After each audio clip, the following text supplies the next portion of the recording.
And he has used complete Rabindra Sangeet in 6 of his films. Baje Korono Shure in Monihara, E Porobasho Robeke in Kanchanjunga, Ami Chini Go Chini Tomare in Charulata, Chaya Ghonaiche Bone Bone in Jon Oronno, Bidhir Badhon Kadbe Tumi in Ghore Baire, Bajilo Kaharubina in Agunto. He has adapted Momochitti Nitinitre in Charulata and Eki Labunne Punoprano in Ghore Baire according to his own interpretation to fit to the mood of the film. I was talking about counterpoint.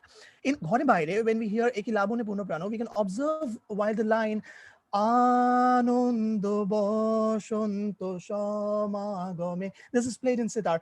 Da da da da da. And the strings play the counterpoint. So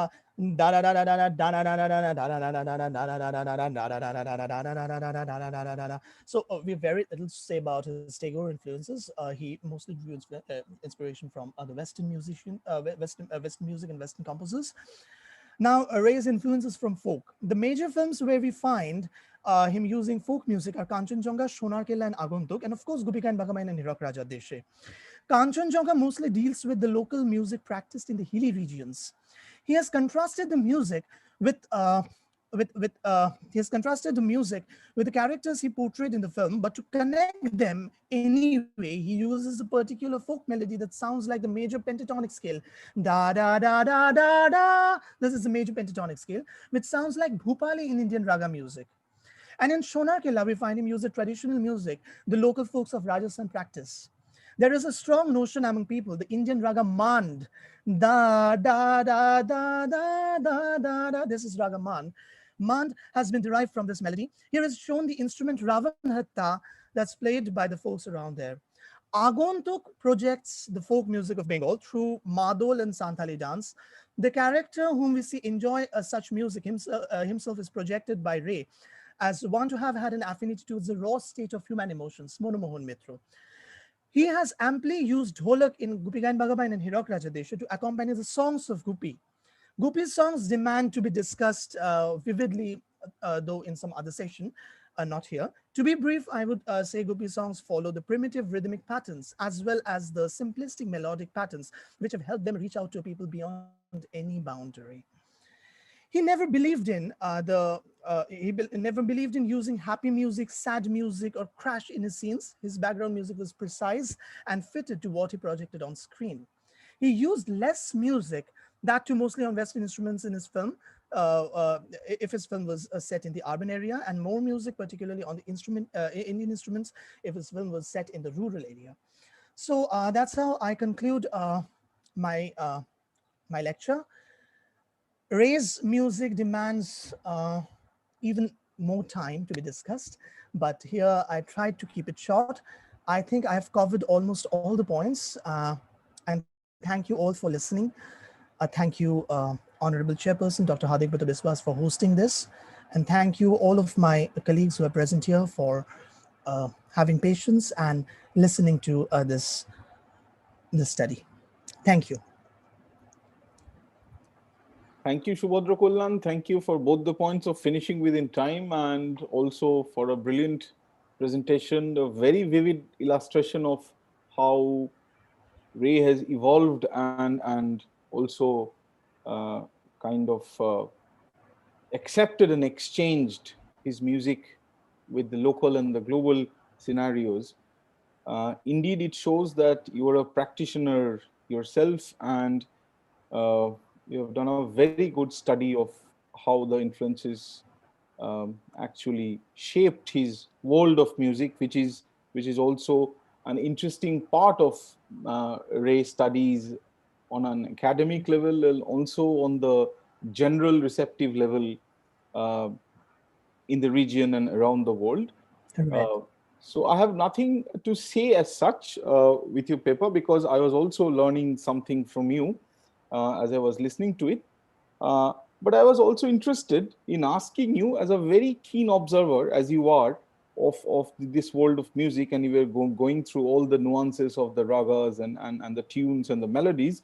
How do you think and how do you posit Satyajit Ray and his world of music in comparison to maybe other film directors from India? Where can you just discuss a few points of his uniqueness, not uniqueness as it is, but the uniqueness as it emerged when compared to other film music or patterns of music that the whole Indian scenario gave us. Because as we all know, music in India is a very complex thing, and it's not easy, or nor it is even necessary to reduce them to something.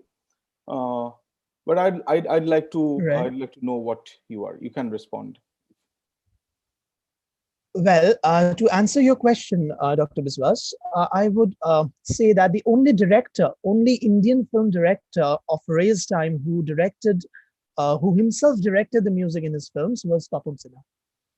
Ritik Ghatak took help of professional musicians.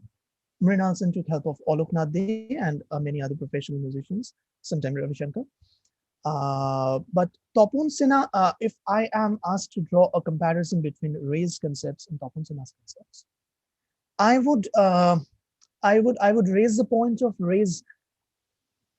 I would emphasize on the point that Ray had juxtaposed the different traditions of music in quite a justifiable manner. And he believed that the different genres of music, actually these genres never existed before. We humans have created these boundaries. Ray believed that one was interconnected with the other. Like I just now said, that the major 7 chord actually leads to the Raga Hamsadhvani or the Raga Shankara.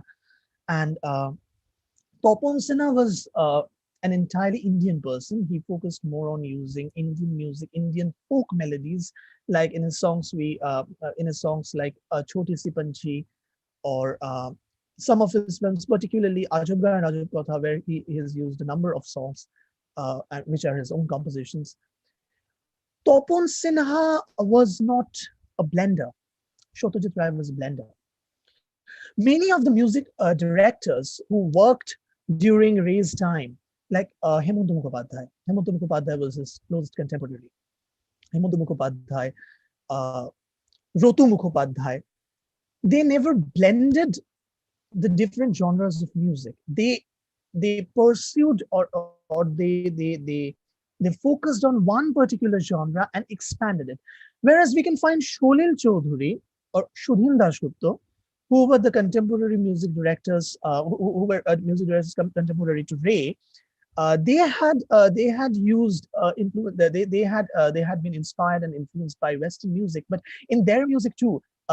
It says my internet connection is unstable. Can you hear me? Am I audible? Yes, you're audible. Please go on, but finish quickly, right. Because Right.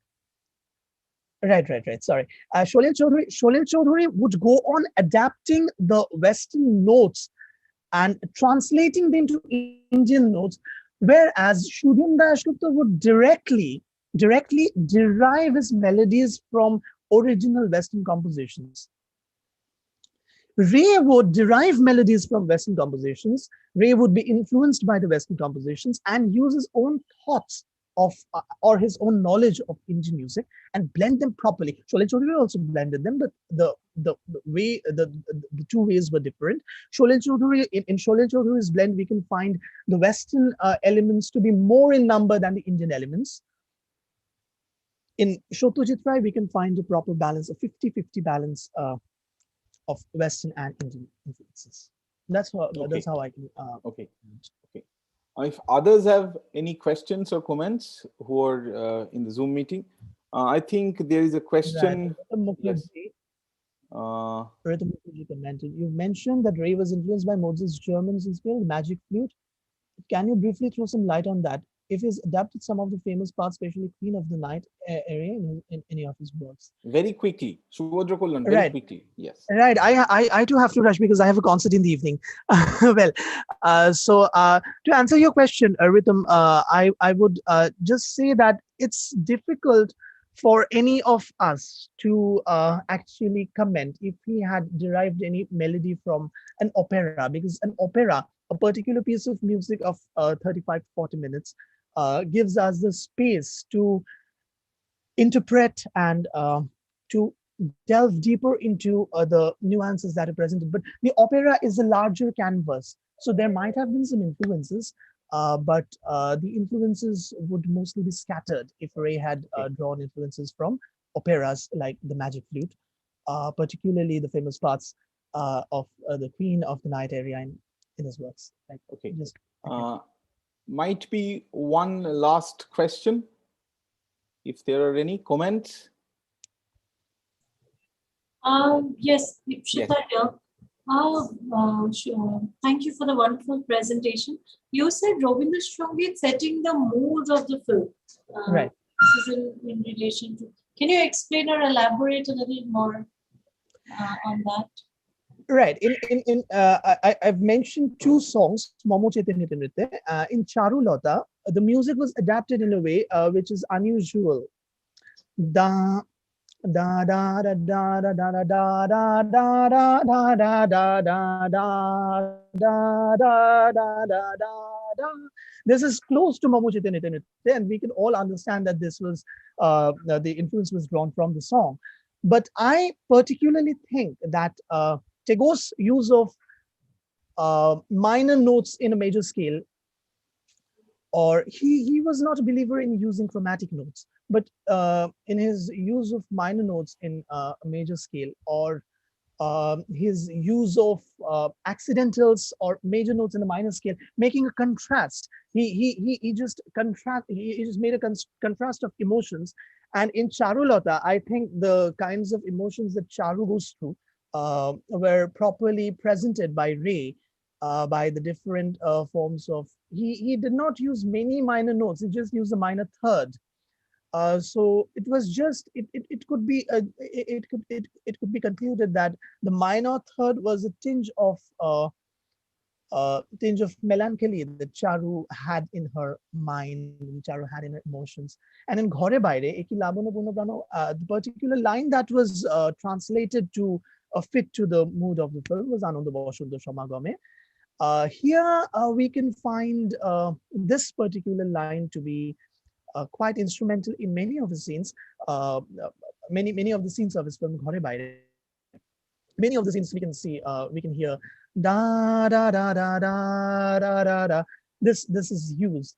I think the complexity and the depth of this music was appropriate enough to set the background of the film, or the topic of the film. The topic of the film mostly dealt with a love triangle and the Indian freedom movement that was going on at that point of time.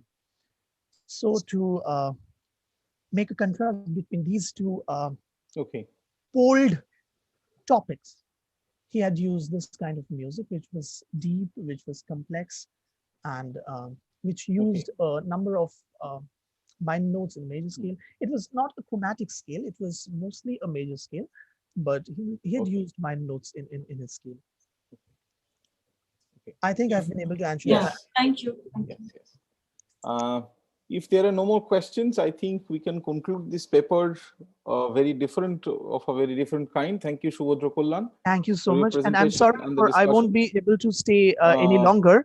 I have to leave because I have a concert in the evening. So I would take all of your leave. Thank you, Dr. Biswas, Dr. Bharat, and every esteemed professor and all of my colleagues here. I wish all of you a very good luck. Thank you. So can we move to the third paper, which is by Shushen Mitro. Shushen Mitro is from St. Xavier's College. It's your home ground, Shushen. The Steel Sad Music of Humanity, Music and Satyajit Ray's Cinema. Shushen, I welcome you to present your paper. Thank you, sir. Sir, can you see? Starts now. Yes. Can you see my screen, sir? Yes, I can. Thank you. I think all of us can. Thank you, sir. So thank you for having me. I will be talking about the music of Satyajit Ray, as did the previous speaker, but I will elaborate on the relationships between music on a larger scale and Satyajit Ray. In 1948, an unknown journalist named Satyajit Ray lamented the predicament of contemporary Indian cinema in The Statesman. He wrote about production without adequate planning, a penchant for convolutions of plot and counterplot, the practice of sandwiching musical numbers in the most unlyrical situations. He was, of course, at the time, a commercial artist with an English advertising firm, making a name for himself in well-regarded Calcutta circles as a cover designer and writing about his favorite directors on the side. It would still be a year until his famous encounter with Auguste Renoir on the sets of The River, 7 till the release of Pote Pachali. But revisiting Ray today, I think one still finds a supreme clarity of artistic vision in his criticism of Indian film and Indian film music all those years ago. When interviewed about cinematic styles in later years, Ray would often make a comparison with music and talk about the musical aspect of a film structure before mourning the tone deafness of most directors. His own style has occasioned much scholarly comment, and these musical aspects, I think, have remained unexplored. This, of course, refers not merely to the use of sound and music in his films, but also the conscious parallel between cinematic structure and musical structure, especially Western musical structure, that he attempted to draw. By the mid-1950s, cinema had reached an acceptable standard of technical sophistication in India. However, in spite of the film industry being a financial colossus, with production numbers rivaling those of Hollywood, it suffered from a dearth of inventiveness and creative vigor from its filmmakers. Films were formulaic with vapid plotlines, recurring themes, and character tropes. Punctuating developments on the screen and heightening excitement of it was music.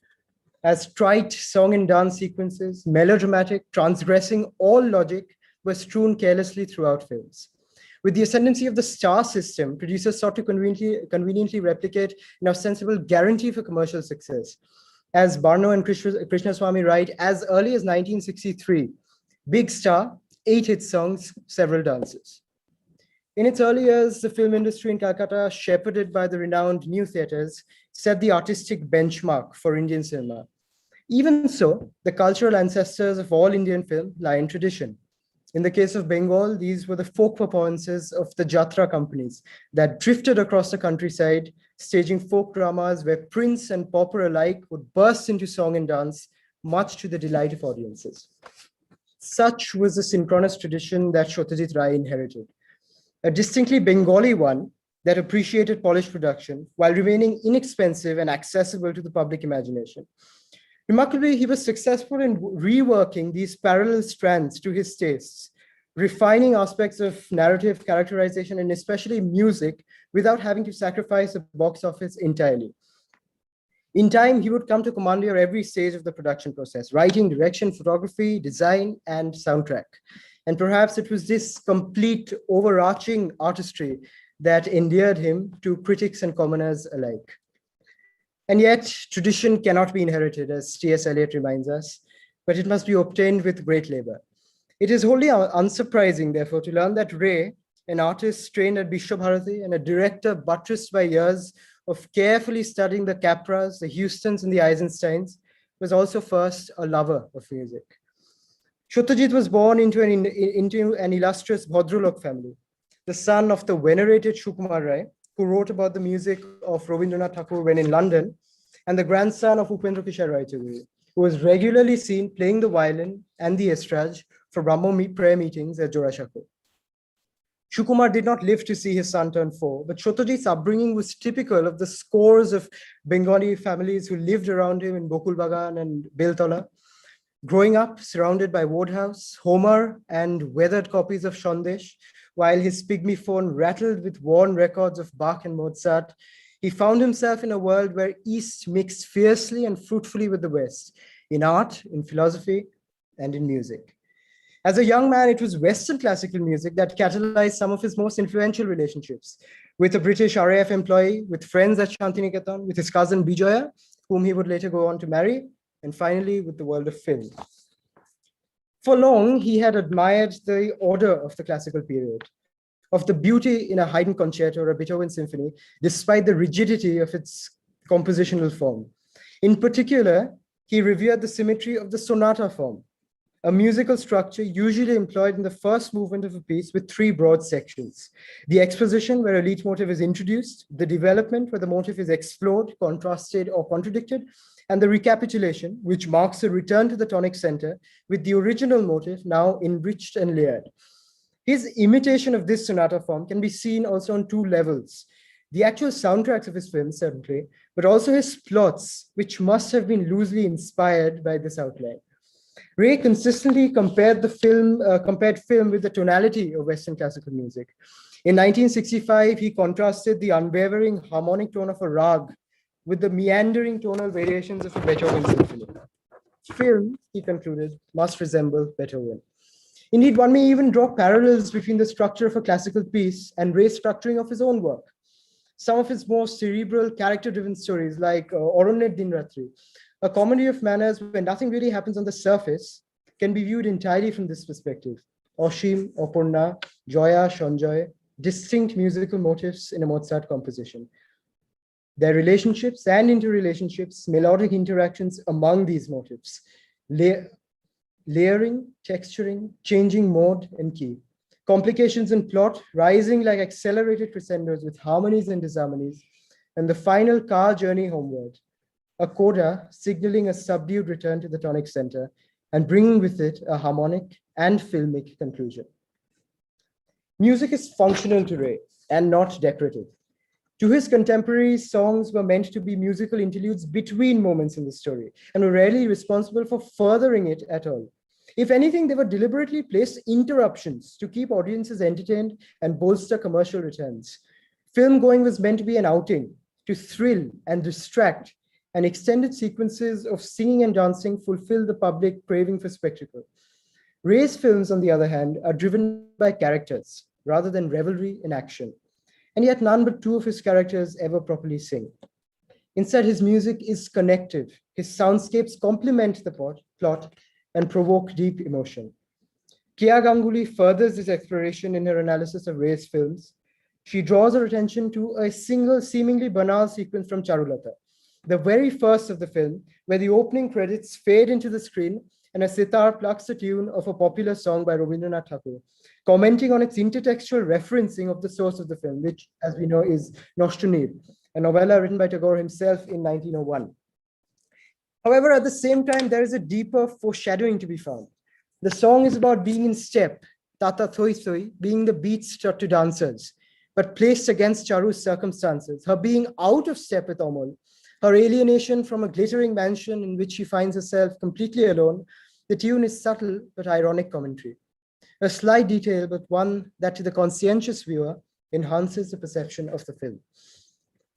Ray's music, therefore, acts not only as an accentuation of action, but also an acceleration of it. It tunes the audience's sensibilities while also performing an important narrative function. The elaborate Hindustani performances in Jolsha Ghar are the perfect confluence of these emotive and narrative functions. The scenes where Bishambhur reclines regally amidst a retinue of subordinates as a khayal or a tumri resonates through the shimmering chandeliers of his music room, reference recorded historical fact that the patronage of extravagant pleasure-loving landowners like Bishambhur himself were critical in the survival and perpetuation of classical artists. Simultaneously, these sequences, when later contrasted with images of a forgotten, forsaken Bishambhur, paint a sympathetic picture of a man watching helplessly as he fades into obscurity. Despite his affinity towards Western classical, Ray's stint at Shantiniketan under the tutelage of Tagore himself, it planted in him a fondness for the music of his own native land. His fanciful musicals, Gupi Gain Bagabain and Hirok Rajar Deshe, while surfacing his dexterity with words, are also effective parodies of Indian musical styles and moods. The songs further the narrative organically, since they are, after all, tales about wandering minstrels, without compromising on the emotional value that they hold. Viewers are delighted, for instance, by a terrified Gupi pleading with a tiger to a menacing rag-inspired melody in Hirok Rajar Deshe, while the famous Dance of the Ghosts in Gupi Gain Bagabain was accompanied exclusively by traditional percussion instruments, each distinct before building up to a pulsating rhythmic crescendo. Ray recognizes the strange power of music to soothe, to evoke, and most importantly, its ability to bridge the gap between narrative and perception. In the words of Kia Ganguly herself, in conveying an order of sensory experience that mere visuals cannot. In 1964, Ray was approached by an American public television service to make a short film in English set in Bengal. He was altogether not comfortable with filming in English, and being a devoted classicist who'd for long admired silent cinema, he seized this opportunity to make a silent film himself. The final film, 2, despite being barely 12 minutes long, is perhaps the culmination of Shotoborshe. Shushen, sorry, I'm interrupting. You have 5 minutes left. Please carry on. Please carry on. Yeah. Despite being barely 12 minutes long, it's perhaps the culmination of Ray's mastery over sound and music. The story is simple. 2 young boys live on the opposite sides of a wall, one in an imperious colonnaded bungalow, the other in a shanty made of scrap metal. The first is everything he wants, but is driven to boredom despite this. And when the notes of the slum boy's flute float through the air, he doggedly tries to outdo the other in every way possible. He's almost successful in doing this, parrying his adversary's toy hole with one of his own, dancing a wild war dance to the other's tribal costume, shooting his kite down with a gun, but only almost. The film closes with a poignant shot that lingers in our memory. The strains of the flute now deafening are heard as the rich boy, secure in his tower of ivory possessions, watches as his lifeless toy robots topple over one another. In 2, I feel Ray submits to the strict rules governing Western classical music unconditionally. The film opens to a monophonic fanfare, a flourish of the organ that heralds the beginning, that leads to a canon. The canon is a form based on counterpoint. The leading melody is imitated and harmonized by the classical flute, while a piano provides a plain 2-note rhythm. It employs a bright tune based on the major scale and reflects a state of normalcy and comfort from the point of view of the rich boy. And it is repeated twice after this, both after he has seemingly vanquished the other. This classical symmetry is also maintained with the flute melody of the slum boy.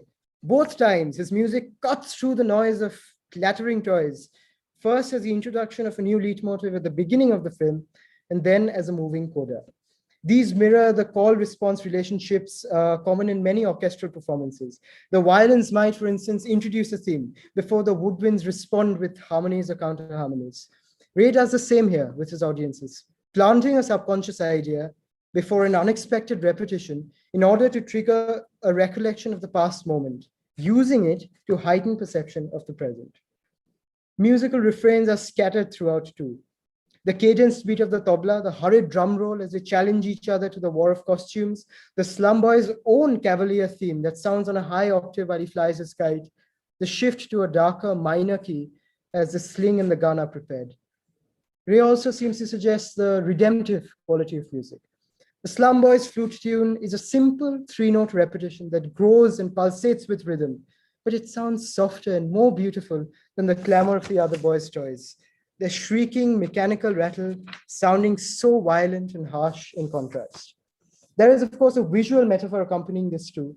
For all the supposed poverty of his toyed hole and his cheap flute, it is through the slum boy that music resounds, while the other is no better than a monkey struggling to play tunes.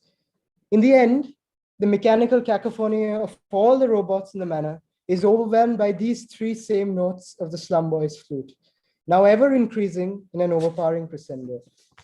Before I conclude and at the risk of running out of time, I'd just like to play this last scene from 2.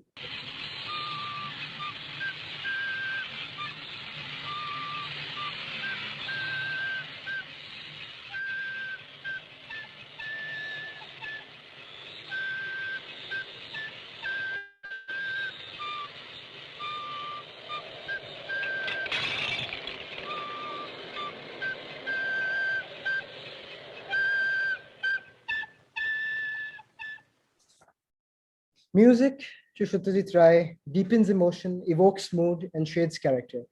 Perhaps the closest analog in European art would be Wagner's notion of the Gesamtkunstwerk, the total work of art, where myriad art forms are not patched together clumsily, but subordinated to a common theme and a common end.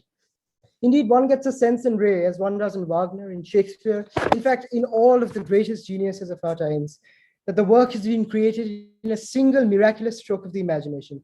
Not 1 ounce of story is inessential, not a single note of music out of place. Such perfection can be analyzed in only so many words.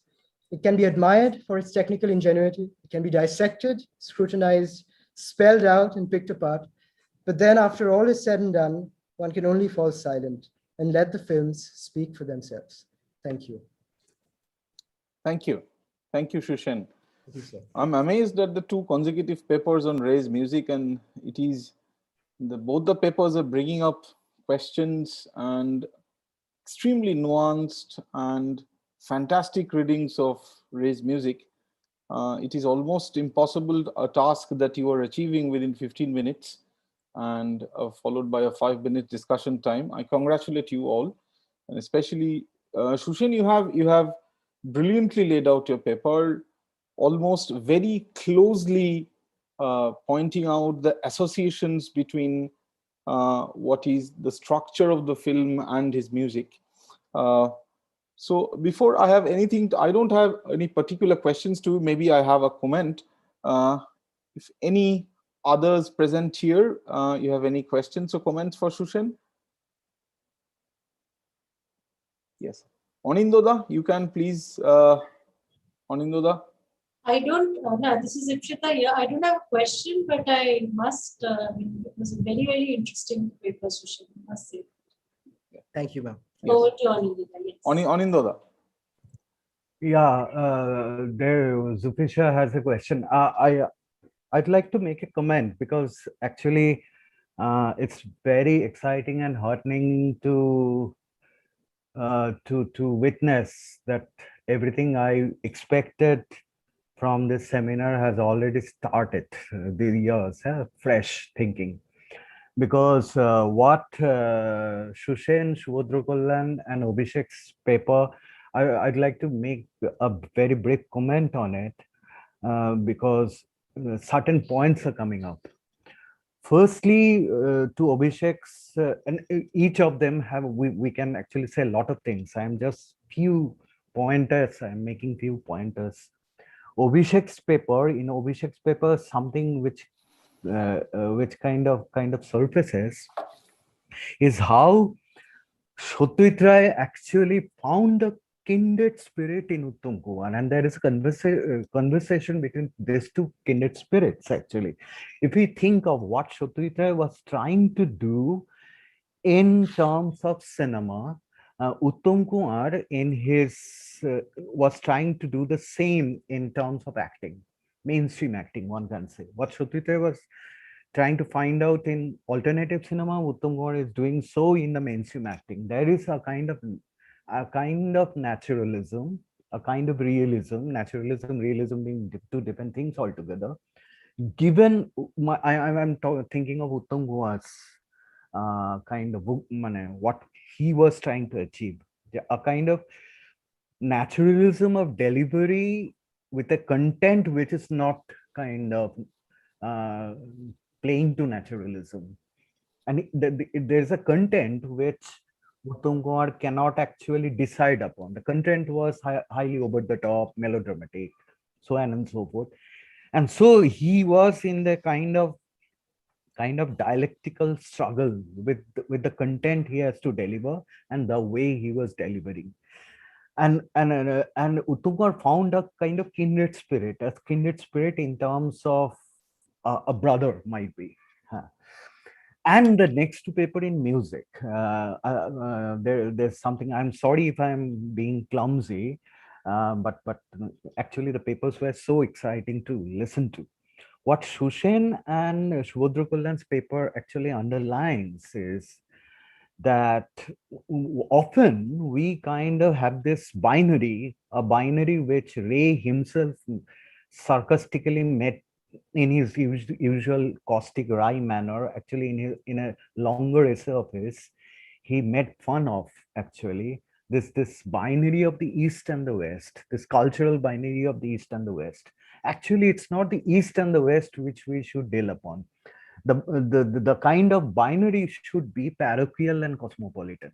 The Ray's was a cosmopolitan kind of art, a kind of cosmopolitanism which can only be achieved, hinted at through music. And this is what both of your papers a kind of eclectic cosmopolitanism, that is, which is an important part of a certain kind of precarious modernity. I'm saying precarious modernity because this modernity is going away.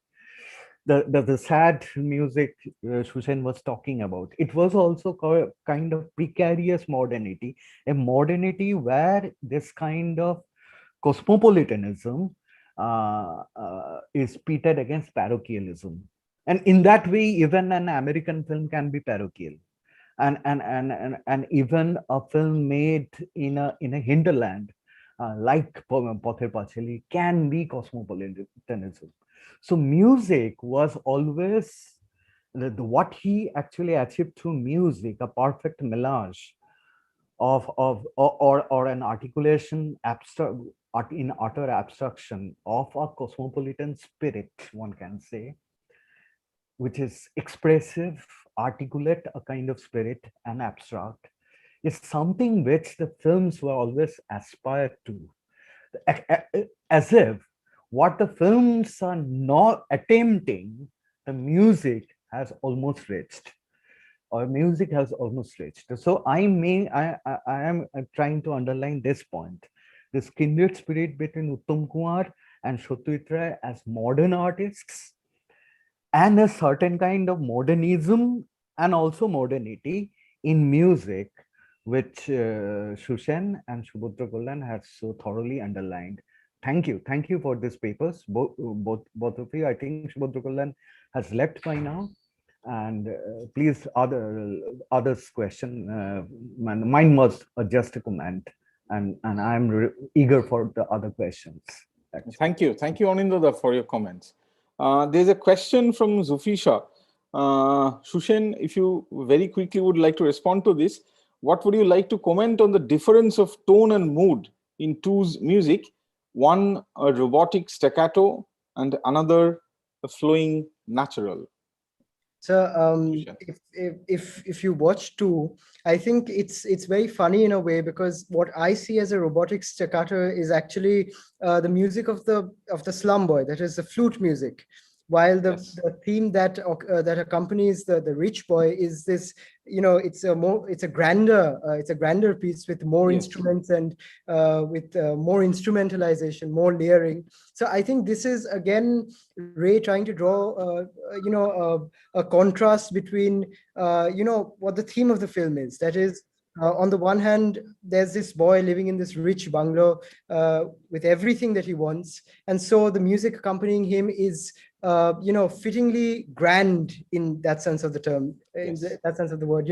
It brings out what the essence of his position in society is. Whereas the other one is a simple boy. He lives in a shack on the side of the road. He has nothing to him except a toy flute. That too, not even a proper flute. It's what we now call a recorder, a cheap toy flute. So it's a contrast between the grandeur of the rich, the poverty, the supposed poverty of the poor, and yet in the end, we are left empathizing with the poor boy, the slum boy, and his robotic staccato, instead of this flowing sort of orchestral grandeur of the other. Yes. I think Zufisha, Shushan has already answered your question in a way, a fantastic way. I also had a few other comments, but I have to cut it short now.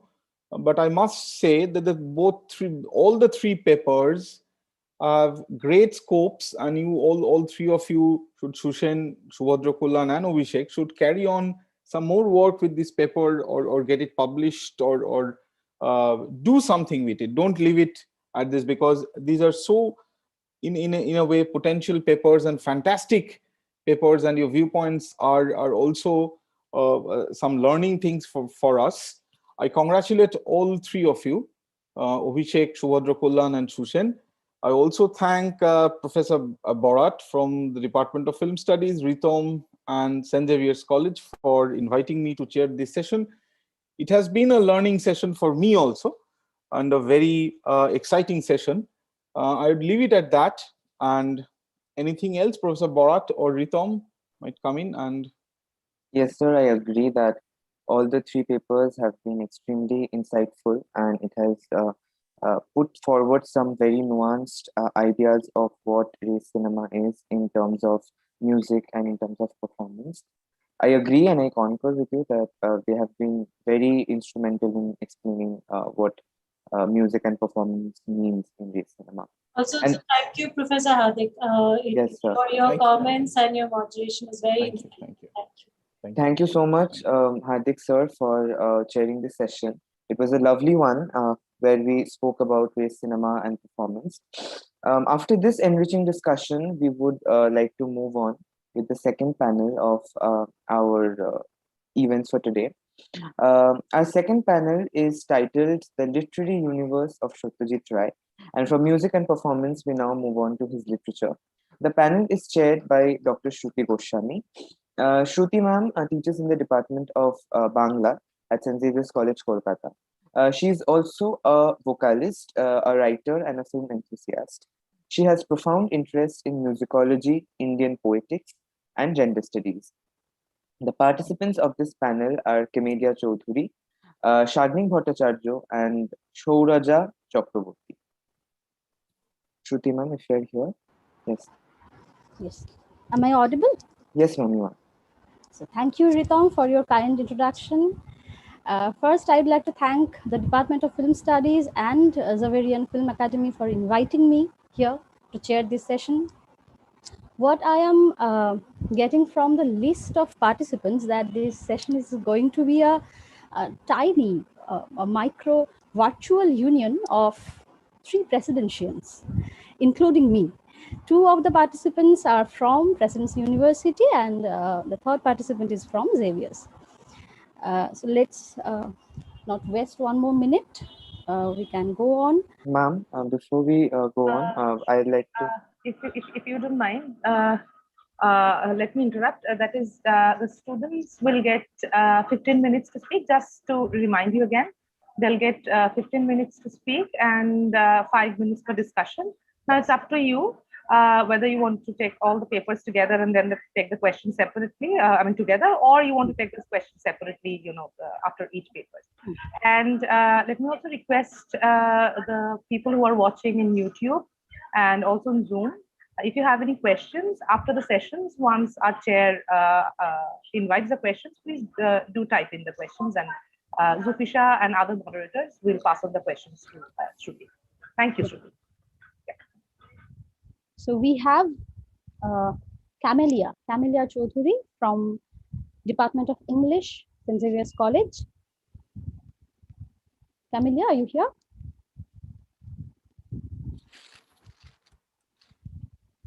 You're not audible, I think.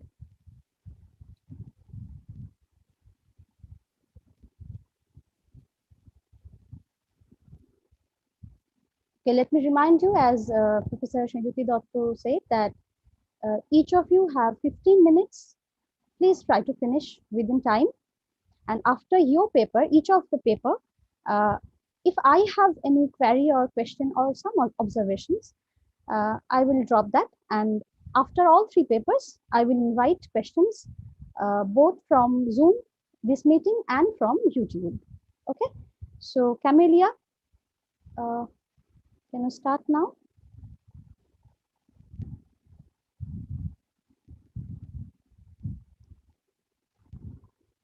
Your screen is visible, Camellia.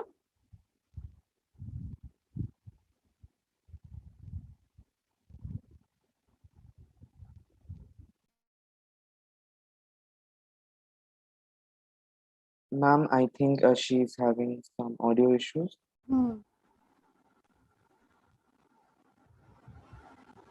Okay, let's wait 1 or 2 minutes.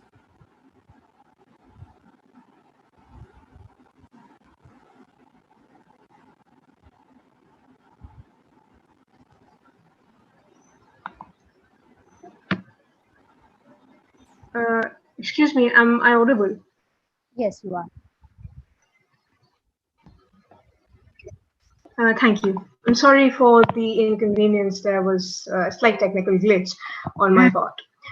My topic for today is Diaries from Mars, the issue of authorship and metafiction in Ray's Bomjatri diary. In this presentation, I deal with Ray's short fiction, titled Bomjatri Diary, or the Diary of a Space Traveler, as the English translation would go. Written and published in 1961 in the Sandesh Potrika, it marked the beginning of his Professor Shunku series. His purpose in writing the story, as he himself humorously pointed out, was to pull a few legs and to create a comic caricature of the eccentric scientist.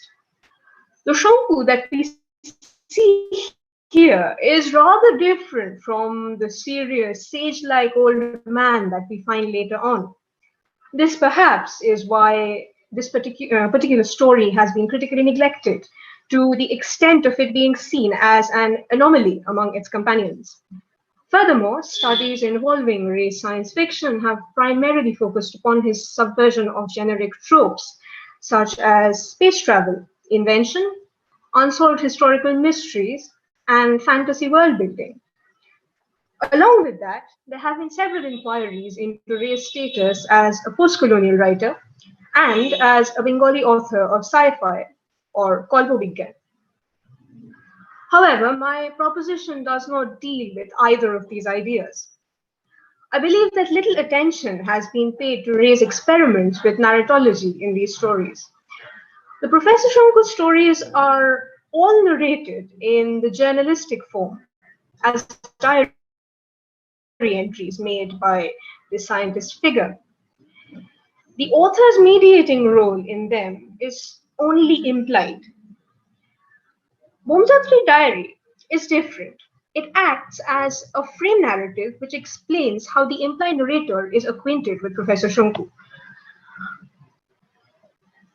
I will attempt to delineate a submerged meta-narrative in the story that acts as a commentary upon the postmodern author's status in relation to the text and the reader.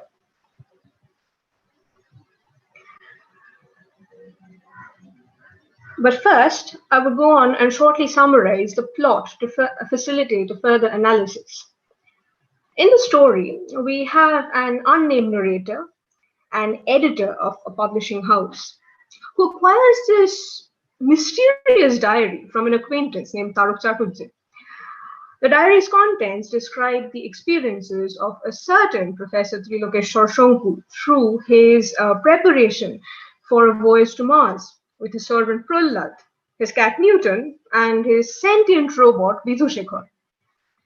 The travel to Mars results in a dangerous encounter with the Martians, causing their rocket to malfunction. The rocket travels unnavigated to an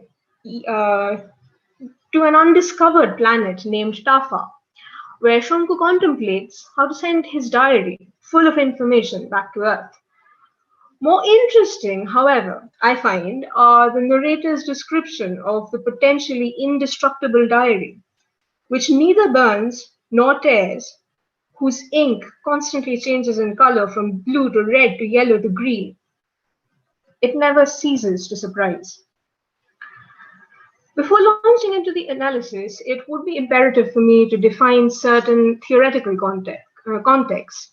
As I said, my paper focuses on authorship and metafiction. And so I would particularly focus on the issue of metafiction, which is what I apply to this short work of Ray's. The metafiction is, or the meta-narrative, is a feature characteristic to postmodern writing. The emergent ideas of the 1960s regarding the self-referentiality of writing conditioned this rising preoccupation with art that drew attention to itself, to the process of its creation, its existence, and its construction. Linda Hutton, one of the leading theorists in this area and upon this particular form of writing, in her leading treatise named The Narcissistic Narrative, The Metafictional Paradox from 1980, calls it fiction about fiction, or fiction that includes within itself a commentary upon its own narrative and or linguistic identity. Such writing is self-reflective, it is self-informing, it is auto-representational. Furthermore, the gradual dethronement of the author as the guarantor of definite interpretation was a contested issue during this period. The text in postmodern writing, they said, abounded in potentially infinite narratives. It was suspended between the two poles of its creation and its reception. In Bomjatri's diary, Ray establishes an analogous relationship between the story's events and the reading process. To put it simply, Shonku, as the author of his diary, inspires one cycle of reading, which in turn can be read in terms of how we as readers engage with the text. This, as Shotoborshe famously writes, is perhaps the birth of the reader that is fostered by the death of the author.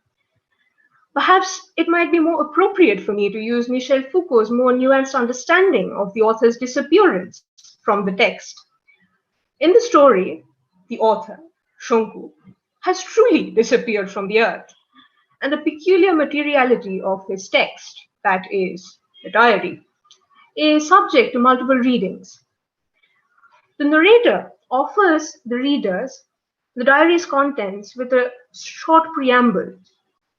I have used the quotations here in English on the screen. However, I will be referring to the original text in Bangla while speaking so that it's easier to access it in both languages. He says, the narrator, যা পড়লাম তা তোমাদের হাতে তুলে দিচ্ছি। এসব সত্যি কি মিথ্যে, সম্ভব কি অসম্ভব, তা তোমরা বুঝে নিও। Shonku's present extraterrestrial status, he's in Mars, he's in Tafa, he's anywhere but on Earth, distances him from the text's interpretation. He is not only the eccentric scientist, but Ray's metaphor for the eccentric or the presently decentralized author. In this regard, I would turn to a poem by Craig Ray, published in 1979, called A Martian Sends a Postcard Home.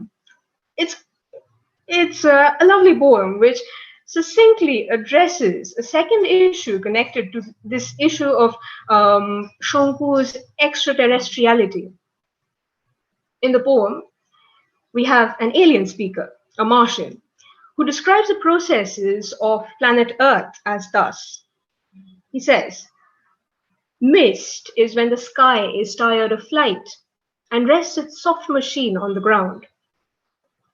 A little later, he says, time is tied to the wrist or kept in a box, ticking with impatience. We see how his interpretation changes from what we take as natural because he has a completely different point of view. And similar is Shonku's condition when he lands on Mars. His linguistic abilities fail when he attempts to define the Martian landscape. He writes, একটা হলদে রঙের নরম পাথরের ঢিবির ওপর বসে আমি diary লিখছি। সামনে হাত বিশেক দূরে একটা লাল নদী বয়ে যাচ্ছে। সেটাকে প্রথমে নদী বলে বুঝিনি কারণ জলটা দেখলে মনে হয় যেন স্বচ্ছ পেয়ারার জেলি। যেটাকে রকেট থেকে জল বলে মনে হয়েছিল সেটা আসলে ঘাস আর গাছপালা। সবই সবুজের বদলে নীল, আকাশের রং কিন্তু সবুজ, তাই সব কিরকম উল্টো মনে হয়। This inability to describe reality suggests a fissure in the erstwhile authorial domination over textual meaning. The author cannot possibly represent all of reality in all its complexity. He does so only in the language that he knows, only in the language that he is acquainted with, and he can only be understood by those who share that particular science system. Ray's own position with regard to language's plurality and its connection with science fiction is particularly interesting in this regard. In a 1982 interview aired by the All India Radio, focused upon the topic of science fiction, he asserted that language has its own science. The difference in the conversations of people from various social classes, milieu, situations, everything now falls within the domain of linguistics. For that matter, any element of your story can be linked to one scientific aspect. And if you are faithful in your approach towards it, that shows your scientific temper. Thus arises Shonku's great urge to send his diary home. Practically indestructible as this object is, the diary's ink changes color throughout the story, as I mentioned earlier. Like the multidimensional postmodern text that is by nature contradictory and fluid, Shonku's diary is subject to the reader's perception. And so finally, one might ask, who is the reader of Vomjatri diary? I believe that there are in this story two layers in which the act of reading is undertaken. Apart from our reading of the text, the story itself coalesces within the unnamed narrator, the functionings of both a reader and a writer. He acts as a link between us and Shonku's text or the diary. In employing these nested narratives, Ray draws attention to the text's own constructedness. The narrator, as a reader of Shonku's diary, is a questioning reader. He continuously questions the authorial definition of reality. He questions the stability of meaning, whether there can possibly be a fixed, definite, and stable meaning within a text. And as a writer, therefore, unlike Shonku, who deals in hard facts, who assumes the fixity of meaning within facts or totto, the unnamed narrator allows for the proliferation of meaning. This is particularly foregrounded by the story's rather strange ending. In a postscript, the narrator talks of how the diary is consumed by a swarm of dangerous-looking ants. He wonders how the diary that had endured fire and other attacks upon it is destroyed so easily, and says, যে জিনিসটাকে অক্ষয় অবিনশ্বর বলে মনে হয়েছিল সেটা হঠাৎ পিঁপড়ের খাদ্যে পরিণত হলো কি করে এখনো ভেবে ঠাউর করতে পারিনি। তোমরা এর মানে কিছু বুঝতে পারছো কি? This ending, open-ended as it is, highlights the destruction of the erstwhile author's stronghold upon meaning that tries to impose an artificial definition upon reality.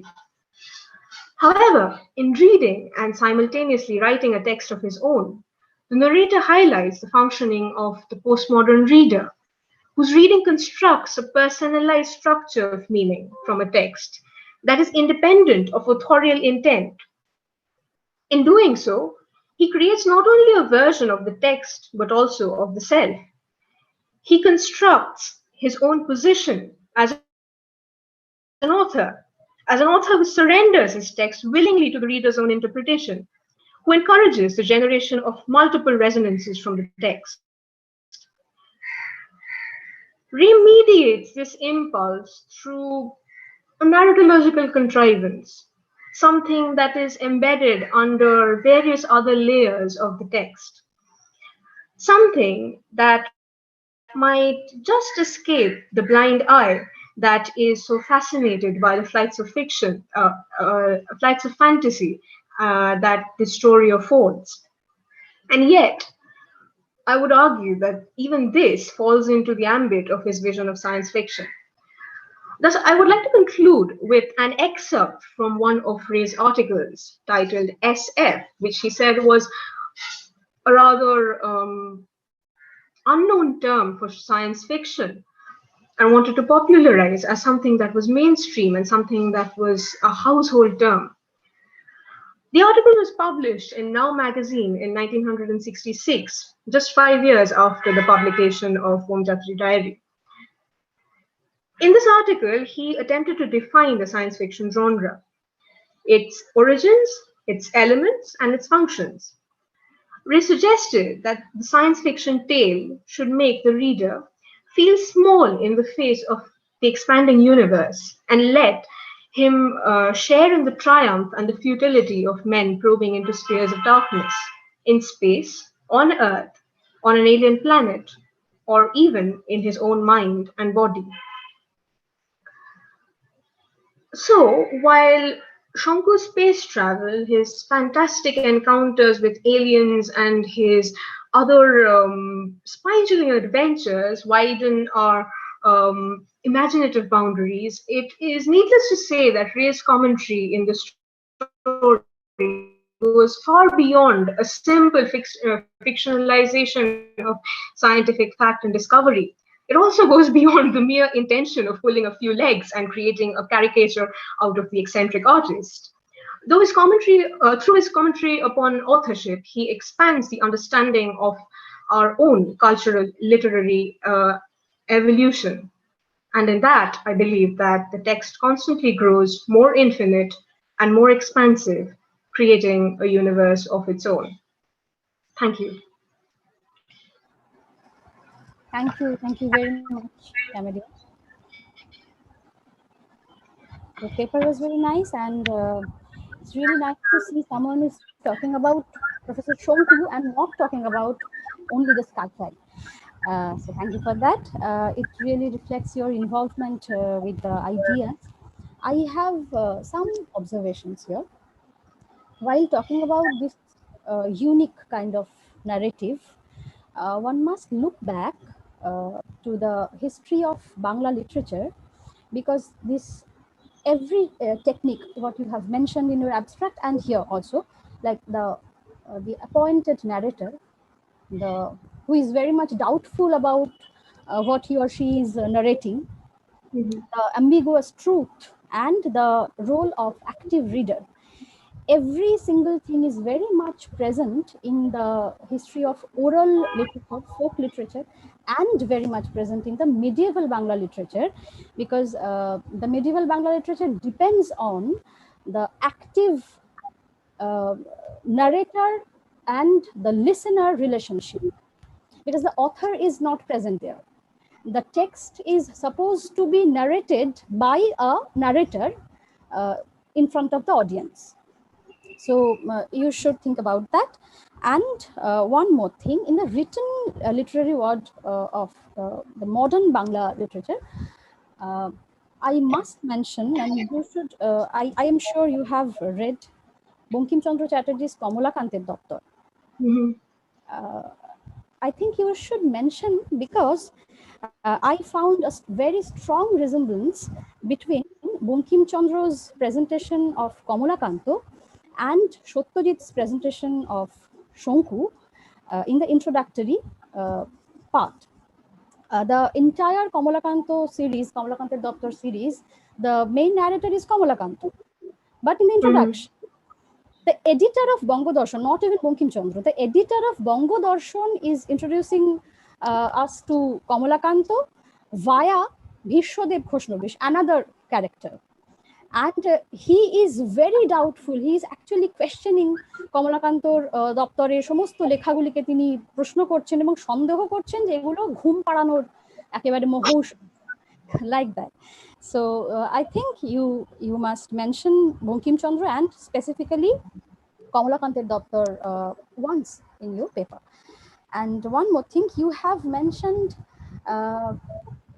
in your abstract, I think, about the then scenario, the socio-political scenario of India, of Bengal, and the relationship between the socio-political circumstances and the literature that time.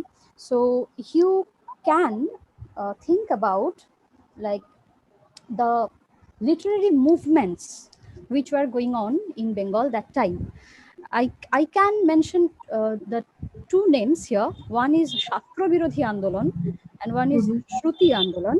The artists were intentionally attacking the conventional methods of writing literature, the methods of written literature, and especially poetry and fiction. So if you would like to read about that, please carry on. And thank you for your nice paper. Thank you so much, ma'am, for your suggestions. I'll read up and get into these and just look them up and see where I can include these into the paper. Thank you so much. You're welcome. We can take more questions after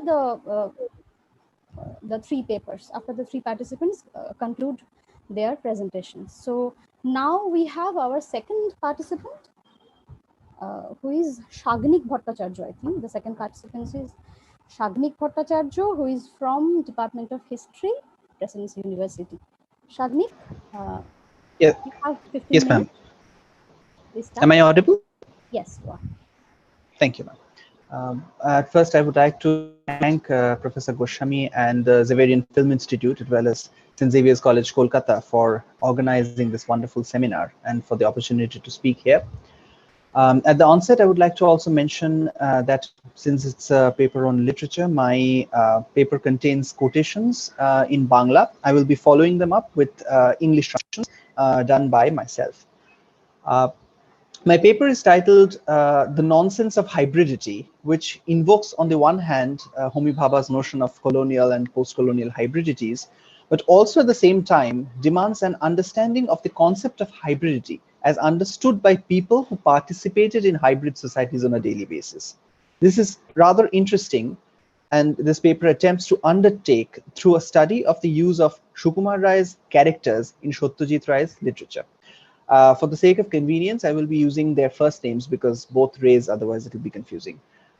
Now, for all intents and purposes, it is difficult to draw a direct line of intellectual descent from Sukumar to Satyajit, but the invocation of a number of Sukumar's fantastic beasts, as Paushali Bhaduri calls them, in the literary world of Satyajit Ray allows for an opportunity, and I believe it is possible to understand the different socio-political as well as intellectual circumstances that led to the differences in the characters between the two authors.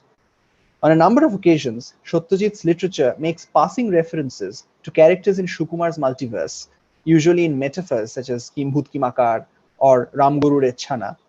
But in the 1971 short story, Professor Hiji Bij Bij, one of Sukumar Ray's most prominent and perhaps well-loved characters from his 1921 novella, Hojoborolo, translated into English as A Topsy-Turvy Tale, Hiji Bij Bij assumes center stage.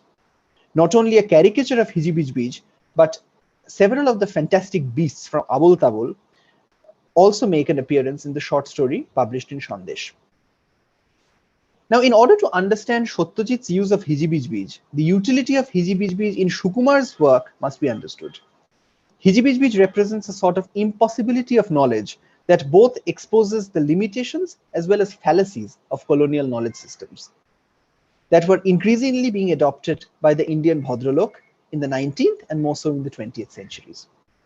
The most prominent feature of his portrayal that strike the reader as significant include his jokes, his physical description, and a certain peculiar obsession with the idea of names and nomenclature. The reader will note that on a number of occasions, Hiji Bij Bij jokes around the concept of names and effectively evades divulging his real name, if there was ever one, throughout the novella. At the first instance, he says he is named Hiji Bij Bij, but so are his brother, father, and uncle. On further prodding, he claims his name is Tokai, as are his maternal and paternal uncles and father-in-law. The last one again subsequently changes to Biscuit, destroying all credibility of his testimony in the eyes of the narrator, as well as by an extension, the reader. However foolish and funny, by this exposition via Hiji Bij Bij, Sukumar Ray achieved something many philosophers had tried and perhaps failed to convince their readers: the arbitrary nature of names and words ascribed to things of the world, and the ensuing unstable condition of our universe of meaning, as well as the knowledge we possess of it. Knowing is fundamentally understood in epistemology as a process of naming through classification, and Hiji Bij Bij hits at the very core of this process, exposing its fallacies and unreliable nature. Such instability was, of course, pathological at the advent of colonial modernity, when the known frames of reference and paradigms, which were used for centuries to make sense of the world around us, was being radically transformed by newer, foreign, and often arbitrary methods and modes of reckoning. Sukumar's Hojoborolo is a mirror to that unstable psyche and an unsteady world. And in Hiji Bij Bij, we find the most vocal critic of that instability, as he is someone who stands outside that ecumene and can afford to joke about it, very similar to Bankim Chandra Chattopadhyay's Kamalakanta Chakraborty. Hijibijbij's critique is illustrated in his jokes about legal procedures, for example, the judge being asleep all the time. The power of Hijibijbij, as well as Satyajit's Professor Hijibijbij, derives from the inability of the prevailing knowledge paradigm to code or to read and understand who or what he is. Shukumar's description is notable. Shukumar Ray's child narrator in Hojoboro Law describes Hijibijbij as একটা জন্তু, মানুষ না বাঁদর, পেঁচা না ভূত, ঠিক বোঝা যাচ্ছে না. An animal, whether human or ape, owl or ghost, cannot be precisely discerned. If this is how the child narrator describes him, notice how Professor Hijibijbij, who physically resembles Shukumar's Hijibijbij, is described by the adult Radhabinod Chatterjee. গত সেপ্টেম্বরে পূব দিকের নুলিয়া বস্তি ছাড়িয়ে একটি প্রাণী এসে আস্তানা গেড়েছেন. Beyond the Nulia dwellings to the east, a creature has put up its residence since last September. Speakers of Bangla would note that Jontu is merely child speech for prani, the latter being a more politically correct term. Professor Hijibijbij, whom the narrator Himanshu Chaudhuri encounters in Gopalpur, Odisha, is a slightly deranged scientist and a plastic surgeon who has taken it upon himself to recreate, via plastic surgery, the hybrid animals as sketched by Shukumar Ray in his Abul Tabul. He claims that he has already created animals like the Girgitia, a hybrid of the chameleon and parrot, and the Bokotchop, the stortle or the stork turtle hybrid. Now he wishes to create the terrifying and extremely complicated beast sketched alongside the poem Bhoy Peona in Shukumar's Abul Tabul, and only lacks a face of a human matching the picture. Now the child narrator of Hojoboro Law is amazed seeing Hijibijbij, but is not scared and instead merely bewildered, because he does not realize the threat that this nonsense, this irrational character who cannot be identified as either ape, owl, human, or ghost poses to the world and how it is known. He merely adds this to his dictionary of existing creatures. The adult Himanshu Chaudhuri, on the other hand, is noticeably scared, and upon being offered coconut water, dabet jal, writes that he was relieved that it was coconut, but if the professor had offered anything else to eat or drink, সাহস করে মুখে তোলা যেত না. He would not trust it to be edible. Therefore, my proposition is that Professor Hijibijbij is Satyajit's thought experiment to understand the interpretation of the threat to the rational, or what Michel Foucault calls the threat to knowledge, posed by the exposure of a creature against whom all modes of reckoning and categorizing fail to an adult human being. But to what effect? The hybrid creatures of Shukumar's bestiary are not inherently dangerous or surprising. They are understood as products of the process of history, emerging out of evolutionary need as given by Shingher Shing nei ei tar koshto, horiner sathe mile shing holo poshto. The lion's lack of horns distressed him greatly, so he teamed up with a deer. Now watch his antlers grow. Satyajit's Professor Hijibijbij's creations are the conscious creation of a scientist who possesses the power to shape, reshape, and modify them, how they talk, walk, and how they eat. I posit that is Satyajit Ray's reading of the Anthropocene, the existentialist condition when humans have transcended to assume the position of creator and is charged with creating and perfecting the creatures of the world. But coded within it is Satyajit's critique of the Anthropocene. While humans possess the power, they can seldom control it. The Hegelian mechanism of history propagating progress and change through the synthesis of existing contradictions and oppositions, such as the elephant's desire to go to the forest and the whale's desire to dive into the sea that plagues the Hatimi or the whalephant, creates ever new capacities, capabilities, and contradictions that exceed the idea, or the idea as Hegel expounds it, that brought these animals together in hybrid union. While Shukumar Ray's problem through a simple union of heads and bodies was that moner sandhita hote chaye na. The union of the mind remains impossible, as the professor puts it. The problem in the final creature of Satyajit's professor's creation was that it was too perfect. It was an onno experiment, a different experiment, not just a dhore muro sandhi, a head and body union. Thus, a proper synthesis, not a hybrid, creating a new animal which exceeded its creator. Professor Hijibijbij leaves the narrator saying, the head of a man, the feet of a lion, a porcupine's back, a ram's horse. কিন্তু জলে যে কেন গেল, and yet why did it go into the sea? আমি বুঝতেই পারলাম না. I wonder. While Shukumar's hybridities resulted from monumental forces of history such as colonialism, imperialism, and anti-colonial nationalism, excuse me, the post-colonial world of Satyajit and his characters did not pose such problems, but presented a world where the participants silently became a part of a globalized hybrid.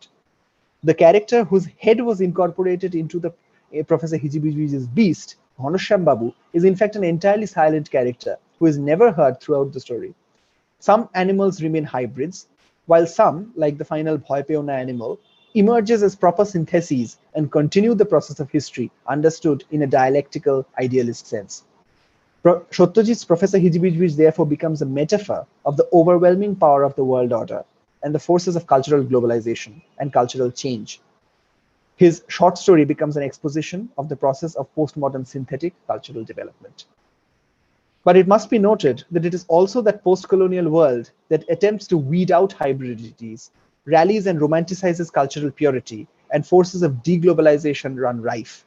Shukumar and Satyajit Ray can perhaps teach us that although these contradictions, when contradicting multiple hybridities and an overabundance of option, each bearing its opportunity cost, are constantly leaving us, just like the narrator in Professor Hijibij, King Kartobya Bimurho, unable to decide the course of action, and eternally at the crossroads of the world. We are not the first nor the last to be sucked into this world where to nonsense exposes the limitations of unitary sense. Thank you, and I will be open to any questions.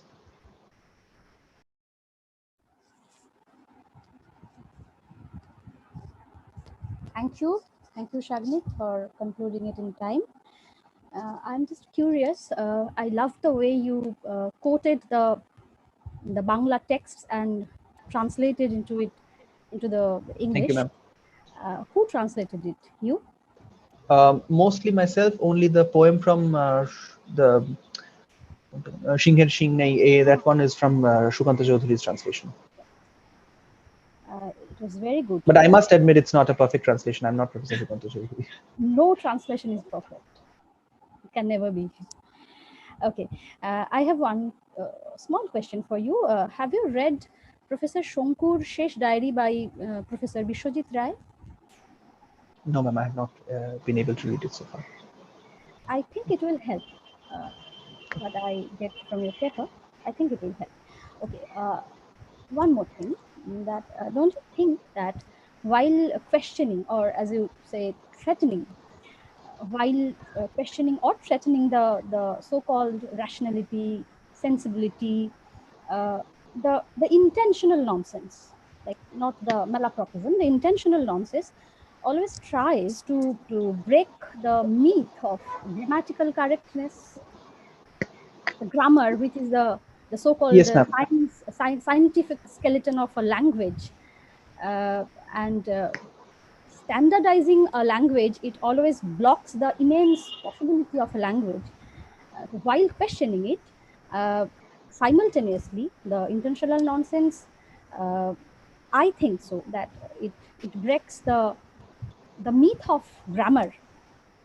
So what do you think, and what is your observation on that? Yes, I think that's precisely so, because even Shukumar Ray leaves a trace, because this is Bakorono Manina in his Khichuri in a bracket, and we can also find the parallel that I drew in a passing in Kamalakante Doptar. He repeatedly puns on words and makes utility becomes Tomra Chash Koriya Khao, and several of these puns where he breaks down the sense in meaning, and the process of signification is broken down. The identification of signified and signified still broken down, which Hijibij also does in his jokes, for example, Paramokollano Boreshu and all. The relationship between signifier, yes, you have noted that, you have pointed out. Brilliant paper, I must say. Congratulations. Thank you, ma'am. Okay, we can invite questions after the next participant's presentation. So we can move on to Shouroja Chakraborty from Department of Sociology, Presidency University. Shouroja, are you there? Yeah, I'll just share my screen.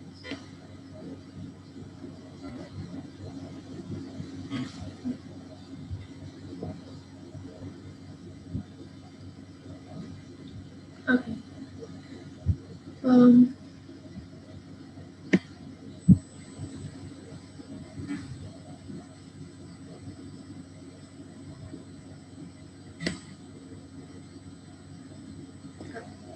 Thank you, Professor Kushani, and good afternoon, everyone.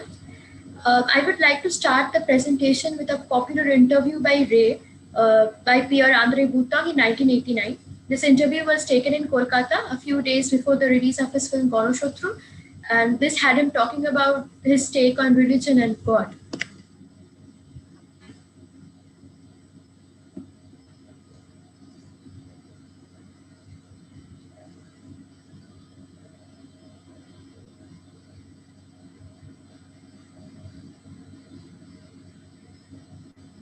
Shoroja, sorry for interrupting, but the video is visible, not audible.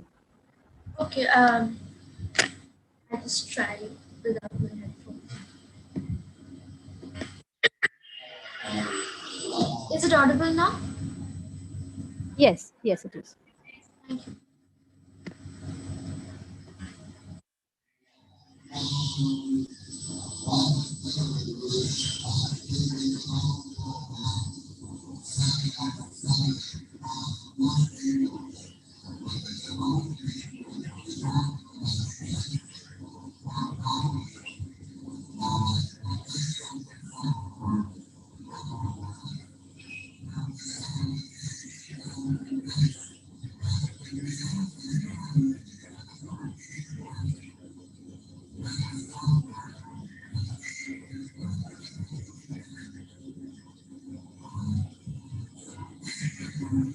Shoroja, sorry to interrupt. I think your audio, we are receiving your audio through the speaker. You have to enable the audio while sharing your screen. Did you do that? I'll just try. When you start sharing your screen, you have to enable the audio and the video so that we can get the built-in audio as well. We are getting it through the speaker. That's why it's not clear. Yeah. Okay, I think I just try and say what he's saying in the interview. That will be easier for everyone. That's better, Shoroja. Okay, so he basically says that since he was born in a Brahmo household, and he never looked forward to the long sermons in the churches, the Brahmo churches, as he calls the place of worship for the Brahmos. And he says that he never looked forward to the long sermons, and he was bored as a young boy, as a child. So by showing this interview, what I basically wanted to come to was that this interview, besides providing an insight to his personal doubts regarding religion or supreme being, also positions him as a rationalist man. This positioning has played a key role in his literature as well as cinema from time and again, where he had engaged with the question of religious fanaticism and superstition. A number of examples would come to anyone who had the opportunity to read his literature. The Feluda series alone bears numerous witnesses to it. In more than one of the Feluda adventures, self-proclaimed holy men, within quotes, like Mochli Baba, Mrigango Bhattacharya, Lakhon Bhattacharya were found to be guilty of treachery, murder, dacoity, theft, and all of these stories ended in Feluda exposing these men in front of their believers. Feluda, being the quintessential rational man, like his creator, doing away with blind faith and religious dogmatism. This, however, is a very one-sided reading of Ray's literature. While he did debunk religious fundamentalism in his personal life as well as in his work, he never stopped engaging in an active dialogue with the metaphysical. I would argue that he did this by consciously delving into questions of what lies beyond the human world and how the human makes sense of this unknown. His huge array of science fiction, detective adventures, and short stories continuously deals with the man-God-science triad. I would introduce the example of a short story Khogong here and show his extremely different treatment of the holy man character compared to those in the Feluda series, as I mentioned before. Before I go into its storyline, I would like to point out his brilliance in the use of mythology to make even the most impossible seem believable to his readers. Khogom alludes to an episode in Mahabharata about a certain rishi named Khogom, who, on being tricked by his friend using a clay snake, curses him to be born as a snake in his next life. Ray's story follows a similar but more intense and complex storyline where the narrator's co-traveler Dhurjoti Babu, in an attempt to prove a holy man Imli Baba a fraud, kills his pet snake Balkishan. Imli Baba said that Balkishan cannot be destroyed. Balkishan is immortal, as Dhurjoti Babu thought he meant, but Imli Baba curses him and transforms him into a snake who takes the place of Balkishan. Here we see that the very rational theological relationship in the Feluda series gets turned on its head. The rational narrator is left wondering what lies beyond his understanding of human reality. Imli Baba's curse that turned Dhurjoti Babu into a snake was an outcome of human emotions of anger, spite, and grief as a result of his loss. The manifestation of these mundane human emotions take the form of a supreme God which creates as well as destroys.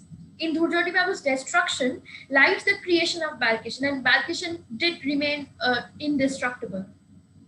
In Sonar Kella, Mukul claims to be a Jatishwar, and yet his credibility is neither questioned by Feluda nor by parapsychologist Dr. Hajra. Even when attempts are made by some characters to refute Mukul's claim on the grounds of it being a childish make-believe game of a child, they are promptly swept aside. Even his scientist character, Professor Shonku, found unicorn and other mythic creatures beyond the impenetrable Tibetan wall. This is a conscious reference Ray makes of the ability of humankind to know the extra-human, only through a little push. The little push for Professor Shonku is gaining the ability to fly using a scientific discovery. While all of this might be seen as just an attempt to create a fantasy world for children, I would argue that it is deeper than just that. The rationalist in Ray creates a dialogue with the metaphysics in order to find the answer that troubled humankind from time unknown, of what lies beyond human realities and how to make sense of it. I would problematize this further to suggest that the direct and indirect allusion to myths that Ray makes in his body of literature and his dialogue with the metaphysics are not exclusive, neither do they have independent existence. H.F. Frankfurt argues that myths are a poetic form of truth. The truth, in this case, is a truth about things that are greater than humans themselves. In the case of Khogum and many other Ray's literary works, the truth is a manifestation of human emotions and that makes the impossible possible. This will be made clearer in the ensuing examples. In the Feluda adventure Gangtok Gondogol, Feluda finds himself in a search for a stolen idol of a Tibetan called Yamantaka. Yamantaka is a deity of the Buddhist pantheon and is known as Vajrabhairava, belonging to the Anuttaranayoga Tantra. Yamantaka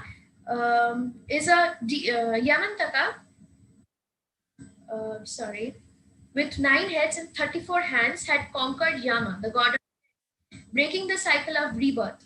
In Buddhist Tantra, Yama, Yamantaka, and Yamari holds the wheel. Feluda jokingly tells his cousin Topshe about the problems he would face if the criminal had 9 heads and 34 hands. Not only will it be difficult to catch the criminal, the law enforcement would need 34 pairs of handcuffs just to arrest him. It might be Ray's way of suggesting that even if the criminal conquers death like Yamantaka, he will be caught eventually, in spite of the difficulties, and in the end, the thief Nishikanta Babu does get caught. It is important to mention that the trope of fraud holy also makes an appearance here. The murderer, Shotoborshe, disguises himself as an enlightened man who can communicate to dead souls and is eventually exposed by Feluda. Ray again pushes his readers to doubt the human ability to actually know the unknown, of what lies beyond death. The disguised Shotoborshe also claims that he is Trikalokko, with the ability to know the three Kals, the past, the future, and the present. Feluda, in seeing through his falsities, also claims that humans, in spite of their thirst to know all, can barely scratch the surface of the varsity of the universe. I'll come back to this in a moment, but before that, I'd like to talk about Professor Shonku's adventure named Shahara Mystery, which also revolves around the superhuman human narrative. The story is about Shonku's search for a Greek biologist, Hector Dimitrichus, who discovered a drug, the composition of which he found from the engravings in an ancient Egyptian temple. The drug enabled humans to grow into gigantic sizes. However, the drug turns into a poison when the gigantic botanist dies in the middle of the Sahara Desert as a result of its probable side effects. An Egyptian proclamation claims that when the spirit of an Egyptian pharaoh uplifts into the celestial realm, it is marked with terrestrial shaking and thunder. Incidentally, Shonku mistakes the gigantic Demetrius's heartbeat as the beats of a huge drum, a probable reference to a funeral drum, which stops exactly at midnight amidst earthquakes and thunder.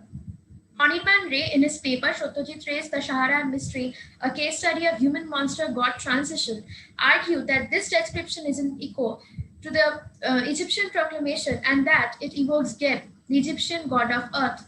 A similar echo of the gigantic body of Demetrius can also be traced to Mahabharata, where Krishna takes the form of Vishwarupa.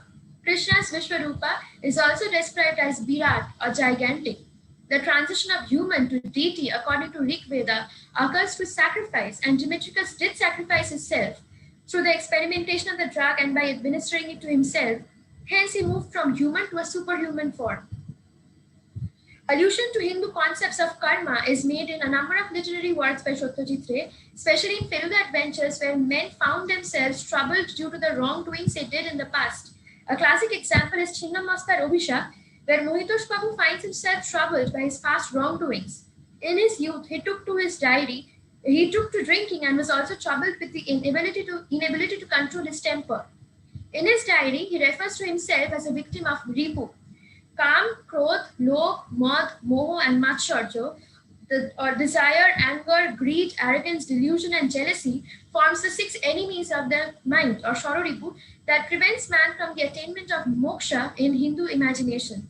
In his old age, he started believing that the wrath of Chinnamasta, a Tantra goddess, has fallen upon him due to his wrongdoings of the youth, and no amount of penance can relieve him of his sin.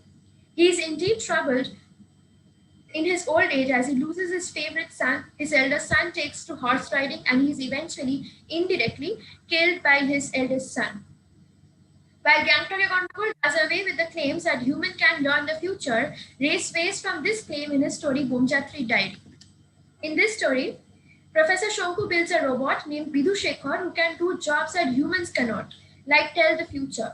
Arthur Basu, in his paper Beyond the Machine, Cyber Humanism in the Stories of Professor Shonku, suggests that this is a hint towards the existence of post-human. While Bidushekhar does what humans cannot, Onukul, a robotic servant in Ray's short story of the same name, does the opposite.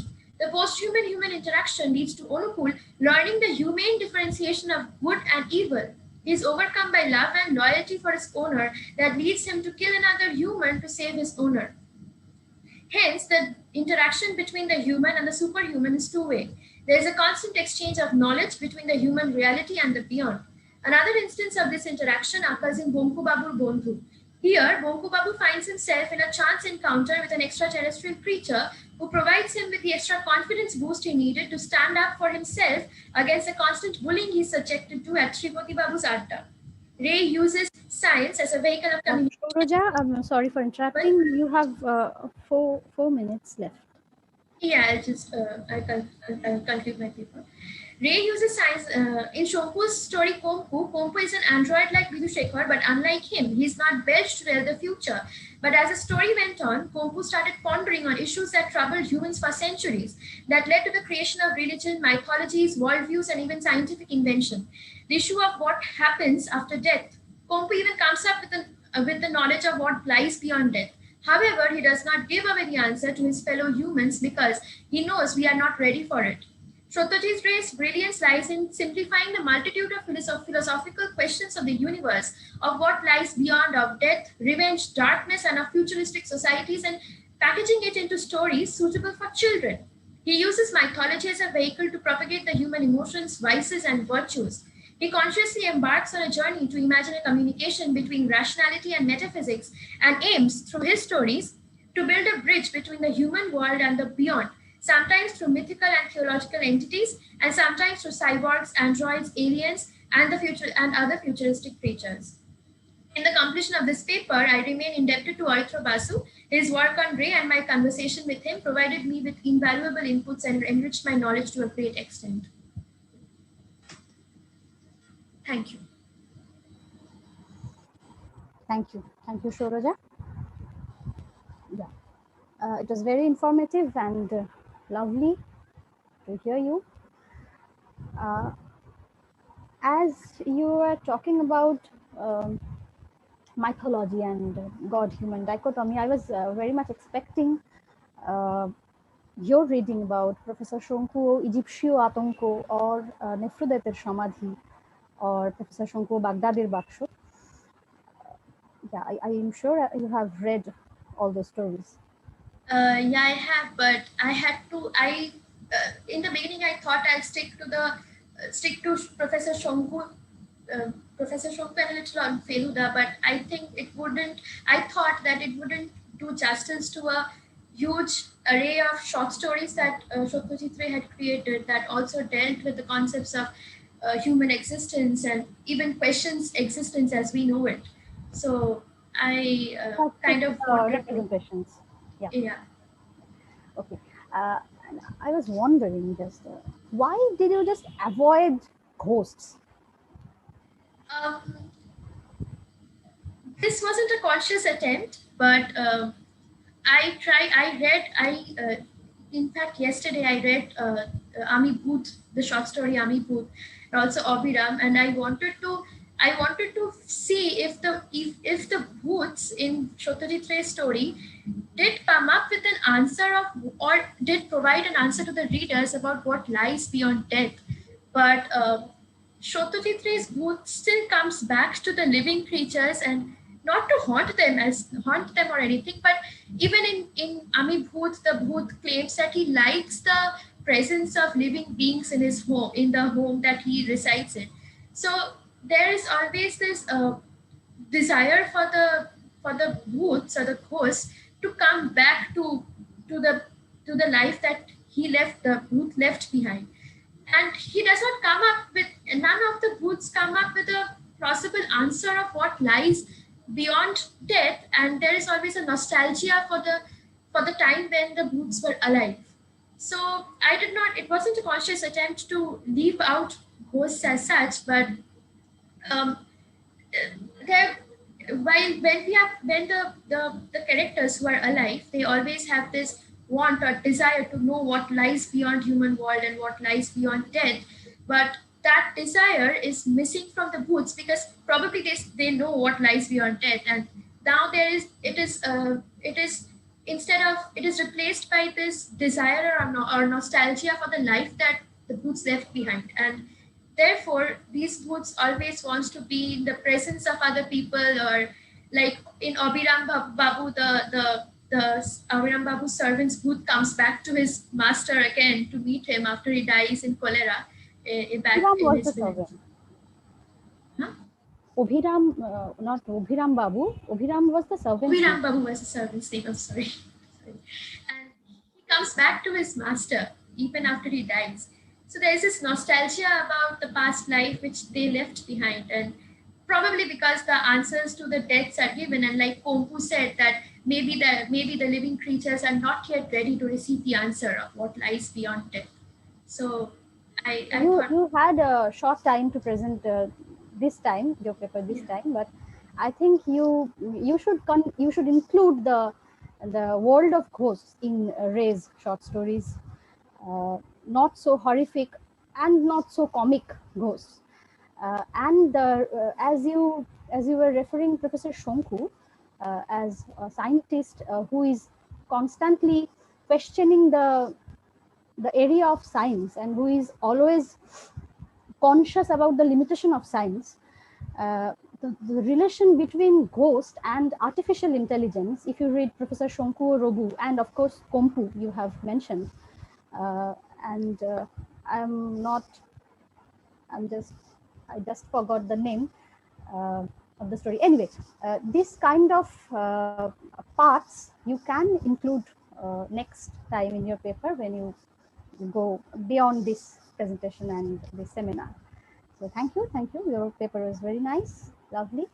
So we now can invite any questions, any more questions from YouTube or in the chat box. In the chat box, we don't have any question right now. Can we have any questions from YouTube And if you'd like to, the participants present here, the co-participants and the professors, the attendees here, you can make some observations or comments or questions if you would like to.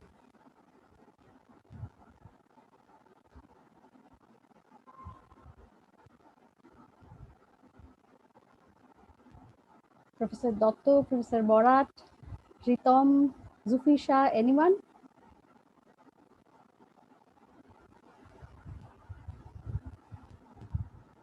Okay, Ritom has commented. I found Camellia's paper very interesting. Okay. Any more comment from YouTube? If we don't have, then we can conclude the session here, right? Can we? Anyone? Ritom, Shejutidi, Yes, yeah. If we don't have any questions, we can wind up. We'll take a break for half an hour, I guess. Ritam, when is the next Yes, session? ma'am. Yes, ma'am. Yes, ma'am. And the Yes. next session can start from 1:45. 1:45. Prerna, Thank you, ma'am, for sharing this panel for us. It was wonderful. Let me thank you, all of you, for inviting me here, and Zaverian Film Academy. I must thank Zaverian Film Academy for not being confined in films, but cross the boundary. They crossed the boundary of only the films, and the relation between film and literature. You have made a wonderful job. Thank you. Congratulations. আর যেটা হয় শিক্ষক হিসেবে আমরা তো সবসময় একটা এক পেশে কথা বলতে অভ্যস্ত হয়ে থাকি। এইটা খুব আনন্দজনক আমার কাছে যে ছাত্রদের কাছ থেকে, ছাত্র প্রতিমদের কাছ থেকে তাদের ফ্রেশ আইডিয়াগুলো তাদের কাছ থেকে শুনতে পারা। Thank you for that. Once again thank you. Thank you, Shruti, for being here as well. Thank you for giving us your time on this lovely Sunday afternoon. Thank you so much. Ipshita, you. Thank you. Yeah, thank you, Ipshita. So we'll take now 30 minutes of break. We'll come back at, I think it's 18, so we'll come back at 1:50 to 1:48. 1:45. 1:45 will be. Yeah. 1:45. Okay. So everybody is requested to join back at 1:45. Thank you.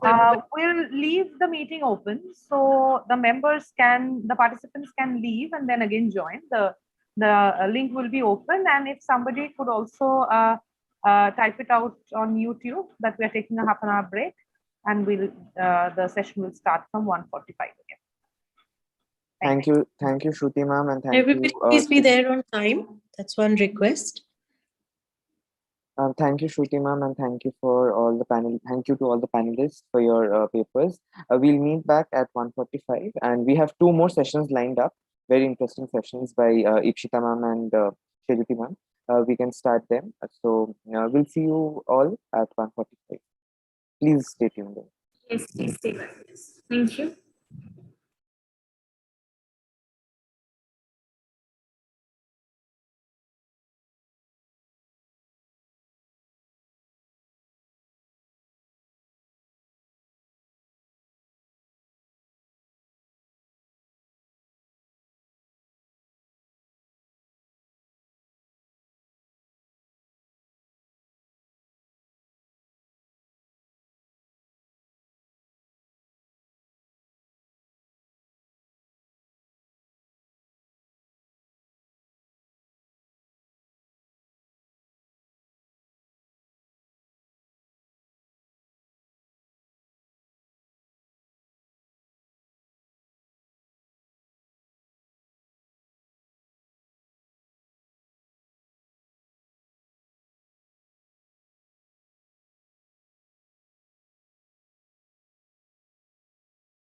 Ma'am, can we start?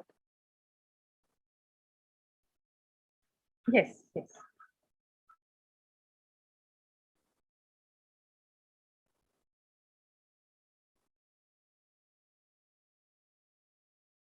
Welcome back, everyone. We have been discussing Satyajit Ray in our today's seminar, Shotoborshe Satyajit, organized by the Zaverian Film Academy in collaboration with the Department of Film Studies. We have had two very enriching panels, one on music and performance and one on literature. Now we'll move on to the third panel of the day, which is chaired by our very own Professor Satyajit Ray. The panel is titled The Question of Gender and Race Cinema, and it will be chaired by our own Professor Satyajit Ray.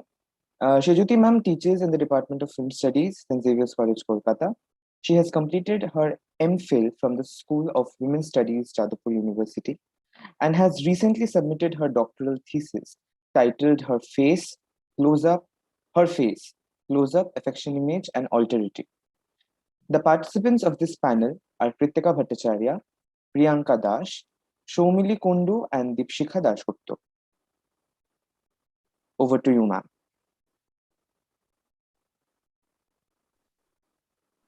Thank you, Ritam. And thank you for giving us some wonderful sessions before the lunch. Post-lunch sessions are generally a bit low on energy, but I hope the three papers that we hear today will keep us engaged. This panel is called Gender and in Satyajit Ray's films. And this is interesting to note that every time you either listen to or chair a session on gender, most of the speakers are females. And interestingly, the three of the speakers we have here today are female speakers. Let's see how we read the films from a gender perspective. The format will be the same. We'll listen to each of you for 15 minutes. I'll remind you of the time. I'll try to do that. And after, I guess, after all the papers, we'll take some questions. And in between, if we have any observation or anything, we can address that after each paper. So the first paper is called Agency of Women in Satyajit Ray's Films. The speaker is Kritika Bhattacharya. She is an UG semester 3 student from Bhavanipur Education Society College. Kritika, are you here? We can start with. Yeah. Yes. Hello. So my topic of today is the agency of women in Satyajit Ray's films. In the course of my paper, I will primarily address the issue concerning the agency of women's character in Ray's films. Given the limited scope of the paper, the discussion will be restricted to the films from mid-50s to mid-70s and 80s, primarily compromising of its black and white phase. Since I want to focus mainly on the agency of women's characters, I think it's only fair we talk a little bit about the character, what is character agency and why a character requires it. Character agency is a demonstration of character's ability to make decisions and consequently that affects as the story unfolds. So the character agency is the point at which the character, generally the protagonist, but in Ray's films, there has been a noticeable change in that, is more proactive than the responsive to the circumstances in the story. A character with agency has motivation of his or her own. They tend to push the plot a lot more, and it's generally the plot, it's more generally the plot that more push the character. On the other hand, occasionally the plot exists as an immediate after effect of the character's activities. Now, moving on to the question, why does a character require an agency? It's because on of the off chance the character doesn't act, it becomes very hard to just be acquainted with them. We cannot relate or form any type of relationship with them. A character without an agency is almost like a prop. That does not serve any purpose other than just to be present in the story and coexist peacefully. To put forward this discussion, if we consider Pather Panchali, Sarboja's name immediately comes to my mind if we are talking about women's agency. Even in a film which is apparently about Opu's life, Sarboja's presence was truly significant and was felt in the entire film. She was a woman who got raked by the shackles of poverty and pain. In Sarboja, there's neither glorification of her endurance nor complaints or self-pity. She tries to strive harder and harder each day so that she can provide for her family and her son's life, and she hopes that he makes his dream come true. In spite of the destitution, Sarboja has a peaceful pride and has faith in estimation of trustworthiness. The outrage and harshness that we generally see, it's actually aimed at the neediness she's caught inside and is often failed to, and she fails to address it. However, if we consider a film from his 17th, Shimabodho, Tutul's character, even though it seemed to be layered and complex, it sadly seemed to lack the agency of female characters that Ray's film set to portray previously. Tutul can be seen as one of the primary protagonists within the narrative, but there's a considerable amount of shift that we find in the agency back in 1950s. The woman in Satyajit Ray's film Shimabodho, like we're talking about Shimabodho and other films such as John Horner, which was around 1976, it gave very few chances to stare or take part in the story. The presence did not get a chance. Her presence did not get a chance to take an active role in the plot, and most of the characters in the film had to share a fair share of sharing their thoughts and made several point of view with the other people. They were just present. They were merely a moral reservoir. And if you talk about Apurna from John Orno, she barely has a solid impact on the story, while the story keeps on progressing anyway, through the actions of the other characters or either randomly. There seemed to be a significant difference with the respect of the question on agency that one encountered in both of these films. Sarboja being an uneducated rural woman who is bound with restrictions, whereas Tutul being an urban, educated, and modern woman, the impact of Sarboja's action and choices within the narrative is considerably more palpable than those of Tutul. It is often seen that while addressing the question of agency, one often resorts to a narrative of progression comprising empowerment, education, liberation, etc. But in Ray's film, we find it to be more of a complicated affair because they do not seem to fit within these binaries of rural, urban, pre-modern, modern, educated, non-educated, uneducated, conservative, or liberal. But again, if one may recall the character from Arati, from Mohanagar and Koruna, it becomes clear that the question of the agency of the female character in Ray's film requires further deliberation and inquiry instead of mere construction of the progressive narratives. Let's look into Arati's life and how she plays such an important role by just being one of the primary protagonists in the film. Mohanagar can be pursued as Ray's own proclamation on the changing estimation of conventional working class Bengali group of Calcutta. It highlights the changes taking place in metropolitan social polities. Mohanagar is a solid, positive, and reasonable assertion on the financial changes in the metropolitan Bengali life through a transformation of Arati. Now, Arati is both the sign and the implied of this financial revolution. Arati demonstrates that a lady has immense assets of inward strength and she might not even know about it or be just aware about it.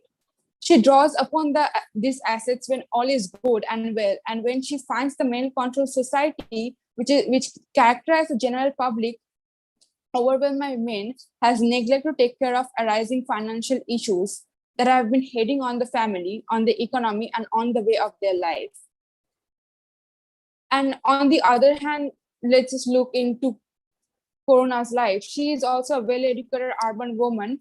She acts out in this film, Kapuru, she acts out with all her eyes through the film, showing a total range of sentiments, directly from those of a high school young girl who is humiliated to find aboard a moving transport, that she has failed to remember her handbag back at home, right to quite certainly of an abandoned lady who experiences made her harmony with her life and who won't ever confide in any man until kingdom comes. Her greatest strength is the ability to forgive, and never look back. Also, it's through her eyes that we witness the weakness of the film's hero, the main protagonist. Eventually, the substance of Satyajit Ray's Kapurush can maybe best summarized into a straightforward scene from the get-go in the film, where youthful Amitav begs Koruna to give her some time because he's clearly not ready to settle down and marriage seems to be a big issue, where Koruna turns towards him with inconspicuous scorn in her eyes and say, "It's not the time that you lack, it's something else." These two films clearly show us Ray did not mean to portray urban educated women to lack character agency and just be moral reservoir. Thus, to trace the question of the shift within the agency of female characters in Ray's film, it is not enough to merely think in terms of educated or uneducated. One needs to take account other social, historical, and political factors to underline and understand these changes taking place over a period of 20 years. In my paper, I have attempted to address and conceptualize these shifts which are taking place in Ray's films with respect to the question of agency of the women character. So to give a quick review and answer this question as a whole, the alternative cinema of India, which includes Ray's numerous works, as well slowly went into general decline in the late 70s and 80s. By the first year of the following decade, its institutionalized support began a withdrawal of systematic manner. The National Film Development Corporation, then the National Television, Doordarshan, retreated its patronage. National awards and festival supports also became very, very uncertain. The more curious thing, however, was the loss of critical support. The National Film Corporation of India solely set to portray and give more to radical and experimental forms. Moving on to the next point, at some point at the last part of the 80s, the corporatization of the financiering and news show modes with the appearance of electronic media started to shape another metropolitan type of the ordinary movies that didn't appear to require the assumed individuals of the mainstream society and the hypothesis as its recipient.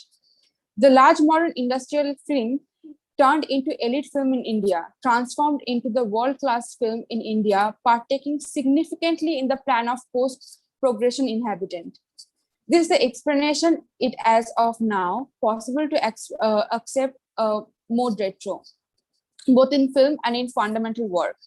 Inverse the 1950s and shockingly the 1970s.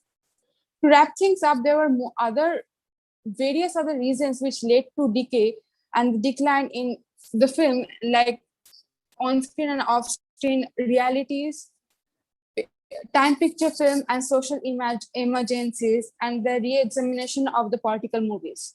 Yet still today, Satyajit Ray and forever, he'll continue with the light and illuminate it and show the way of endless possibilities. Thank you.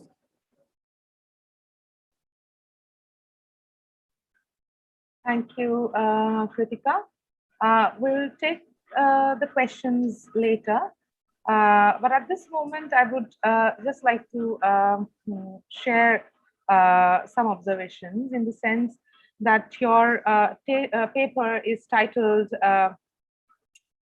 Agency of Women in Satyajit Ray's Films, and when we come across different feminist readings of cinema, this is one very common area that students mainly, try to work on initially.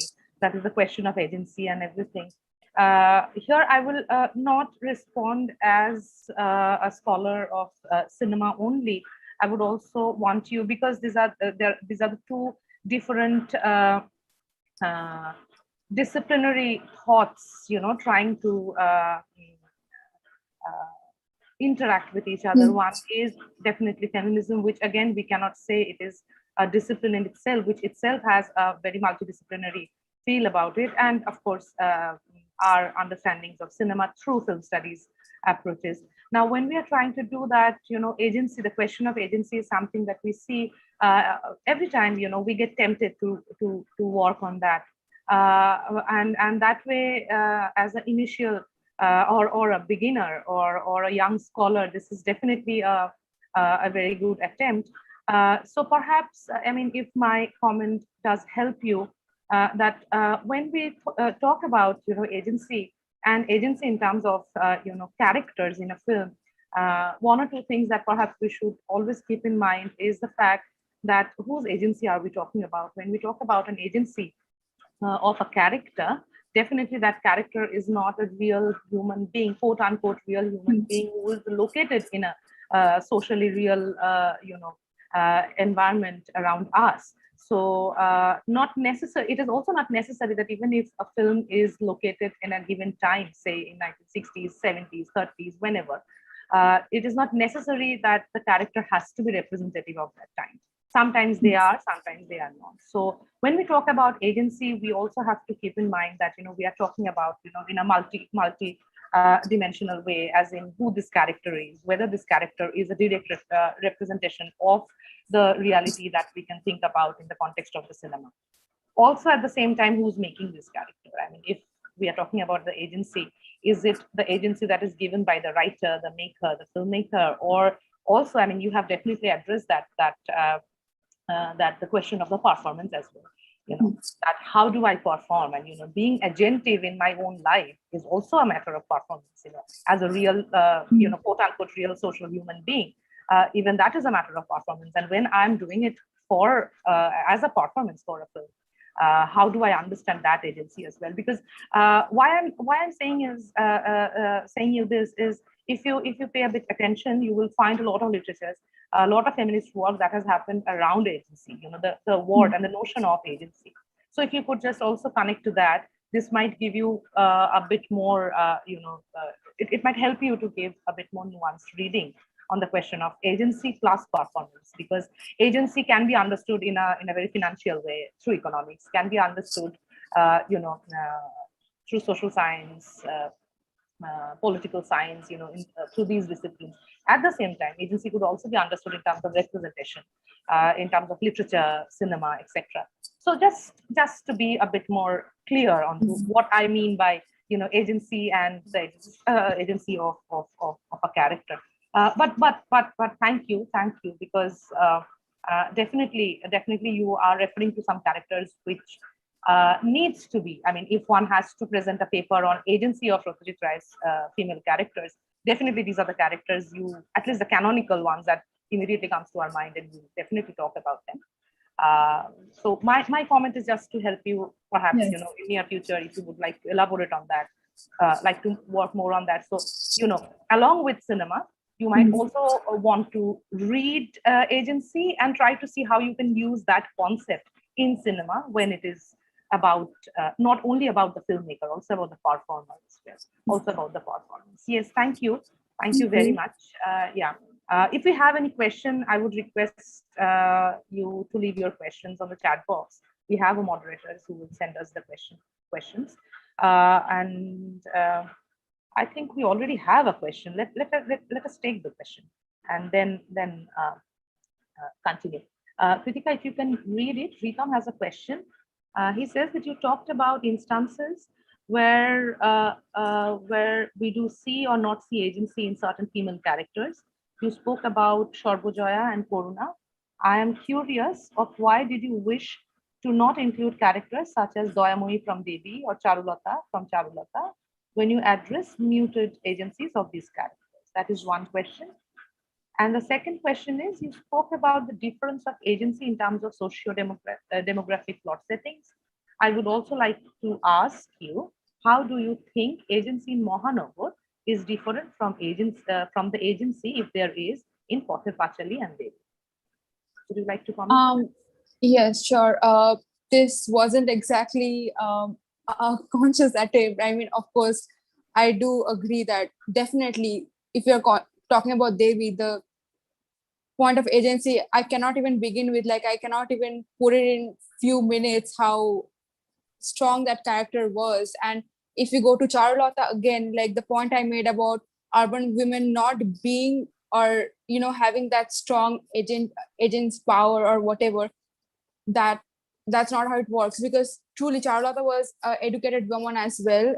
She was educated, she belonged in the urban family, she was a well-to-do woman, and of course, like we see in the film like how powerful she is and the weight she carries. It wasn't planned, I would say. I mean, it's not like I didn't want to talk about it. I would obviously love to talk more about it, but I think it was more because of the limited time. And yeah, because of course I do take consideration about these female characters, and there are so more, like I cannot even probably start talking about it and it will go on for ages. So it wasn't a conscious attempt to just exclude these two names.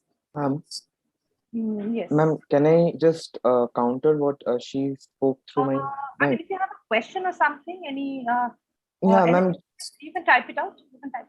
Okay. Yeah.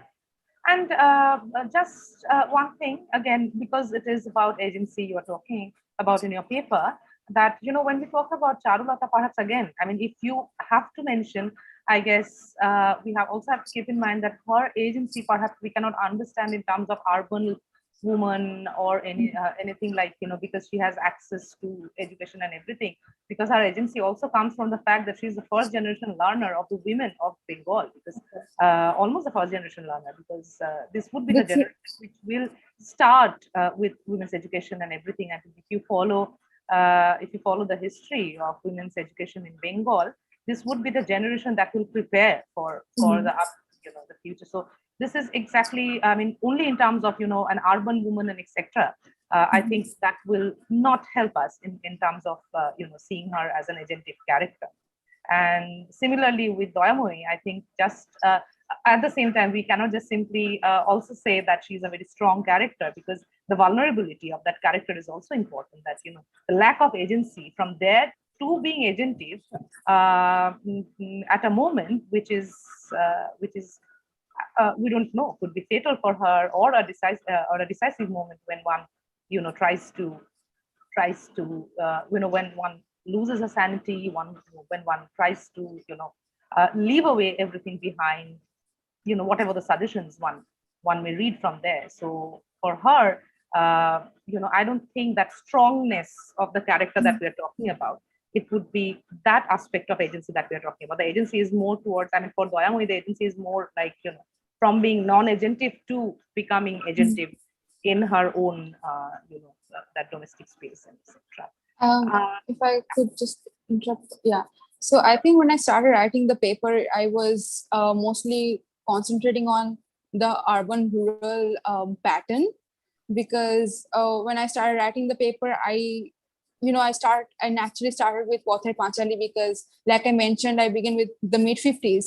So, but when I started researching, I saw like the agentive women, I was actually, finding they were mainly from the rural part, and back when I was coming to the urban section, I was like, the agentive characteristics was kind of lacking. So that's the reason why I guess I tried to differentiate and, conclude in a manner that it's not about urban or rural. So I think that was a mistake from my side, but like, yeah, so that was my entire point of view. It's not a mistake. Perhaps, yeah. And yes, because Ritam has just now said that, the question of deification and everything in the life of Doya. I think the circumstances will be so different. Yeah. When all I'm trying to say is that agency as an idea, as a concept, is much explored in the domain of feminism.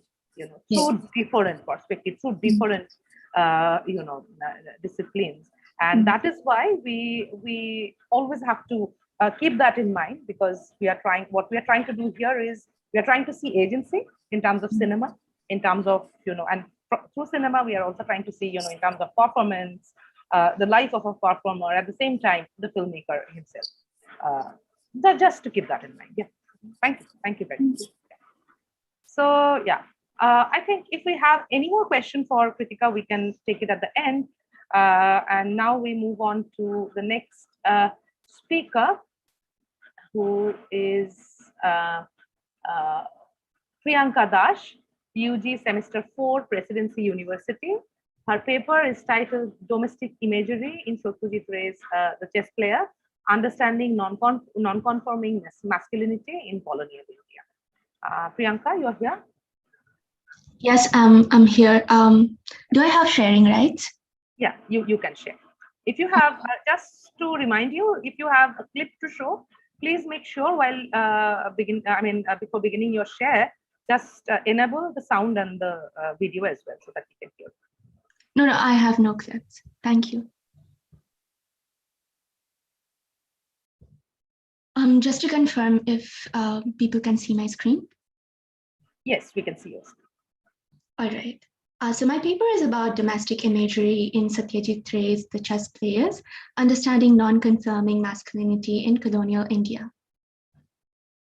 Presentation outline. What constitutes the domestic? Effeminate Babu.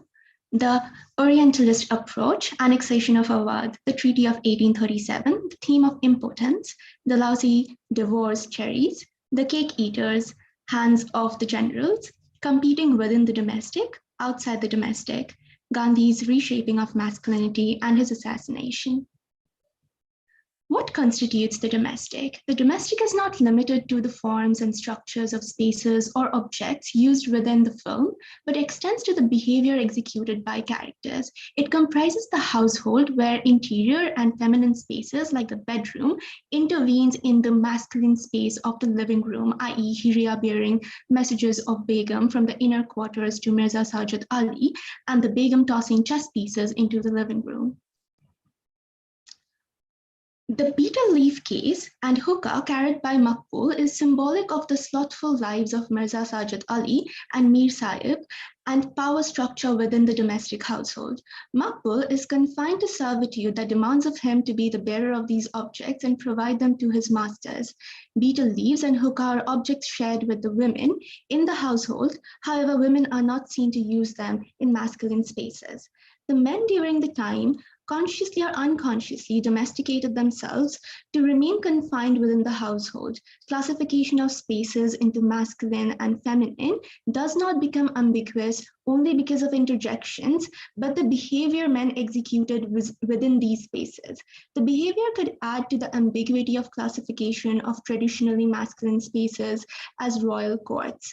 Ray tells us, "Kabhi kabar Nawab darbar bhi saja diya karte hai," indicating that the emperor's deliberate absence from the court and inability to conform to the duties of court. Therefore, the emperor's occasional presence adds only to the beauty of the court, which makes his role and presence in the court quite marginal and non-substantial. The effeminate Babu.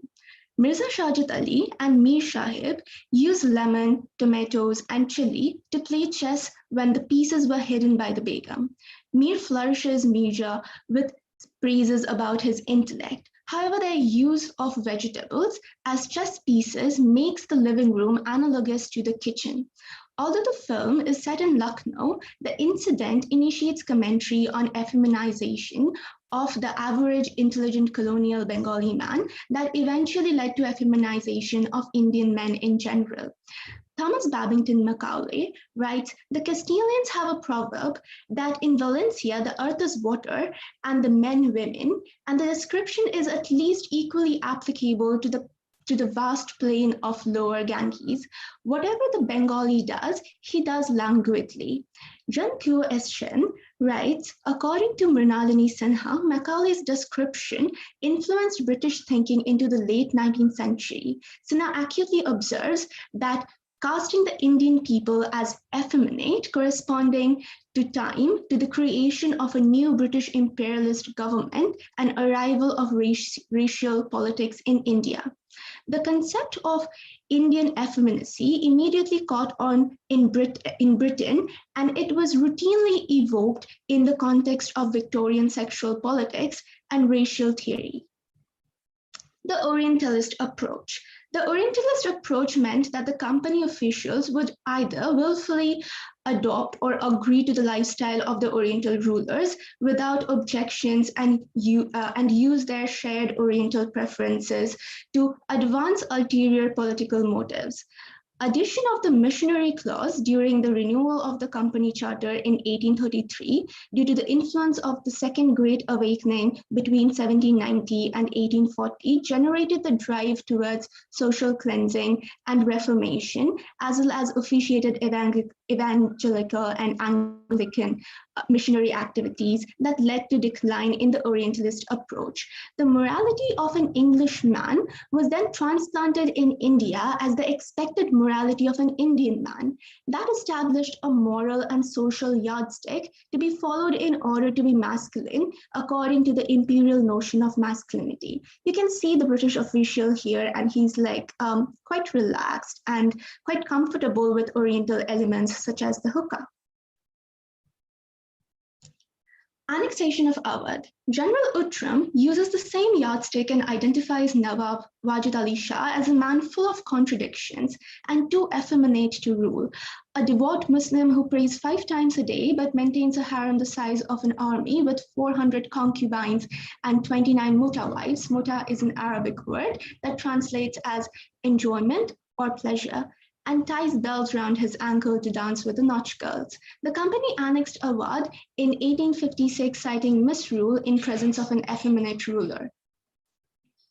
The Treaty of 1837. The Treaty of 1837 that had been initiated as an alternate corrective measure towards the growing misrule in Awadh to avoid the extreme measure of annexation. Apparently, the treaty had been completely abrogated on the order of the Court of Directors after its conclusion. However, it is argued that only one clause of the treaty was disallowed. Therefore, the annexation was unjustified, given it was not the only solution available to correct misrule in Awadh. The theme of impotence. Mirza Shajat Ali and Mir Shahib demonstrate social, psychological, and progenitive impotence. Social. They remain domesticated and confined within the household, demonstrating little to no social skills or empathy. All discussion either begins or concludes with chess, and they reluctantly entertain any form of distraction that might interject them while they are at play. They obsess over the game and deliberately neglect the humans around them. Psychological. They are incapacitated to emotionally respond to situations. They cannot grieve at the death of the advocate. Instead, they feel the loss of opportunity to acquire his chess set. Their feelings are chess-oriented. Progenitive. Both men do not demonstrate physical or intimate desire for their wives, while Mirza's Begum resorts to hiding his chess pieces to steer his attention towards her. Mir's Begum helps his nephew Akhil to cuckold him. Dalhousie divorced cherries. The emperors of different states which were taken over by the company under legitimate or forcefully legitimized reasons of misgovernance or the doctrine of lapse are depicted as cherries which Dalhousie divorced. The only remaining cherry is the emperor of Awadh. Cherries are symbolic of virginity, and effeminate virgin boys are referred to as cherry boys. Indicates the effeminacy of the rulers who are marginalized and thought incapable to rule, contrasted with the manly English men who can devour them. You can see how hungry Dalhousie is. The cake eaters. Awadh's treasury is depicted as a cake, and the emperor of Awadh cuts the cake for the company officials whenever they threaten annexation. Like Maqbul, the emperor is confined to servitude that demands of him to cut the cake according to the whim of the company. The emperor is as servile as a servant and as docile as a woman without agency, and the company officials as cake eaters are depicted as resource extractors. The emperor is then complicit in facilitating the subjugation of the civilians in his effort to preserve his throne and crown. The hands of the generals. Mirza and Mir are not real generals, and they do not have the strong hands of the generals. If you carefully pay attention to the narrative that goes on in terms of the voice of Satyajit Ray, he first asks us to focus on the hands of these people. Mirza and Mir. Their hands are too delicate to lift sword, and they're meant to carefully lift chess pieces for intellectual combat that does not involve bloodshed or violence that are markers of masculinity. The game of chess can be played by Hindustani as well as English rules. The former is slow and time-consuming, indicating the sloth and leisure in the lives of Mirza and Mir, while the latter helps you conclude the game faster, indicating the stealth employed by the company to annex territories. Competing within the domestic. Mirza and Mir compete with their wives within the household to preserve the asymmetry in power dynamics. Mirza and Mir project pride in their intellectual prowess as chess players. Mirza thinks that the Begum must have requested his presence to know if he liked the biryani, indicating traditional association of women with the trivial. He behaves dismissively and trivializes her request because it cannot be more important than chess. She explicitly expresses her desire for Mirza and even hides his chess pieces to steer his attention towards her, but to no avail. Mir thinks his Begum does not belong to the peculiar kind because she conforms to his expectations and seldom provides him the opportunity to complain, whereas she, in reality, manipulates his expectations to help his nephew Akhil to cuckold him. Outside the domestic, Mirza and Mir begin to regret their decision to move out of the domestic and play chess outside, where they do not have their wives and servants to cater to their expectations and needs. Their regret reflects the status that they enjoy by subjecting people around them to docility and servitude like the company officials. They reveal that their privilege is inherited, but their ancestors belong to the line of skinners and cooks. Outside, their false sense of superiority collapses, indicating that it was the domestic space that reinstated their superiority, and they needed to belong there to preserve themselves. Sorry, what happened?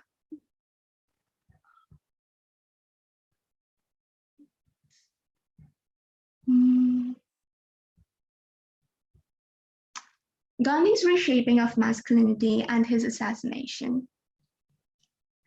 The colonial project in India was reliant on arming men, disarming women, and exaggerating the standards of masculinity by transplanting morals and social instructions from England to India.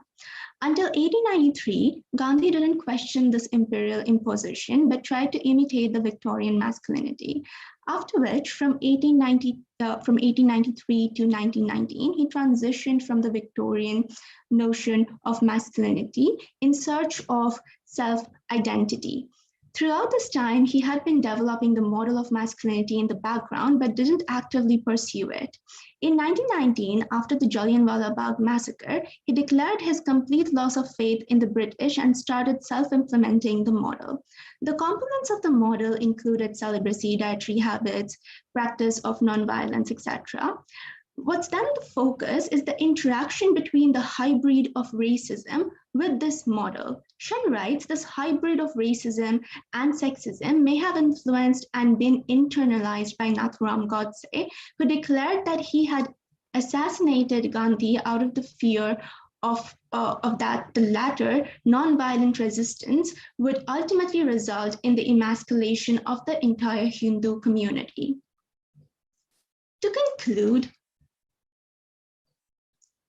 the domestic imagery in the chess players compels the audience, or an average critique like me, to examine the implications of spaces, objects, and behavior as represented through the characters or the narrative to understand the structures and substructures of subjugation, imperial masculinity versus non-conforming colonial masculinity, imperial and non-conforming masculinity versus femininity, the masculine control and types of masculinities present in domestic spaces and even territories, effeminizing the colonized masculinities as a form of racial politics and subjugation, the intergenerational insecurity surrounding masculinity, and lastly, the internalization of the same, leading to outcomes like the assassination of Gandhi.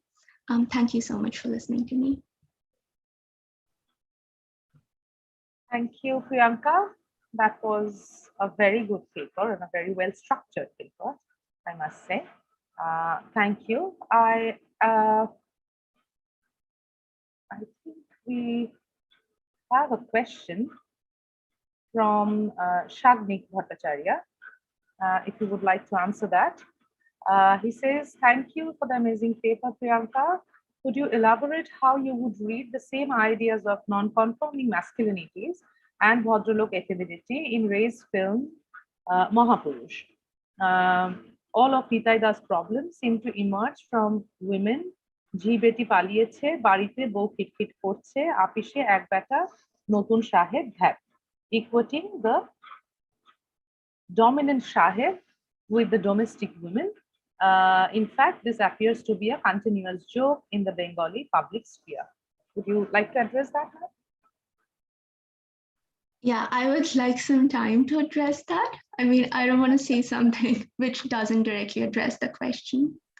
Okay, maybe after the next speaker, if you would like to comment on this. Yeah, sure. But I would address that, yeah. Thank you.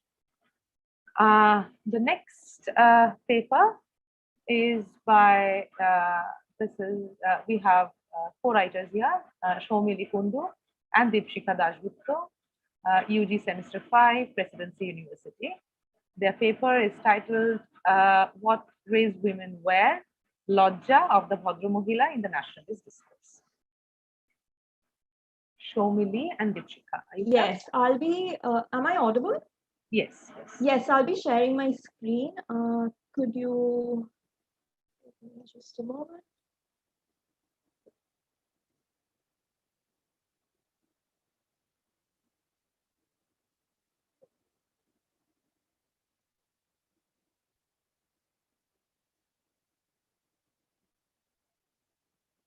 Can it be seen?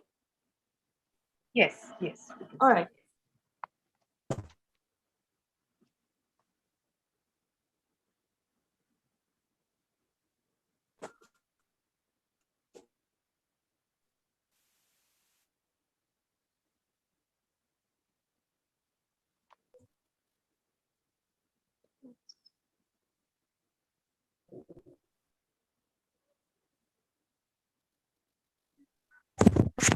Good afternoon, everyone. Am I audible? Yes.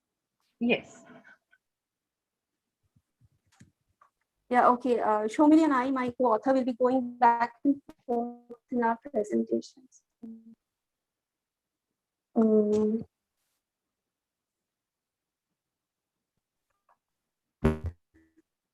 So our paper is titled What Raised in an otherwise black and white setting. It is the stark red color gracing her lips that stands out in the movie poster of Satyajit Ray's Mohanagar or The Big City. Aarti Mazumdar, played by actress Madhavi Mukherjee, is not alone in this picture. She is accompanied by someone else, presumably a woman, who is applying lips. Her posture mimics hesitance, but she offers no resistance. Released a year later, but set decades ago, she offers a very different sartorial image. She is featured wearing high-collared sari blouse with long sleeves, cuffs and collars underneath her carefully pleated sari that wraps her entire body in a textile enclosure. Her attire, reminiscent of Victorian female fashion, is a pictorial representation of the encounter between tradition and modern. It was through the woman's question that the nationalists sorry to interrupt, attempted to resolve the two women protagonists.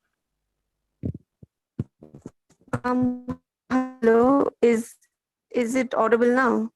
Yeah, you're audible, but your voice is breaking. If you could check your internet once. Yeah, okay.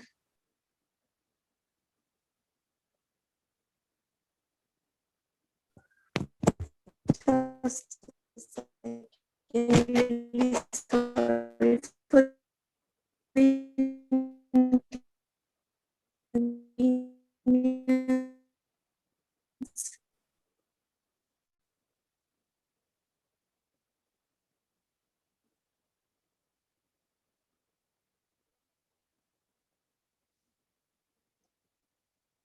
I think she froze. No?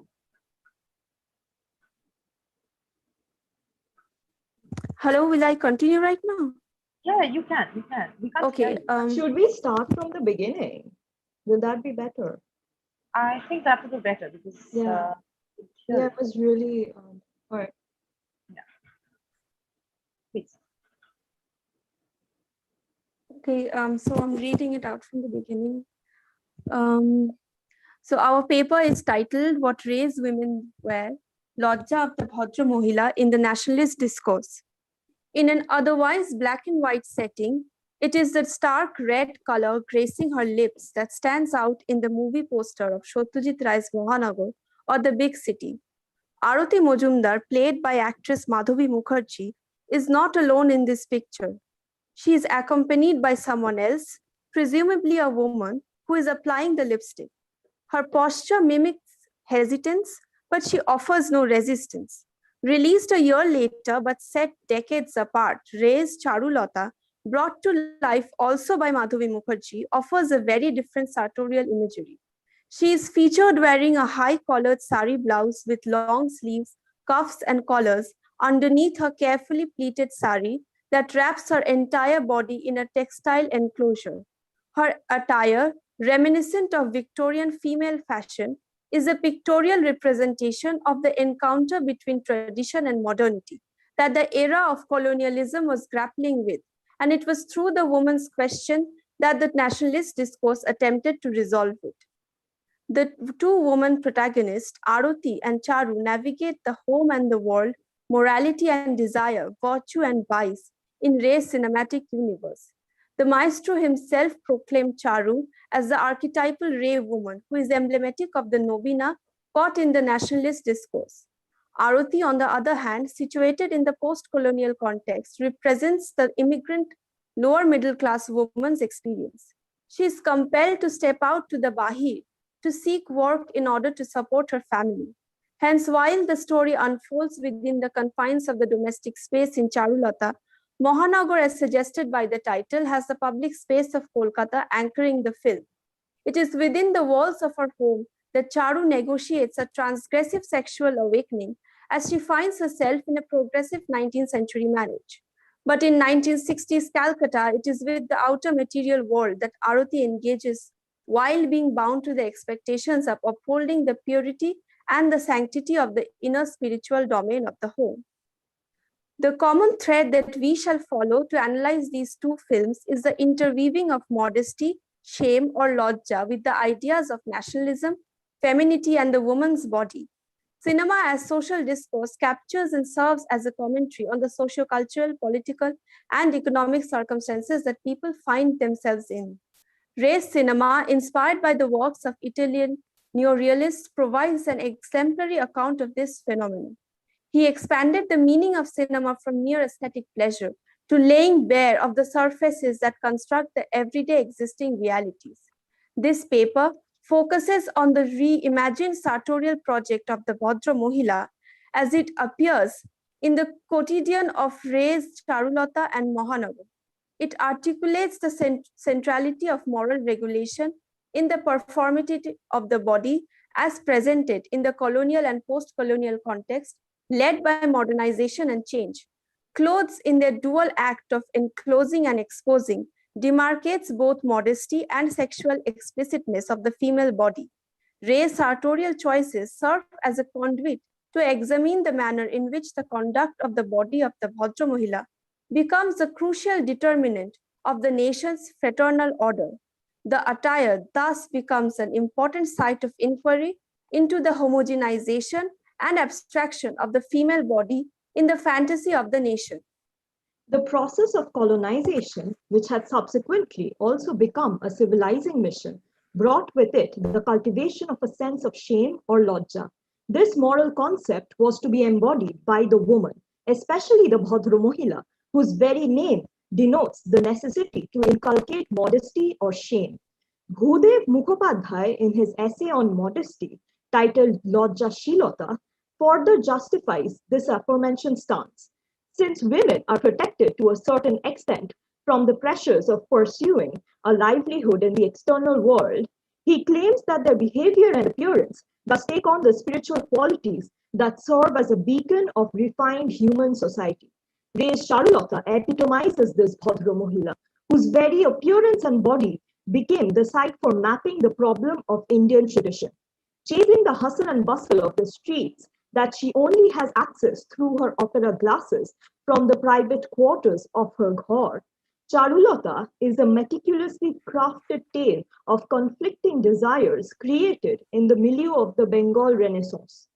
Charu's lenses, symbolizing modernity, soon focus on another moving person, her husband Bhupati. Ray's camera, however, strictly captures only Charu, in a manner which makes the audience aware of the act of watching her, almost voyeuristically. The gaze, or a silent surveillance, informing notions of morality that the woman has to constantly grapple with, is thus thrust upon us as we watch her eyeing her objects of desire and non-desire. A complicated juxtaposition of nationalistic fervor and ideologies of Bentham and Mill appear in Charu's husband, an immaculately suited bearded man. Ray portrays him as the politically active son of a colonized nation, while an emphasis is laid on his Hindu wife to conduct and appear as a proper gentlewoman. In an essay on her childhood, Swarnakumari Devi outlined how Debendranath Tagore's daughter-in-law, Ganodanandini Devi, influenced by Parsi clothing and Gujarati women, produced a civil and elegant attire fit for the Bhadra Mohila and combined indigenousness, decorum, and modesty. Shame or decency thus become integral parts of the sartorial project that emerged as the norm for the new woman. It also went beyond a certain social sense. Lodja, put forward as a major female ethic, also incorporates within it a regulator of sexual possibilities, infusing elements of denial, forbiddenness, and guilt within female sexuality. This becomes painfully apparent in Charu's interaction with Amol. Although she gazes longingly at him in the idyllic garden scene with barely concealed sexual desire, it is only through the lenses of the opera glasses that this fantasy can see the light of day. Her awareness of her sexual self cannot evade the moral gaze that constructs the Bhadra Mohila and therefore cannot be realized. The concept of civilization as it emerges during this period therefore heavily hints towards the denial of the body, and in particular the female body. But it is the lodja, or the sense of shame contained within this body, that binds together the imported Victorian values of morality and the nationalist project. Through the sartorial project, a national visual form for the Bengali woman was designed, a femininity in nationalist terms. Manners of dressing for women that signified respectability were intensely debated upon, and a flimsy, loose sari no longer met this criteria. Tailored garments became the pillars of civilized attire, and while the Bhadralok had to adopt these fashion statements like Bhupati does, the Bhadra Mohila, on the other hand, was recommended to adorn a well-fitted blouse with embroidered collars under the sari, a hallmark for tradition melded with the potential for modernity. Stitching and embroidery thus became the cornerstones of a housewife's daily activities, and we find ourselves patiently watching Charu engage in it to chase the ennui away. In Mahanagar's post-colonial setting, the sewing machine that Aruti is appointed to make a sales pitch for to the housewives of urban Kolkata takes on a bigger presence than a mere cinematic prop. Quite paradoxically, therefore, it is the art of sewing which the nationalists had imagined would keep the Bhadra Mohila busy in the inner quarters of the ghar is what displaces Aruti to the Bahir. In this new and disruptive urban public sphere, Aruti's emergence as a salaried working woman is significant. A disjuncture occurs from her prior position as a traditional Indian wife, mother, daughter-in-law, sister-in-law, and Ray captures this sartorially through the makeover that she undergoes. On the day of her interview, Aruti realizes that to fit in with the other sales girls, she must become more fashionable. The term is better clarified when she is transformed from wearing a thick cotton handloom sari to a more luxurious one draped loosely across her chest and a bra underneath a sheer blouse. over the course of the film, Aruti constantly negotiates with the imagery of the Bhadra Mohila on both sides of the threshold of her home. The change in the pattern of the sari she wears, along with the lipstick that she starts adorning, are careful and deliberate moves on Ray's part, who is aware of the notion that any Western import will signify immorality. However, while overtly it is Western influences that seem to challenge the moral sensibility of the Bhadra Mohila, the ambivalent and unnoticed placement of Aruti's bra also contradicts the modest, non-sexual, and respectable codes of dressing during that time. This allows Aruti to indulge in a certain covert sexualization for a post-colonial gaze that situates modernity, sexuality, and erotic pleasure in her life without compromising her traditional role in the project of nationhood. A gendered paradigm of ideas about nationalism is produced through the interiorization of Oriental epistemology of the nation as feminine. The woman emerges as the seat of inner spiritual domain, marked by her purity as mother and goddess, and is thus represented as a sacred spiritual domestic sovereign that must be guarded at all costs from the other. In the chronicle of Aruti's life, this other can be located in the peril of Western influence, sometimes female friendships, and also as the presence of other men. The Firingi woman, Edith, with her lipstick and sunglasses, threatens to upset the patriarchal expectations of embodying traditions in Aruti. Her lipstick, which is a gift from Edith that she only wears at work, is a horrifying discovery to her husband Shubroto. In earlier scenes, he had asked her not to chew pan, so much so as it stains her lips red, a change in appearance that contested the large lodja the Bhadra Mohila must inculcate. Aruti, faced with the accusation of becoming westernized, throws the lipstick outside the window and pleads with her husband to not misunderstand her. The nationalist imagination of the modern Indian woman was thus to set her apart from this westernized woman, the Mem Sahib, along with the lower class and lower caste woman. If the Bengali gentlewoman was to adopt the Western lifestyle, it would spell the loss of her identity, revolving around the given moral code, and consequently that of the country's. Behaving like an English woman entailed a Western style of living, drinking and smoking, and socializing freely with men. A culmination of this discourse is evident in the reason behind Edith losing her job. According to their boss, Mr. Mukherjee, it was because of her alleged immoral character and sexual promiscuous nature, an accusation woven out of the trope of the Mem Sahib. He does clarify that it was actually because he saw a better employee in Aruti, not because of her capabilities, but her docile, subservient, bhodro nature. A constant tussle also occurs with the status of Aruti's job. Her quick uptake and excellence unnerves her husband, and he asserts that she quit it for the sake of peace within the ghor or the shangshar. But ultimately, she becomes the only breadwinner of the family since Shubroto loses his job. The resulting insecurity caused by her success is added by his growing suspicion of his wife's fondness for her boss. He raises concern over recognizing her at home when Aruti mentions that she is unrecognizable at work. However, even in the latter space, through her brazen display of solidarity for Edith and subsequent claim of agency, she goes beyond the simple image of the Bhadra Mohila as perceived by her boss and thereby leaves him grappling with unfamiliarity. These masculine anxieties are also realized by Bhupati when he becomes aware that his wife has been nurturing feelings for his cousin. Her final outburst leads him to reckon with his shortcoming to have ever known Charu, who remained isolated in the home as the lonely wife. Bhupati and Omon, echoing the reformist and revivalist ideologies of Bengali Renaissance, cannot engage with her fully as they constantly fall short of recognizing her. In an ironic and literary allusion, Omon sings Tagore's Ami chini go chini tomare ogo bideshini.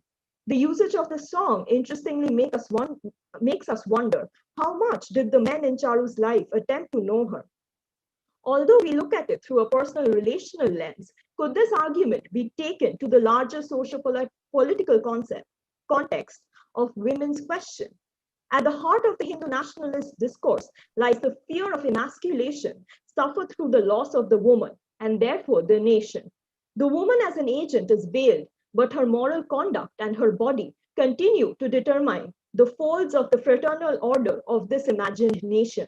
The sartorial moral project launched by the nationalist discourse thereby reveals deeper sets of colonial and post-colonial identity constructions as taken up by Ray in his adaptations. The patriarchal demand on what women should wear perseveres in contemporary India. The amount of exposure of a woman's body still evokes questions about a woman's morality. Discussions on the length of the hemline of our skirts and ripped jeans continue to hold us hostage in a textile enclosure, tinted and tainted by the somber tones of shame and guilt. Thank you. Thank you so much. Thank you, Shomili and Deepshika. I was just wondering if you change the slides, PowerPoint slides. Sorry? Were you changing the PowerPoint slides? Yes. Was that not visible? We couldn't see that. No. Oh. That's all right. That's all right. Yeah. Thank you. Thank you so much. I just have one observation in the sense, because you are trying to see the notion of a modern woman through her attire, which again is I mean, many feminist writers are working on this, about women's dresses, the history of sari, and etc. And there, I guess, what we need to keep in mind is that when we are thinking about this particular piece of fabric, which kind of becomes almost an identity of the Bengali Bhadra, that is, somebody wearing a sari, we should also try to remember that we shouldn't look at it from our present perspective, because this is somewhat in continuation, as it was there, then it underwent a kind of a change, and then we have one particular use of this cloth, this fabric, sari itself. Why I'm saying this, because we have to remember that this particular piece of textile, that is sari, because I'm trying to point out to the fact that you mentioned somewhere that it's a combination of a Hindu woman wearing a sari, and then the westernized comparing Madhavi's character in Manava as a westernized woman who's going out of her home and etc. And also sewing as an act which kind of limits one into her domestic space and etc. Of course, yes, because these two contexts and everything are two different times, happening at two different times. One definitely gets tempted to make that comparison. But what we also have to understand is that the moment that Charulata represents, the 19th century women, where a certain kind of social reforms were happening around women, so many different things were happening, education, age of consent, ban on sati, so many things were happening. Sari also underwent a major change at that time, because what we are seeing in Charu is not exactly how a Hindu woman would wear a sari. The basic difference was, and that is also something that we have to understand, that when we talk about Bhadra Mohila, we shouldn't compare her with a very conventional traditional woman, because Bhadra Mohila itself has stepped out of that conventional conservative space, that is the domestic space that it was. It has come out of it, and it has undergone a certain modernization, or even if you push it and want to call it a westernized woman, that is what a Bhadra Mohila would be, because that is what a Charulata would be. Because when she is wearing a sari, we are seeing her wearing a sari with a properly decorated blouse, with petticoats and etc. Because these are the two, another important piece of clothes that got introduced during this time. Hindu women before, because they were not allowed to go out of their homes, they would only wear, reference that you will find that women would wear their saris by tearing off this part of the sari, golden part, etc. And they would also not wear petticoats. Why they'll do that? Because everyday domestic work, when they're working, জরির পাট থাকলে পা কেটে যাবে, because they will not go out of their home. They wouldn't even wear a blouse or something. So the piece of cloth is just to cover them up. So it is, and so this blouse and petticoat, this is also, something that, lets you explore the fall of a sari, almost like a gown and a dress. This is something that helps us to see how sari also went through a modernization, through, and again, not through the Hindus, through the Brahmos, who actually separated themselves from Hindus because they, tried to be with the reforms and trying to see women, again, the problems, the political problems around that, whether that these movements came from the women itself, or it's the men who desired this kind of modern women. That's a different question. I'm not getting into that. But again, so the Charulata, when she's sewing or she's wearing a particular sari, etc., she's wouldn't be a traditional woman in that fashion, because her act, because if you see, there are again a lot of works around women's syllabus, when women were allowed to go to the schools and study. Mojar ব্যাপার হচ্ছে, even if we see that moment to be the time when women were allowed to go out and study and etc., and age of consent also got implemented, so you have some time before a girl is getting married. So what should they do? So okay, send them to the schools and the colleges, let them study, and etc. And in their syllabus, you will find that domestic work, যেটা আমরা এখনো এই কোর্সটা এখনো পাই, domestic science and etc., this kind of developed there. So sewing, so almost at par with how women in the West would decorate their homes, how they will, and when they're coming out of their home, they are entertaining guests, they're going to places, etc., etc. So they will also decorate their homes and houses like that, crochet, sewing, etc. These are the practices that these women will do, and this is not exactly how a traditional conservative Hindu woman would practice sewing or would wear a sari. So, and that is why even if there is a departure from Charu, and you see a different image in Madhavi, in Mahanagar, we'll also have to remember that Charu herself is also at her moment is a very modern character in that sense, because it is yes, also, Charu is the Nobina as opposed to the Prachina. I think that is what we've attempted to say, even that Charulata is the embodiment of the new woman. She is being held as against the Prachina, which is also being in a certain way symbolized by her sister-in-law, right? So that's that comparison, and everything is very visible there in the film itself. Yes. So what we did attempt to kind of say is how even lodja and modesty becomes a major, plays a major role in this construction of the new woman. That is also seen in Charulata.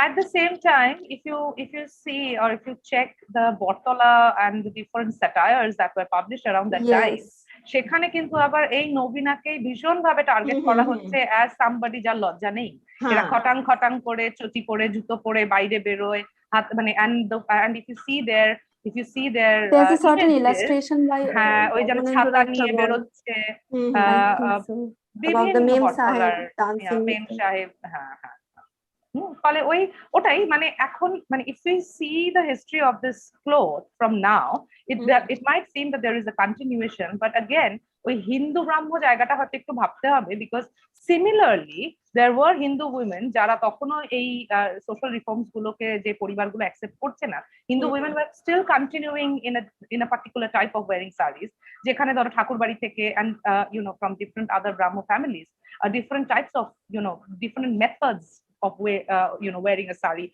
Marathi way of wearing a sari like a gown, wearing a petticoat, frilled blouse, etc. Was very much a modern image of a woman in a sari. Yes. Yeah. Thank you. Thank you very much. I shouldn't take much of your time because we are running short of time. We must take some questions. I think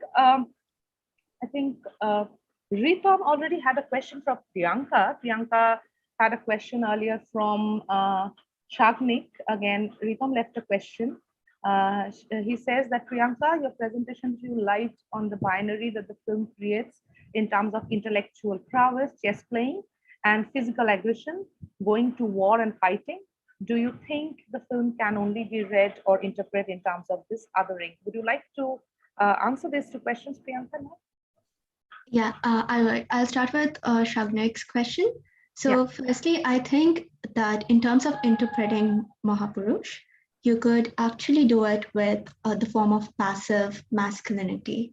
So in terms of what happens when masculine characters start becoming passive and they do so out of their own self-interest.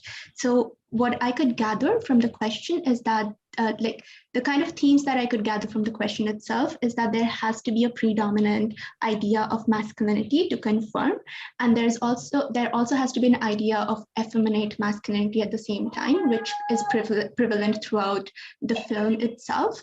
And the character finds himself somewhere in between and tries to not like address the interests of the predominant masculinity, i.e. the successful average family man who's able to like cater needs of the boss and also able to like cater needs of the wife at the same time, and is kind of like in the crossfire of the two, but then kind of self-elects to not respond to these kind of needs, and then paradoxically conforms to the latter form of masculinity, which is like effeminate masculinity. So I wouldn't say that they directly try to conform to the effeminacy, but they conform quite paradoxically because they don't want to conform to the other one.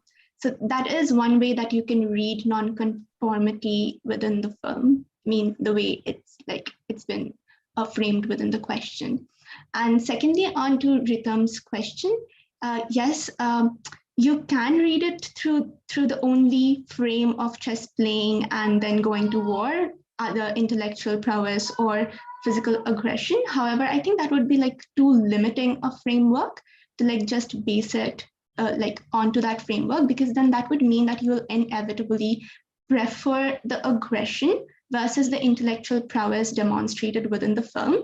Because if you notice carefully, the chess players do not achieve anything substantial within the course of the film. So that time the criticism becomes biased. I mean, yes, we could like create deviation and create points of exit where we can like take references of which one to prefer, or why should one be preferred over another, or why one feels otherized over the another.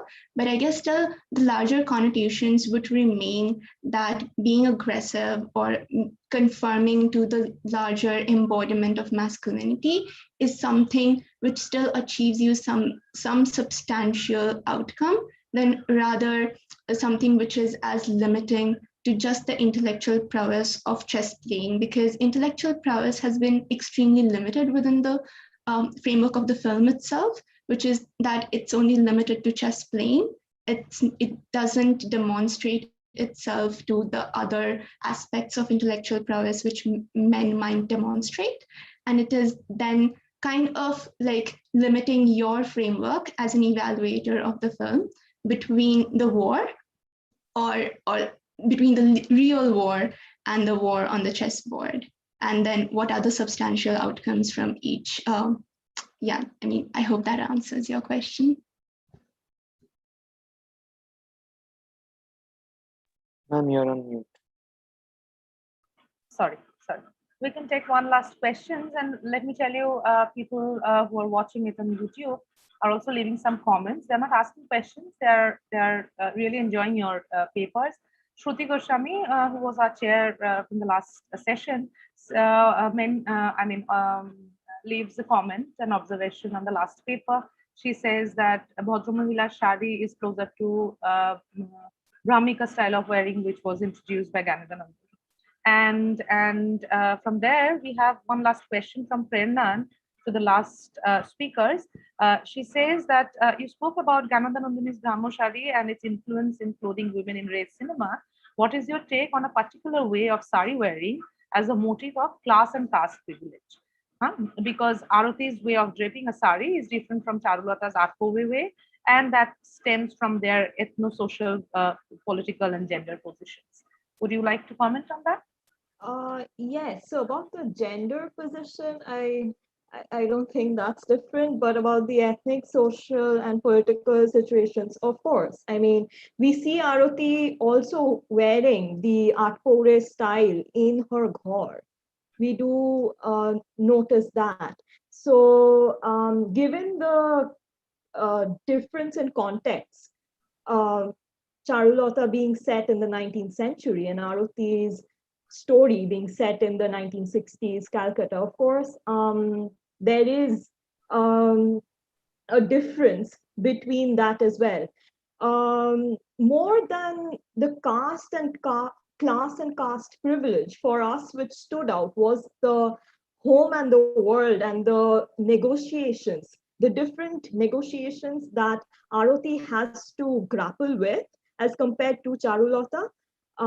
That is obviously anchored in the context, and accordingly, the clothing, we see the changes and differences. Yeah, and they're both novenas. I mean, yes, we did not attempt to do a comparative analysis. We just wanted to look at the figure of novena in two different temporal contexts.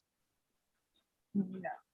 And also, I think this distinction that wearing a sari art in an Atkore way, that the one that she refers to, a division ta borabori ache, that you know that at home you wear something like that. Because if I'm not wrong, I guess Charulata wears sari like a dress when she goes out to the sea beach with her husband. So that that way, yeah, when she's stepping out, she's wearing it differently. Yeah. A divisions actually from a very Hindu way of wearing sari theke wearing a sari like a dress. A division ta Hindu households, Brahmo households, Bengali households, is very much there. I think let us stop here. We shouldn't exceed our time. I think we're already it's 3:03. So yeah, thank you very much. These papers were very enriching. Thank you. Definitely I would request you to think over these papers, try to publish it somewhere, or elaborate it or work on it as a research paper finally. These are very interesting papers. Thank you. Now let me stop here. Who will be next? Ritam? Yes, thank you, ma'am, for sharing this panel. It was quite an insightful panel for us. So after this discussion, we move on to the last panel for the day, which will be chaired by Professor Ikshita Borat. And the panel is titled The Politics in Race Cinema. Ikshita ma'am, she is an assistant professor in the Department of Mass Communication and Videography at St. Xavier's College, Kolkata, for more than 9 years now. She's also currently the head of the Film Studies Department at St. Xavier's College. She has completed her PhD from Film Studies Department, Jadavpur University, and holds a master's degree from AJK Mass Communication and Research Center, MCRC, Jamia Media Islamia. She has also worked extensively as a media professional in the Kolkata television industry. The participants for this panel are Ognidipta Roy, Aman Jaiswal, Ribuntu Gupta, and Shayantu Gupta. Ma'am? Am I audible to all of you? I somehow can't hear Prerna. Hello? Yes, ma'am, you're audible. Great. So I look forward, I was listening to these wonderful sessions, and I must say each session came to me as a surprise with such enlightening and such wonderful student papers. So the next session is the Politics in Race Cinema, and we have three papers with us, which ranges from students from North Bengal, St. Xavier's College, Heritage College, Presidency University, and Jadavpur University. So, which means there are three papers, yes, four papers together. So without further delay, let's begin. I'm looking forward to hearing all of you. And we begin with Ognidipto Roy from North Bengal, St. Xavier's College. Ognidipto, are you here with us? Hello, ma'am. Am I audible and visible? Yes, you absolutely are. Okay. Good afternoon, respected teachers and my fellow participants. The topic of my paper is prefiguring the fundamental necroeconomy of a fascist intent and contemporary India, reading Ray's Ganashotru. It will be a very specific topic and its focus will be on Ganashotru. I will explain how Ganashotru essentially transcends the spectral authority of its literary parent by Henrik Ibsen's Enemy of the People and how it foreshadows the necroeconomic state apparatus and the fascist undertones of the current political climate in India. I will also discuss the positionality of the titular enemy of the people and also the status of the various enemies of the enemy of the people as presented in the film. And it will be a verbal presentation. It is perhaps not an appalling exaggeration to suggest that the 1989 box office release, Ganashotru, is generally shirked off as a black sheep when the intimidating offer of Ray comes under contemplation. Even if the putative disapprovals harboring around issues of treatment and woman characterization are considered, the main argument of the movie remains indisputably true till date in terms of forecasting the contemporary politico-religious contours of India, which is auguring disturbingly unwell, all the more these days, after 3 decades since the release of the movie. The most fascinating facet of the film is indeed that of its generic criminality, which defers compartmentalization in all respects. For viewers of today, it is a well-known fact now that the skeletal premise of the film roughly resembles its source material, Henrik Ibsen's En folk fiende. The narrative concerns itself with the societal jettisoning of Dr. Ashok Gupta, played by Soumitra Chatterjee, Ray's version of Dr. Thomas Stockman, under the vicious scheming of his brother, the chairman of Chandipur municipality, Mr. Nishit Gupta, played by Dhritiman Chatterjee, the Peter Stockman of the film. In many ways, however, a closer theatrical counterpart to the film's updated discourses can be located in Václav Havel's absurdist magnum opus, The Memorandum. Much like Ray's Ganashotru, this play of Havel serves as a microcosmic allegory for totalitarian mass psychology spearheaded by a monolithic fascist ideology coined on a synthetic language called Taijip in place of Ganashotru's focus on terms such as Hindutva and Charanamrita. The correspondences between the film's versions of the brothers even mirror heavily that of the manipulated Ballas, who is a deputy director, and his ruthless commandeering of his antithetical superior named Gross in Havel's play. Such an intertextual build-up casts the character in the film under the symbolically grander archetype of the propagandist mouthpieces, symptomatically and metatextually typical to the respective dictatorial well-toned sounds portrayed in a plethora of texts finished under the war region hangover of the same millennia. Thus, I made the comparison between Ganashotru and Memorandum.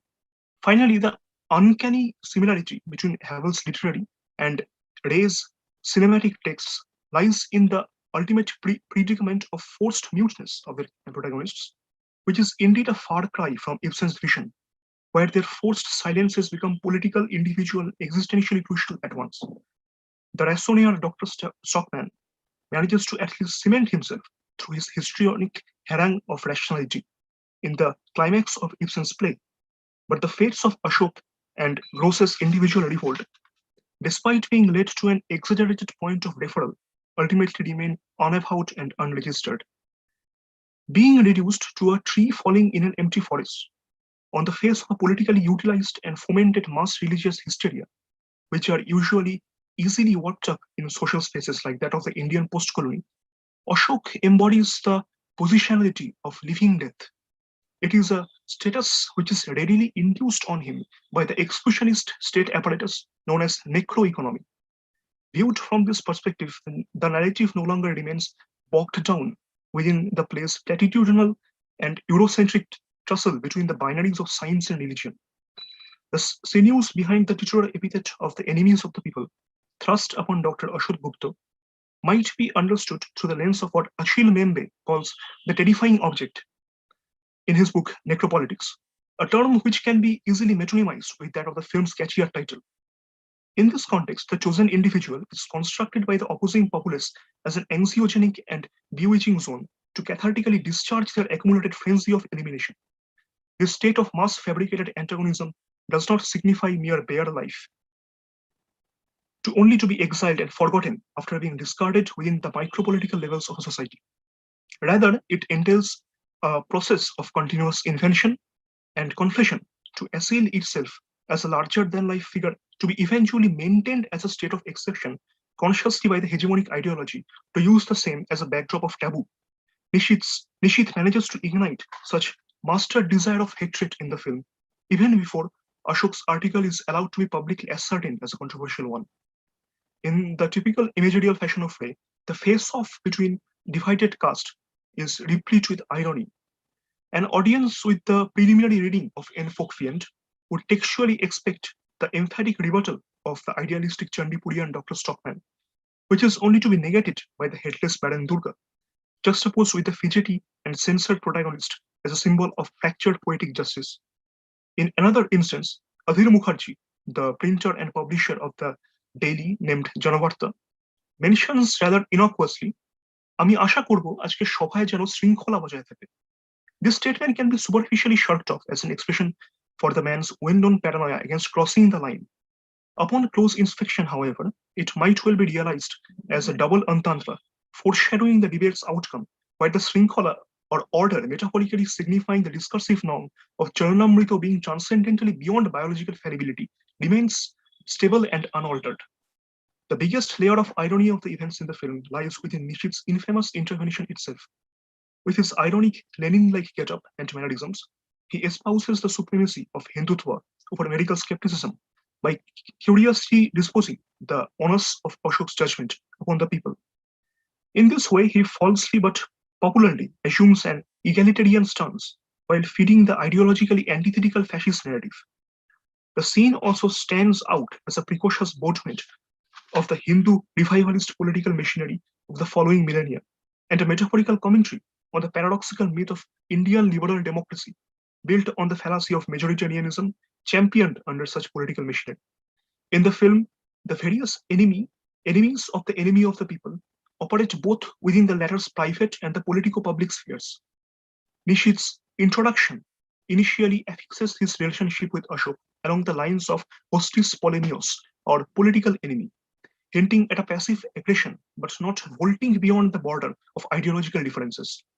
Ashok's nonchalant and jovial remarks about his brother's conservatism betrays the Schmittian line of political thought, where conflict is only entertained as a necessary pivot exclusively within the political sphere but not beyond it.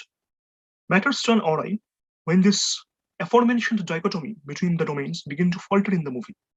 Adhir gradually locates the germination of conflict with his private habitat, as well as with Haridash's sleazy approaches toward his daughter, and his and Adhir's eventual betrayal under Nishith's insistence.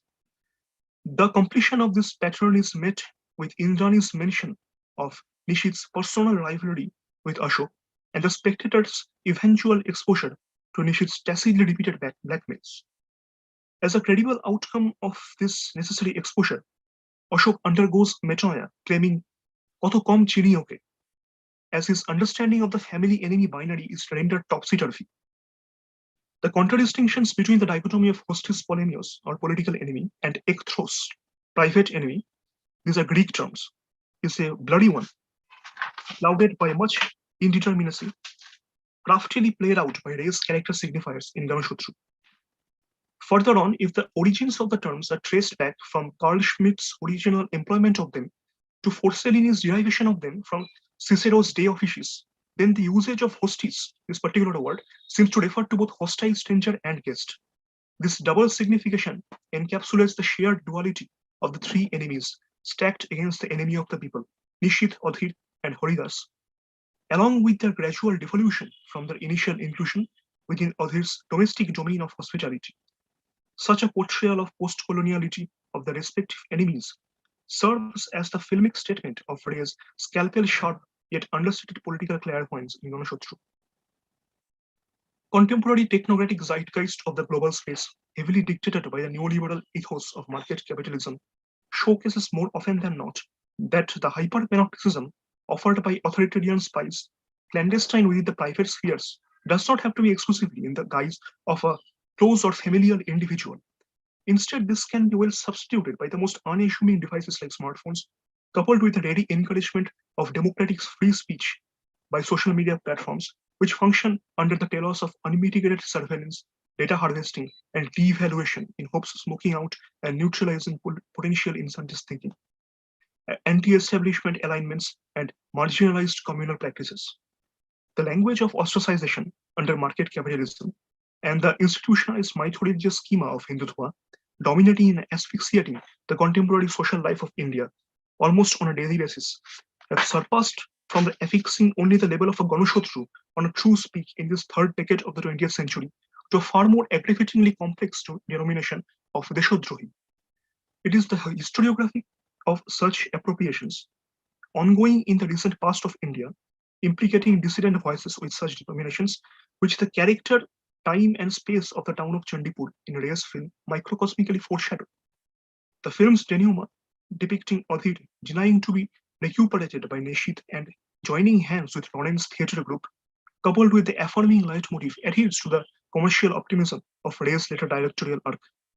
Whether or not his humanist concordia persists against the incessant co-option of revolutionary endeavors under the existing scourge of neoliberal Hindu fundamentalism remains to be answered, just like the unavowed confession of the film's titular Ganashotru himself. But the fact that Ganashotru prefigures the necroeconomy of a fascist intent, constantly legitimizing itself by the populist logic of majoritarianism and Hindutva in India, today's India, is indeed a truth which is perhaps painfully unequivocal and poignant for our times. Thank you.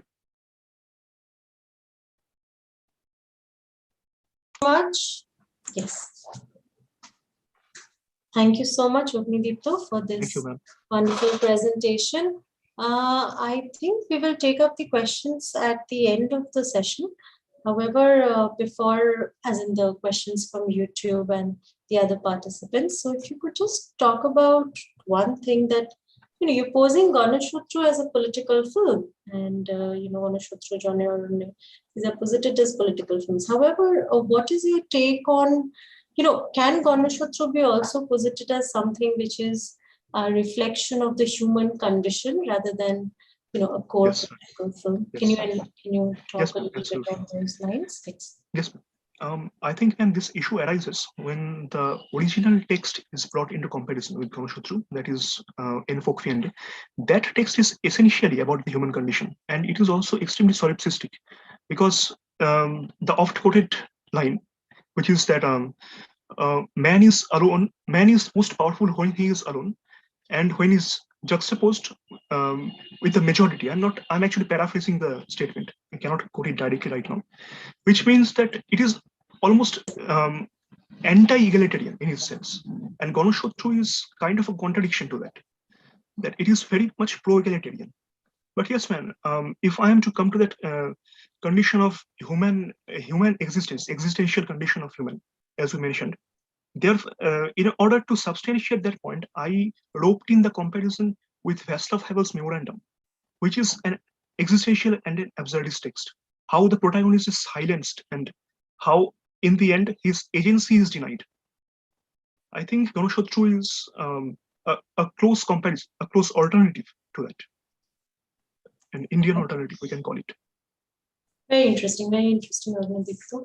Now we will head on to our next participant, and we have the second person. Just 1 second. We have with us Aman Jaiswal from Heritage College. Aman, are you there with us? Aman? Am I audible and visible? Yes, you're audible, Aman. Okay. Good afternoon to the respected chair, the panel, and everybody present here. My paper is entitled Alienated Homes, the Theme of Dislocation and Evolving Consciousness in the Works of Satyajit Ray. Now, when we speak about dislocation, it not only means a movement from one place to the other. When a person is contained in a particular place and is unable to accept it as their own, or the place does not accept them there, then there is a feeling of loss. This loss is the psychological dislocation which we are talking about. This is accompanied by a certain transition in conscious, where the former self often gets diluted with the present. In this paper, we would be looking at these topics in details with reference to Ray's works. When Ray was embarking on his professional journey, the world of cinema was dominated by Hollywood and the aesthetics of neorealism. In Ray's style of filmmaking, the audience was not a mere spectator of events, but a part of it. The cinema was brought out of the theater into each one's life for them to participate into it.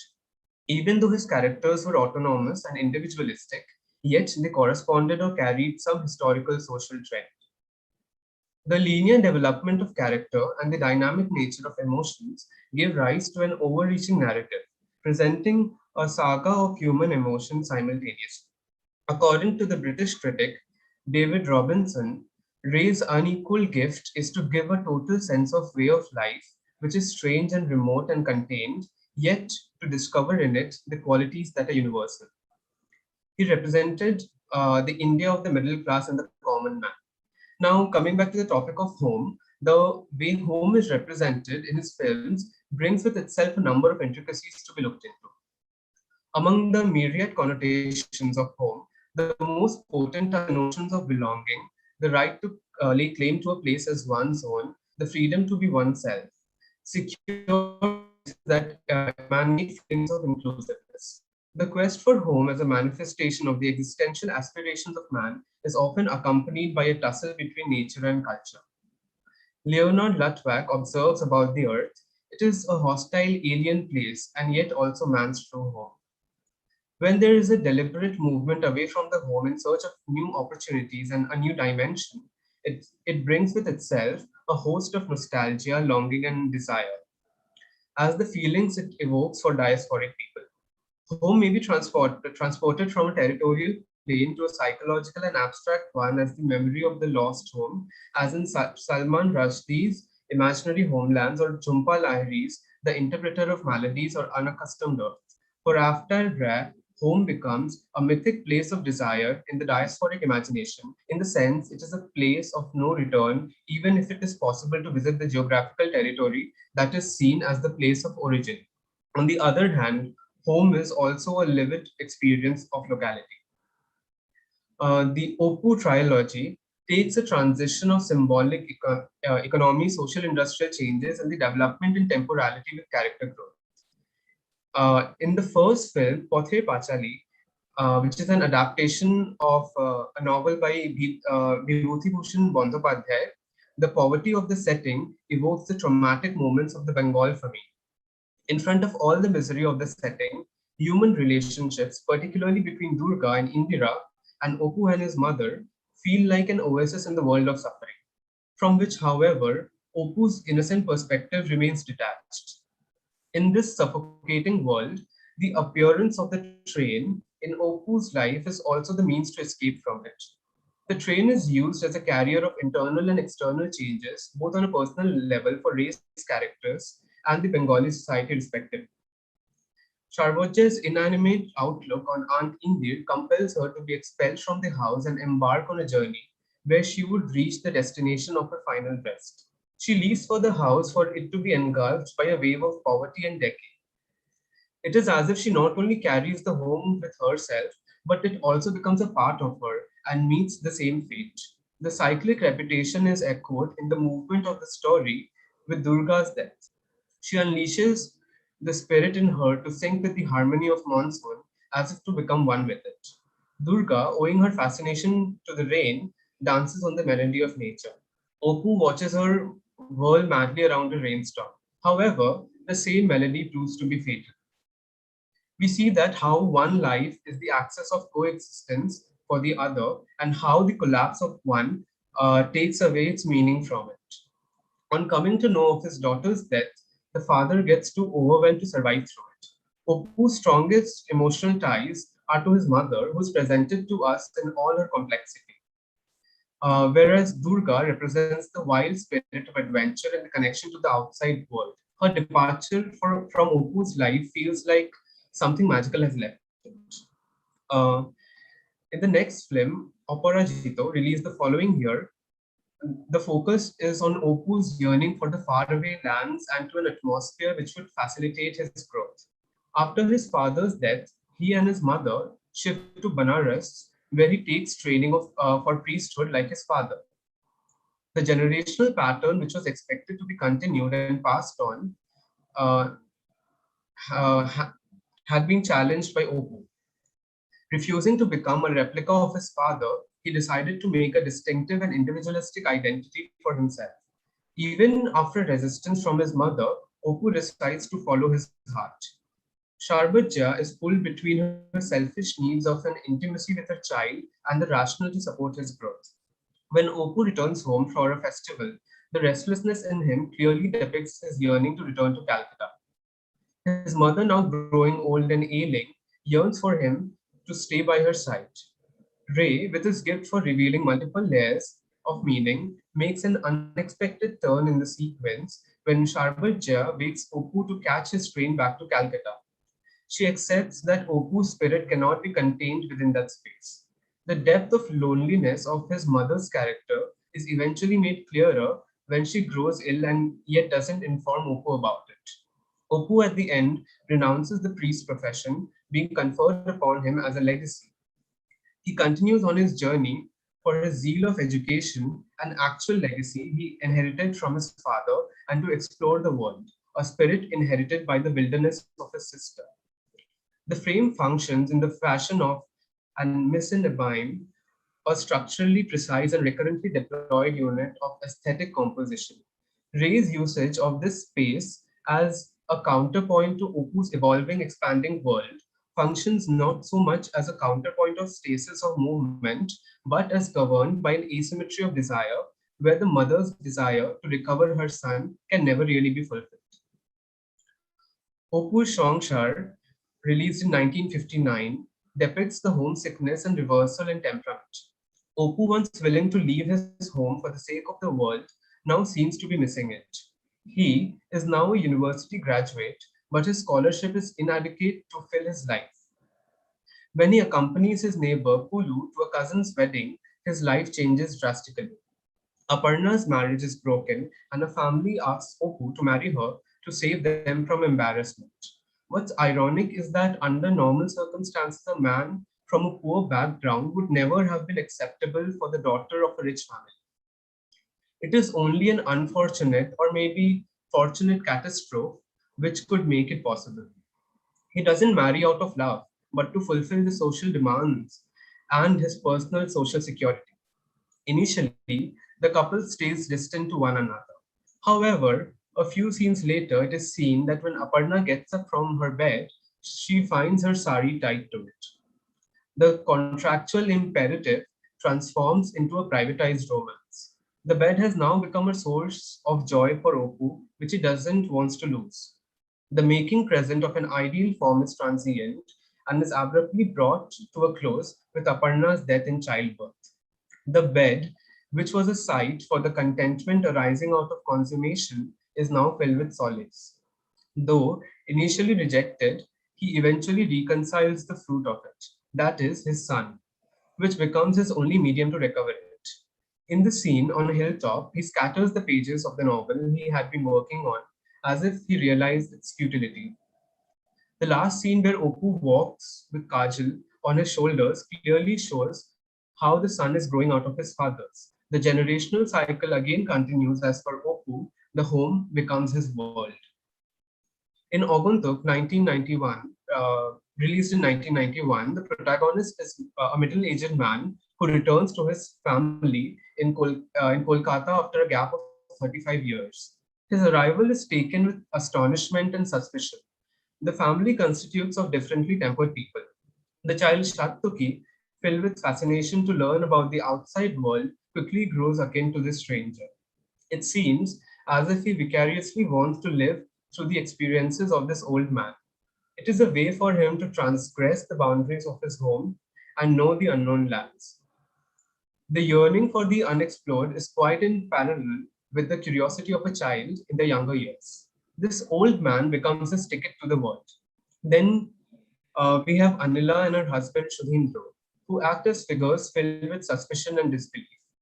It seems they are intimidated by the arrival of an unfamiliar figure in their safe haven, that is their home. On their interrogation to explain his absence, Mitra gives two reasons. One is that he wanted to understand the difference between primitive and civilized, and the second, to satisfy his wanderlust. Mitra renounces the security of the institutions of family and home. For him, it was more important to find himself by getting lost from his local world. Although, when down with vulnerability, he eventually seeks a shelter, only to realize that he had lost it somewhere on his travels. Now, only the geographical position existed, but the emotional aspect of it was dilapidated. In his journey, the binaries are diluted as eventually the world becomes his home. What's amusing is that the so-called home he returns to now becomes the actual place of alienation and abandonment. He gets paradoxically trapped between the local and the outer, not being able to tell one from the other. Ray's narratives are not just destinal, but they're involved in a rather more complicated dialogue with the individual. The character is in a split position of an antecedent self that has been displaced and is feared to be completely lost from consciousness. The present here is defined as the amalgamation and product of the past. The repressed forms of this dichotomy is expressed rather than repressing or diluting the former self. The focus on individual perception, the invisible style of narration, which draws attention to itself, and the emphasis on modern destinies that finally transcend the previous states. Aman, sorry to interrupt, but you'll have to wrap up in the next 2 or 3 minutes. Okay, ma'am. Personality, the only interesting thing on earth, Thomas Mann remarked in 1918, is always a product of mixture and of conflict. Epochs, contrasts, and contradictions rebound off one another and become intellect life form. Ray's predicament was far from unique, although his long and prolific career illustrates it with unusual clarity. It places the spectator phenomenologically out of phase with and represential origin. The perception is split between knowing that one is watching it here, though the medium, and a desire to recover a there. Thank you. Thank you so much, Aman, for the wonderful paper. I don't have questions right away. We'll take up questions later. But just to ask you, when you use the word dislocation, do you primarily mean a sort of uprootment? Or let me put it like this: when you word dislocation, if you can just explain in 2 lines, what do you mean by this thing? What in the course of your paper? As I said, that the word dislocation is often used with the context from a movement from a particular place to the other.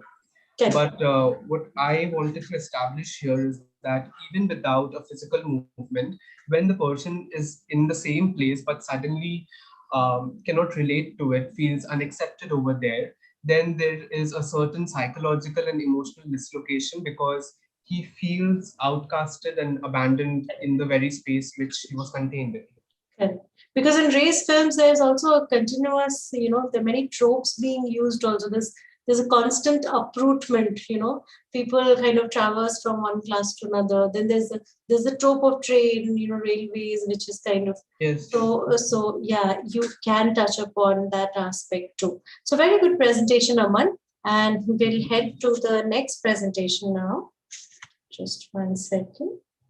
And we will have now Shayantan Dotto from Jadavpur University, who will talk about Ray's film of 1970s. Shayantan, are you there with us? Yes, ma'am. Hello, am I audible? Yes, you are. You may Yes, ma'am. continue. Actually, I was thinking that there was another paper before me. So, Oh, no. Oh, have I missed anything? Just one second. so No. Oh, yes, correct. anyway, it's not a problem. No, that's okay. We will. So that's. Acha, ठीक है, let's continue. Okay, so let. Yes. I'm sorry, I can't hear you. Are you comfortable in presenting now, or should we call Rivanto from Presidency University? Rivanto, are you there with us too? Yes, ma'am. Okay, then let's continue. It's my fault. Yeah.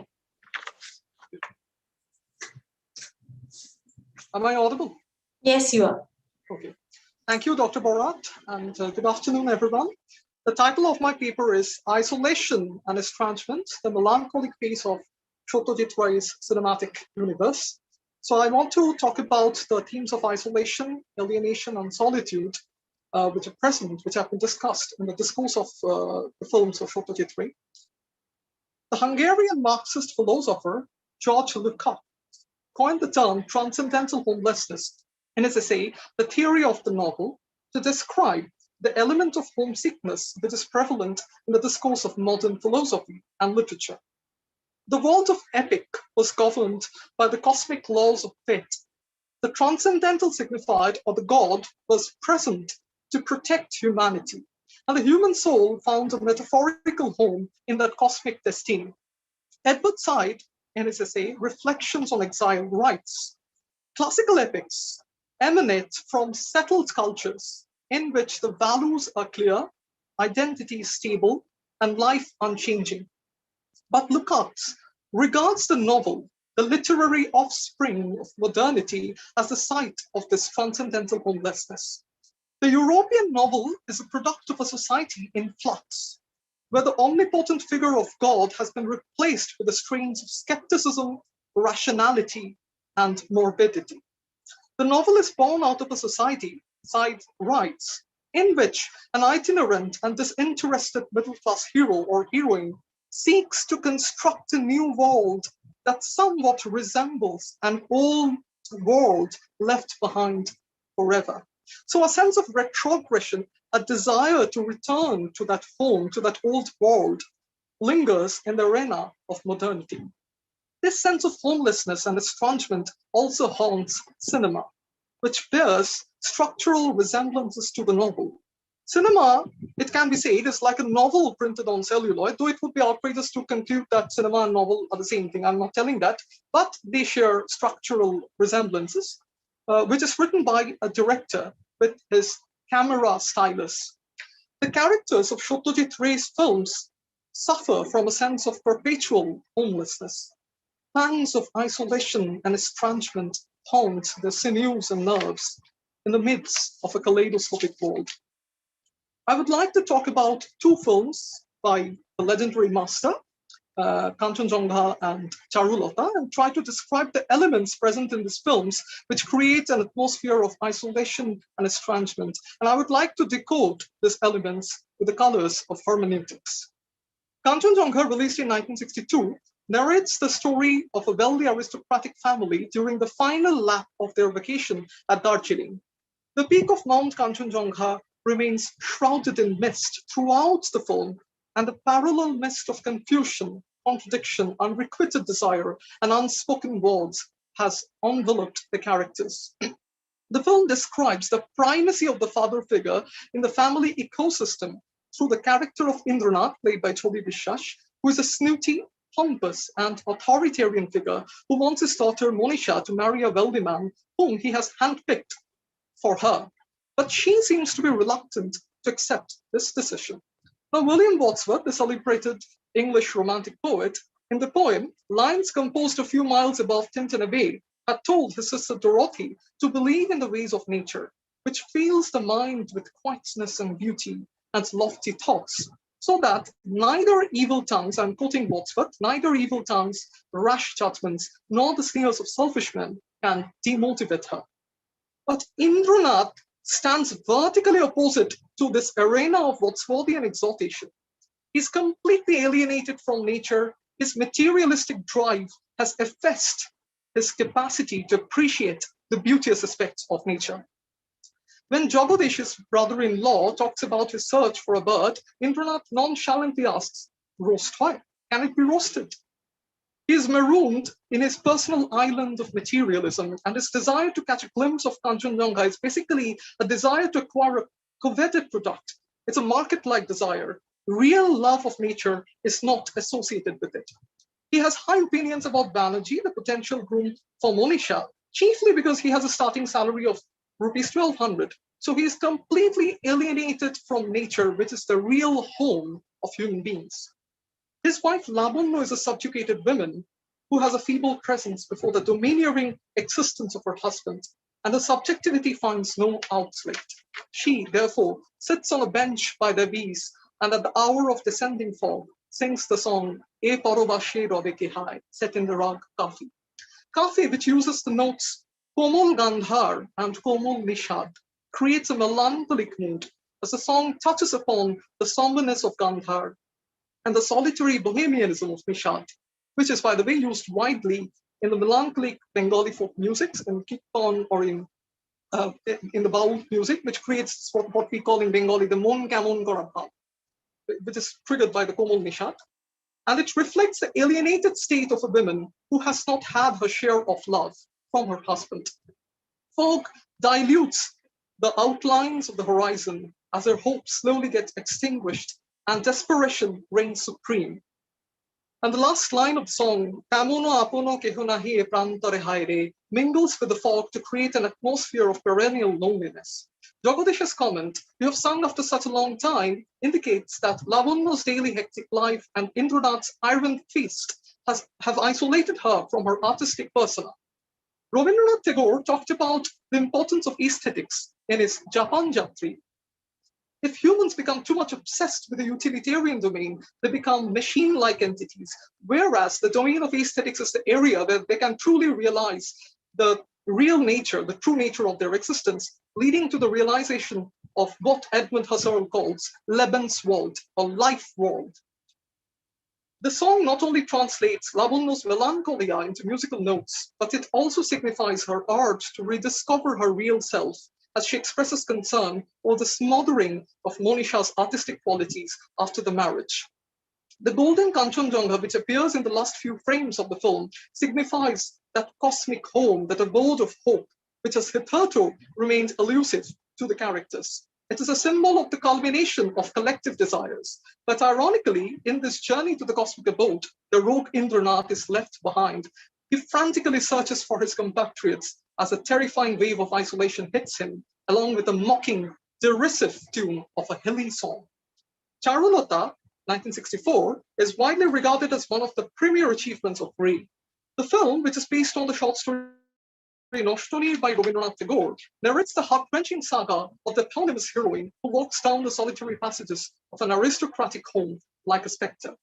Her husband, Bhupati, the editor of a political newspaper, nurtures the dream of expanding his business, while Charu suffers from lovelessness as sexual and intellectual dissatisfaction boils inside her. The much lauded opening scene sets the tone of the film. The scene where Charu is seaming the initials of Bhupati's name on a handkerchief might remind the audience of Alfred Tennyson's Lady of Shalott, who is imprisoned in an island castle, who weaves a colorful wave of solitary chamber in her solitary chamber under the shadow of an unknown curse, which will befall her if she looks down at the city of Camelot. She can only catch glimpses of the shadows of the world on a mirror that hangs before her. Charu, like the Lady of Shalott, is imprisoned in an urban mansion where the household chores are managed by a fleet of servants. She watches the activities of the outside walls through the binoculars to reconcile the differences between the home and the world. The images of the palanquin bearers, a man with monkeys, a fat man with umbrella, these are reminiscent of the shadows of the world in Tennyson's poem, and they have now appeared on the crosshairs of Charu's binocular.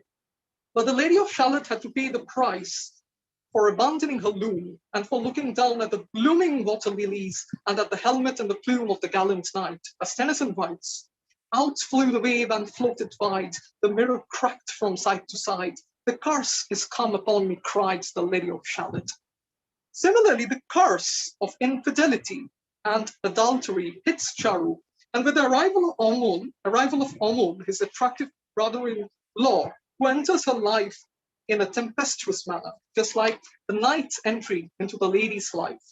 Her isolated state makes her desperate to face the boundaries which separate the home and the world, and the entry of Amol signifies the eruption of the outside world in Charu's solitary domestic discourse.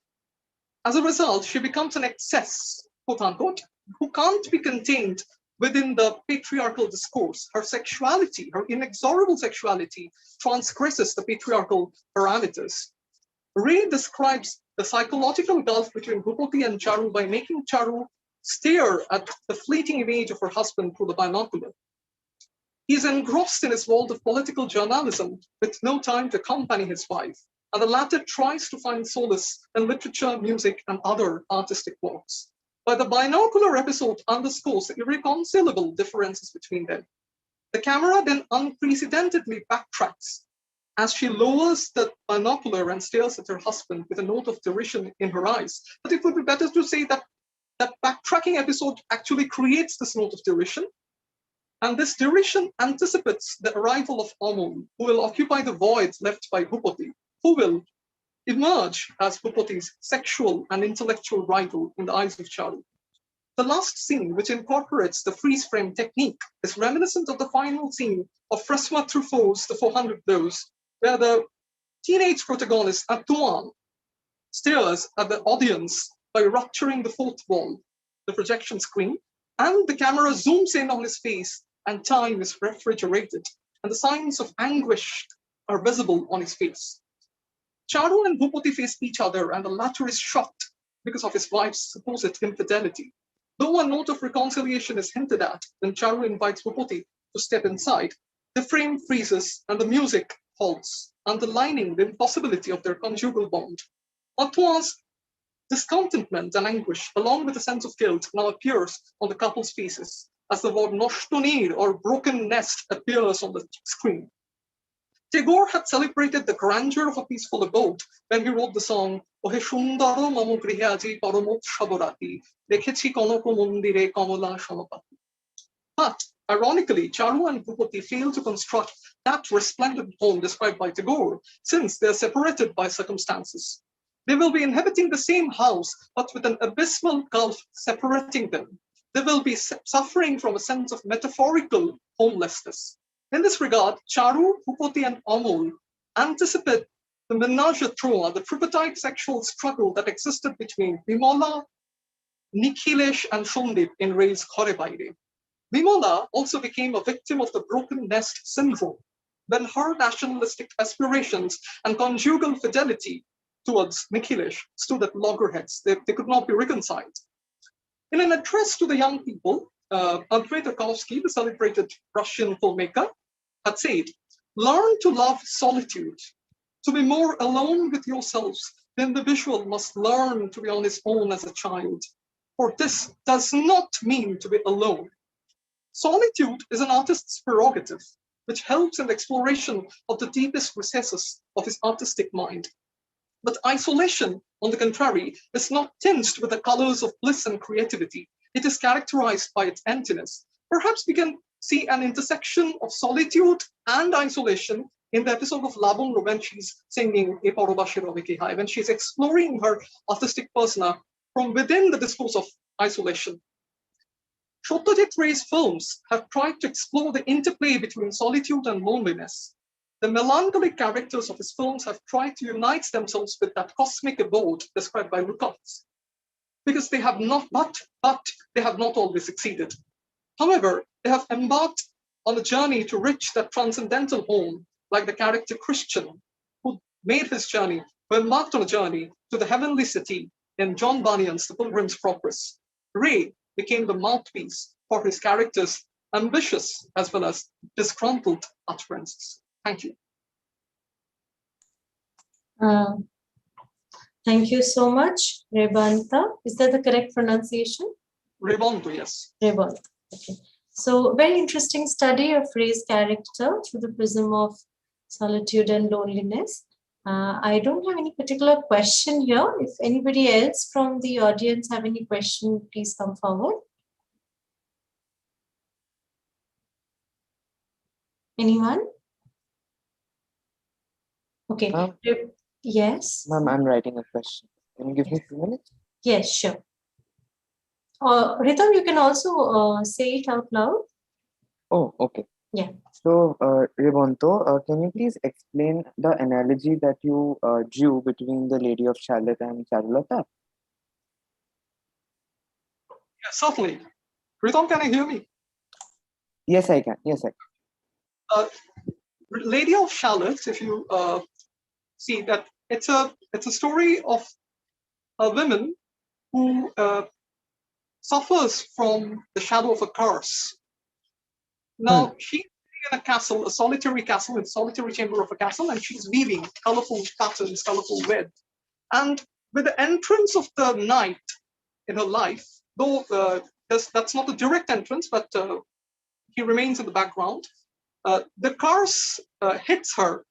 And this is basically what I would like to say that Tennyson was playing with the theme of sexuality, because it was the night was on the other hand, on the receiving end of her inexorable sexuality.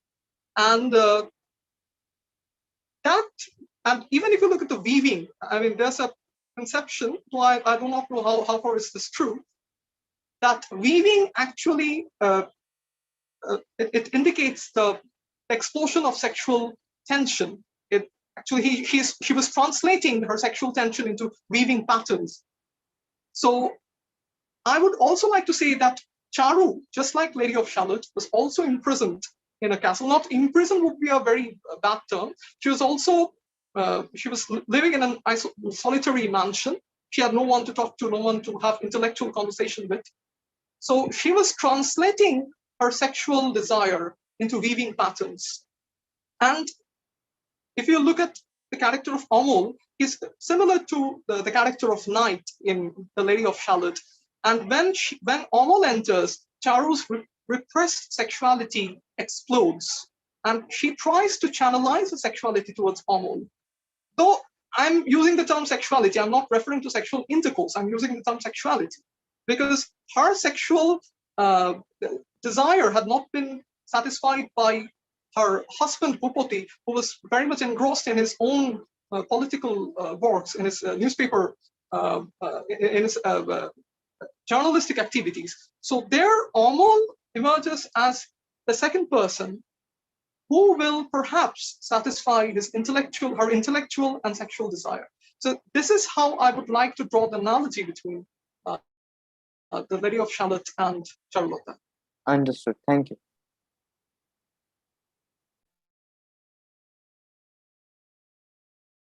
Yeah, thank you so much. And we will now move on to our the next person. Shayantan, are you there with us? Shayantan from Jadavpur University will Yes, ma'am. politics of film form. Yes, you are. Yeah. Thank you.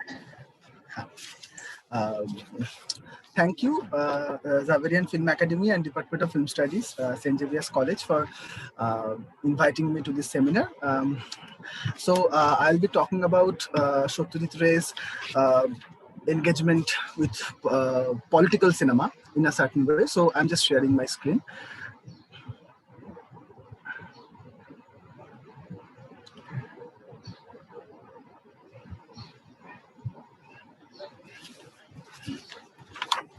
Yeah. Right. I should like to begin by quoting one of the foremost film critics of our country, Chidananda Dasgupta. As we all know, Dasgupta was a close associate of Satyajit Ray during their formative years, and at first, like everyone else, he was also appreciative of his friend's worldwide success. But the scenario soon changed by the middle of that burning decade, the 60s. At the 1966 winter issue of Sight and Sound, Dasgupta wrote an article called Ray and Tego and accused Ray in these terms: Calcutta of intense discontent and its poetry of anguish have no place in Ray's cinema. This is almost a representative statement regarding Satyajit Ray's films made during the time of 60s and 70s. I shall briefly try to go into these discontenting remarks soon, but before that, let me quote another very important statement from a recent film scholar. Moinak Bishwas, while writing about the criticisms regarding Mrinal Sen's Calcutta trilogy, made this very important remark. He was talking about the question of form, as it was almost not discussed at those times while talking about works of art. While writing about film criticism of the 70s, mostly from the pages of the independent film magazines of different film societies, he observed, and I'm translating that from Bengali, we haven't analyzed the question of form politically. I'm just trying to emphasize this point. The questions of form, having its own history, its involvement in tandem with society, were almost not being asked at that time. Instead, the futile debate prevailed, whether the form or content, which is more important for the political cinema. Now, one might ask, what does he mean by the political analysis of form? Most of the time, our discussions regarding cinema, or for that matter, artworks in general, tend to neglect the specificities of a given medium. We feel more comfortable by narrowing our thoughts down into the field of representation. Generally, we think with the ideas of mirroring, how social realities are getting reflected in cinema, like we see an inverted representations of ourselves in a mirror. But while talking about Satyajit Ray's cinema, most of the recent scholars tend to deviate from this safe adobe of representation. They tend to focus on the more complicated aspect of a film text, such as if a film represents something, how is it doing so? What is the politics of the representation? What is its relationship with reality? Is it a simply one-way traffic from reality to representation? Again, I shall quote another very important scholar, Kea Ganguly, who has published a very important monograph on Ray's work a decade ago. In its introduction, she wrote, Ray's films are not so much about what is India, modern Bengali womanhood, colonial Indian history, and so on. That is to say, his works do not so much reflect historical, aesthetic, or cultural problems as present, critical, dialectical conceptualizations of the continuities between art and experience. In other words, instead of an one-way reflection or representation, we need to think in terms of construction, interconstitutiveness of reality and cinema. This paper will try to focus on these aspects. What is the politics of the form Ray used in the films made during those turmoil decades?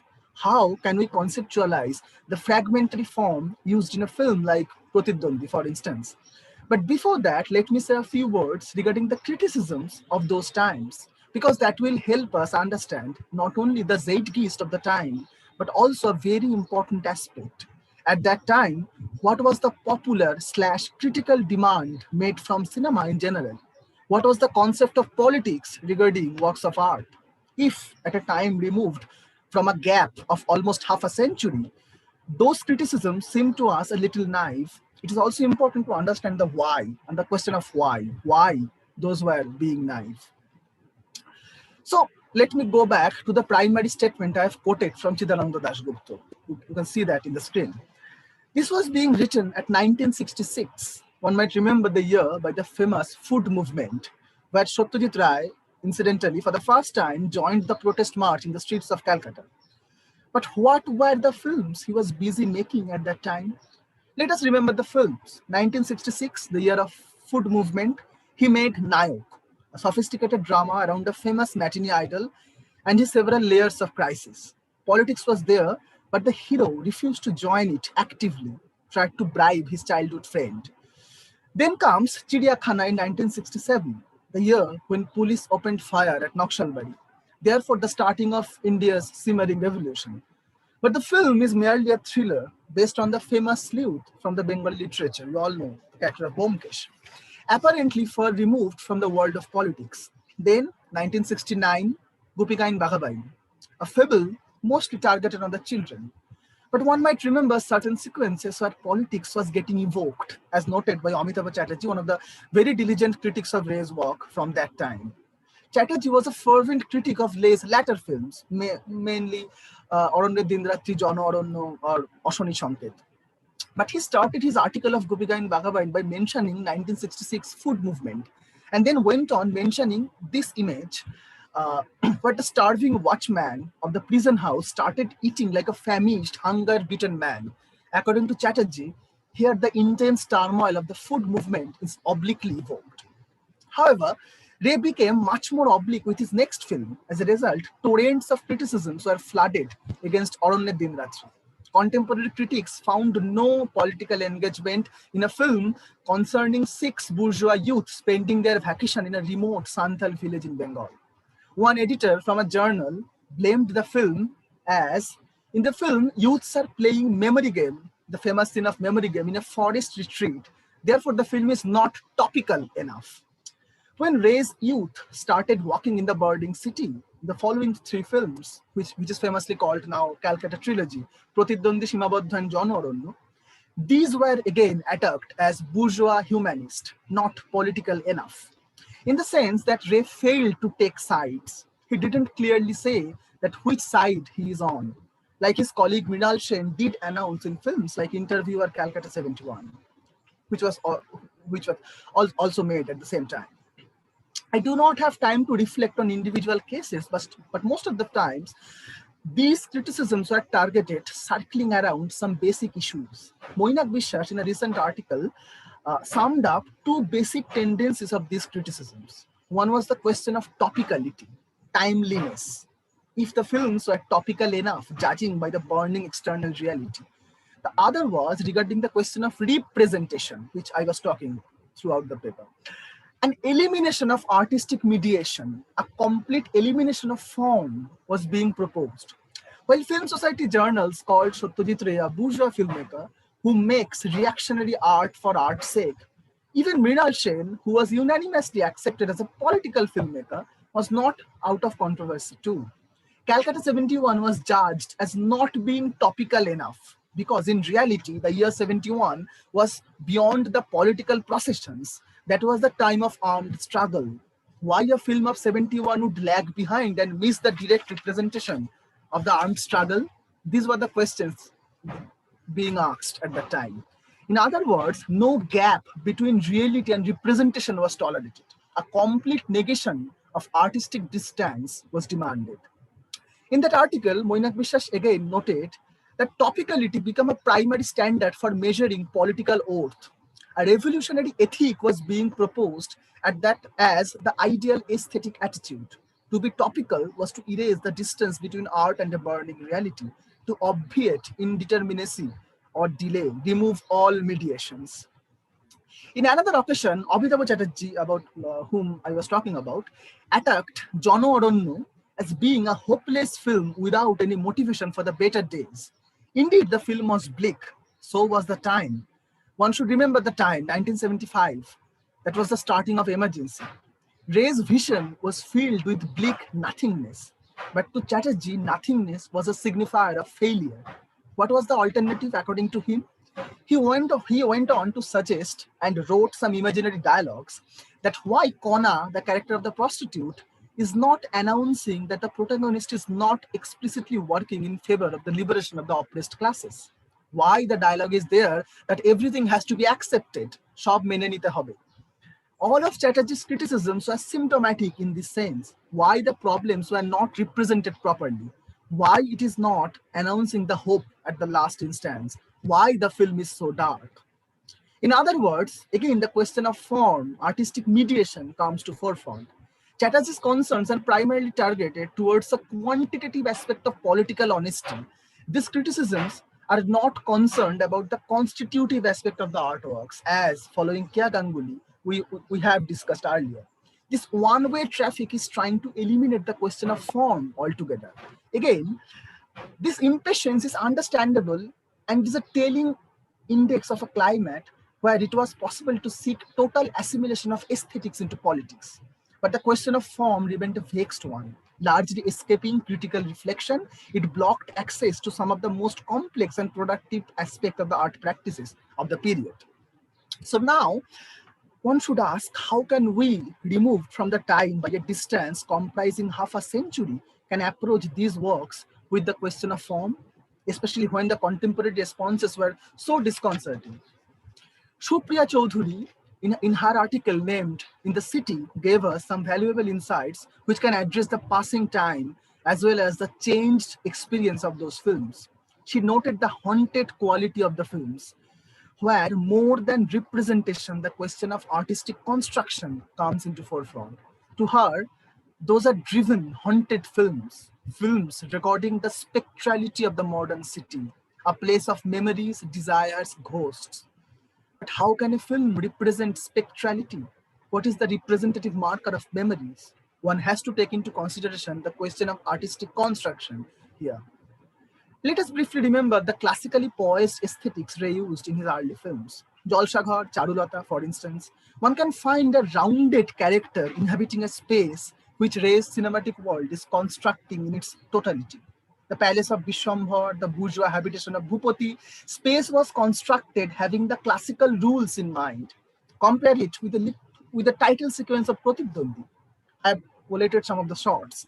Glimpses of a hand, fragmented body parts of the crowd hanging from the doors of the packed bus, the hand of driver, oblique camera angle of the street. These aesthetics of fragmentation and dislocation was utterly new in Ray's oeuvre. When a bus journey is constructed in this manner in a screen, one has to look beyond the question of one-way representation.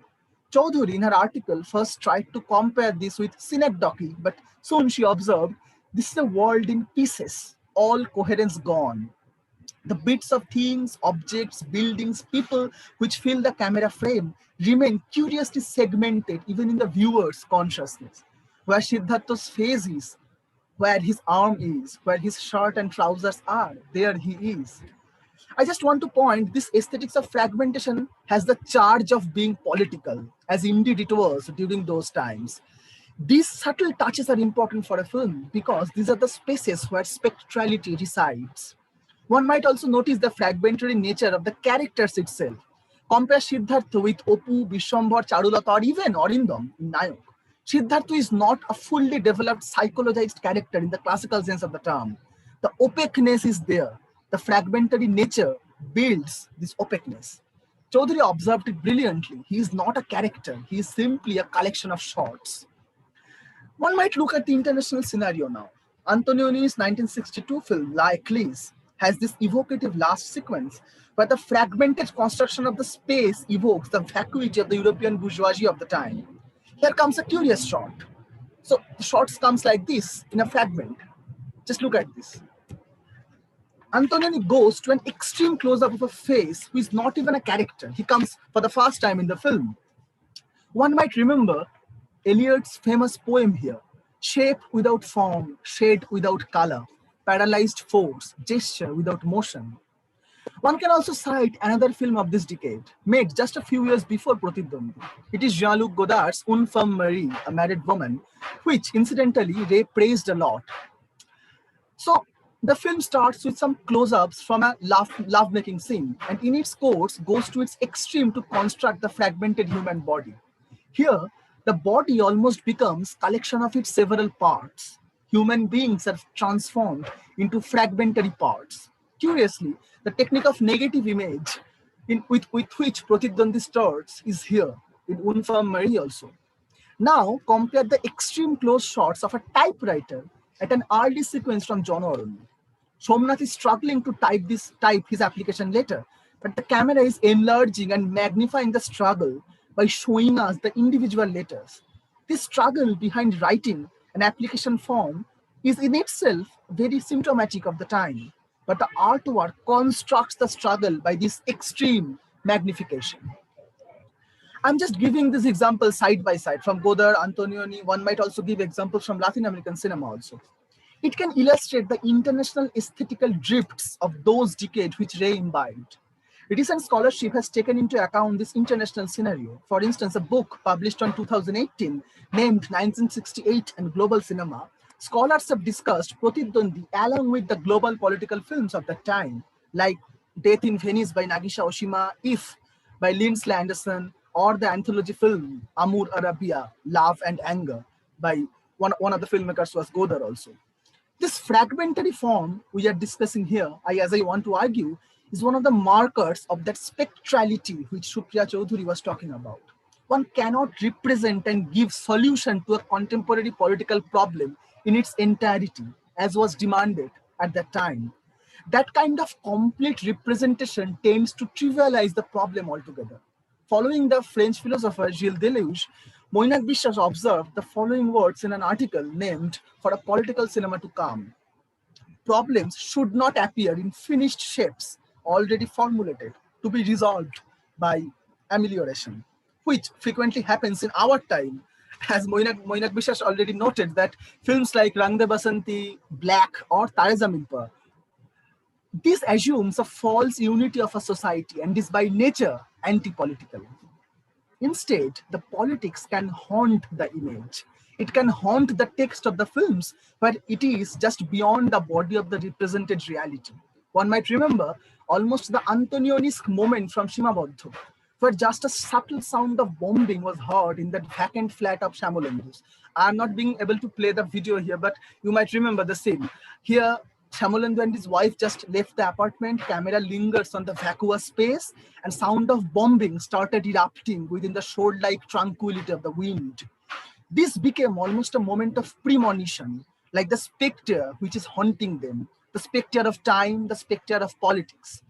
Beyond the limits of representation, politics here attains a spectral quality. In that article, following Adorno's positions against mimesis in cinema in general, Bishwas noted film is also what falls between the images. Film is also what And falls. then, sorry to interrupt, but you'll have to wrap up now. Yeah, I'm just wrapping up. Yeah. Here, the spectrality lies between the images and sounds, between the characters, between two moments of contrast. I'm tempted to quote Eliot again, between the idea and the reality, between the motion and the act, falls the shadow. So I'm just reading the last paragraph. Instead of the representation of a political problem with its finished, formulated shapes, we can approach these films with these questions of fragmentation and spectrality in mind. It is not just a question of appreciation. Here in Ray's films, or sometimes in case of Podatik, for instance, in our own time, the crisis of political cinema also has its seeds here.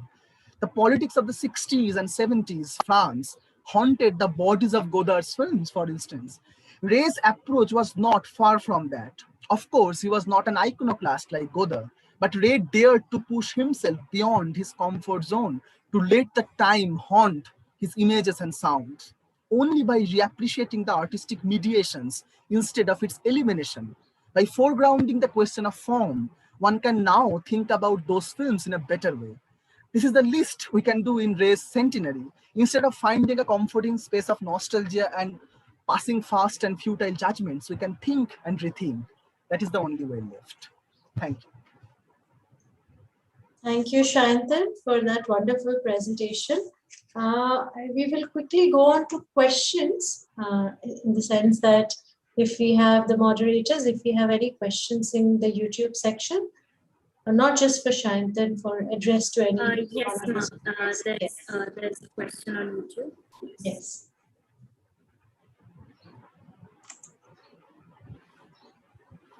Prerna, who is it addressed to more or less? I'm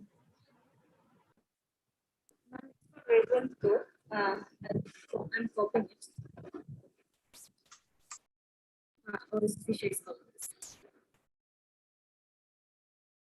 She's sending the question. One second. It is addressed to Rebonto. Rebonto, are you there with us? Yes, ma'am. Yes.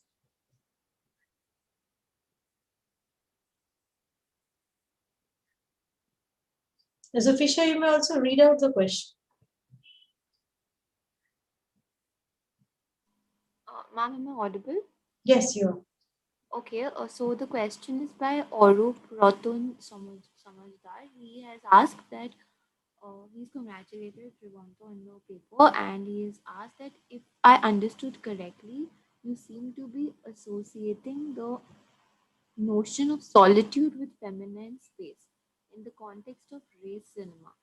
He is wondering whether this idea of solitude as a collateral of modern experience can be extended to some of his male characters as well. We would like to hear your comments on this. About the Rivanta, you could hear that? Yes, about the male characters, right? Yes. certainly, I mean, I have talked mainly about Lavanya and Charulata, but I have briefly touched upon the character of Indranath in Kanchanjunga. But when we look at the characters like, say, Vishwambhara in Dalshakhar, Vishwambhara is the representative of a decadent class, the Jomidar, the landowners. Now, due to the advent of modernity, Jomidar class, they are losing their hold, the grip over the economic system. And Vishwambhara is increasingly, he's feeling alienated from the rest of the crowd.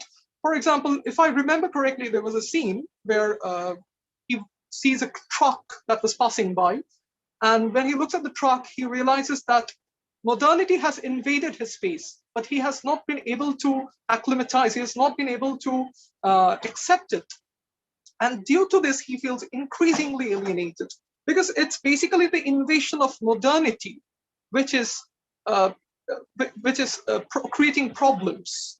Now, due to this, he's feeling alienated and isolated. And also this leads to the creation of, this leads to the collapse of his spatial and temporal dimensions. For example, towards the beginning of the film, when his butler, not butler exactly, when his servant, Ananto, perhaps his name, I don't remember correctly, when he says, Vishwambhara asks Ananto, "Eta kon mas?"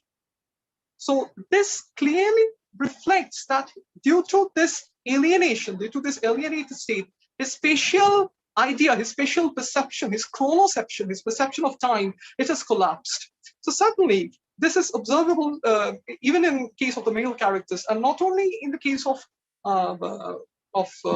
Vishwambhara, we can also sometimes see this quality of alienation, the strain of alienation in case of Opu, because Opu feels homeless. Where is Opu's home? It's Chindipur, or whether it's Benares, or whether it's Calcutta. He's almost like a vagabond, the modern Ulysses. So he feels alienated from the world because he's constantly searching for a home. He suffers from homelessness. So yes, it is applicable to the male characters as well. Okay, thank you, Rebanto. Is there any other question from YouTube? Prerna and Zafisha? No, ma'am, this was No, ma'am, that's about it. Any of the participants would like to ask any question? The chat box is open now.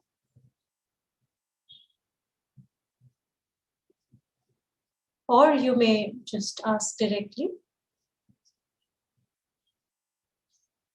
Okay, I think we have also crossed the time, so I will now hand it over to Ritam.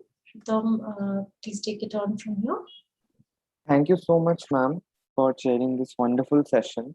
We went international in the last paper. We talked about Lady Charlotte, we talked about Eliot, we talked about Godard, and everything is political, as Satyajit ma'am has always said to us, that everything is political. It was a very wholesome discussion on Ray's world and the politics that governed and inspired his creations. With this, we come to an end of a long but insightful day of conversations about Ray and his creations. The discussion was not only related to his cinema, but various other aspects he was a legendary artist in. I thank every one of you for joining in today and participating spontaneously in this webinar. Before I take this opportunity to request Satyajit Ray ma'am to deliver the vote of thanks for today, I would like to inform all of you that from each panel, respective chairs will be selecting one best paper, and the best papers will be announced on the next day of the event, which is 18th April 2021. So I would ask all of you to rejoin next Sunday, not only to know which papers were adjudged as the best ones, but to also have a look on the screening of the other submission events that we are having. For more details, you can go to our Facebook page, Society Facebook page. It is called Zavarian Film Academy. You can go there and you can have a look at the various other events that we have kept open. Those are submission events, so you'll be submitting it. The guidelines are all given. There is photography, there is film review, there is poster redesigning, there is trailer making. So if any one of you would be interested, you should, I would ask all of you to check it out. And with that, I would give the mic over to Satyajit ma'am, and I would ask her to deliver the vote of thanks. Thank you, Ritam. Thank you, Ikshita, for the last session, for chairing the last session. Before delivering the vote of thanks, I must tell you that when we received the abstracts, there were almost like 40 plus abstracts that we received. And we initially, when we were selecting, it was almost impossible to reduce it to 13, 14 papers for a day because all the abstracts were so good and so promising. That is why, I thank all of you who are watching us on YouTube, the participants here, whoever had sent their abstracts, wanted to present a paper. It feels wonderful that on this year, when we are celebrating Satyajit Ray's centenary birth year, we have heard 13 of us, 13 of students, 13 students speaking about Satyajit Ray throughout the day, discussing him, discussing his films, his literature and everything. So yes, it was wonderful.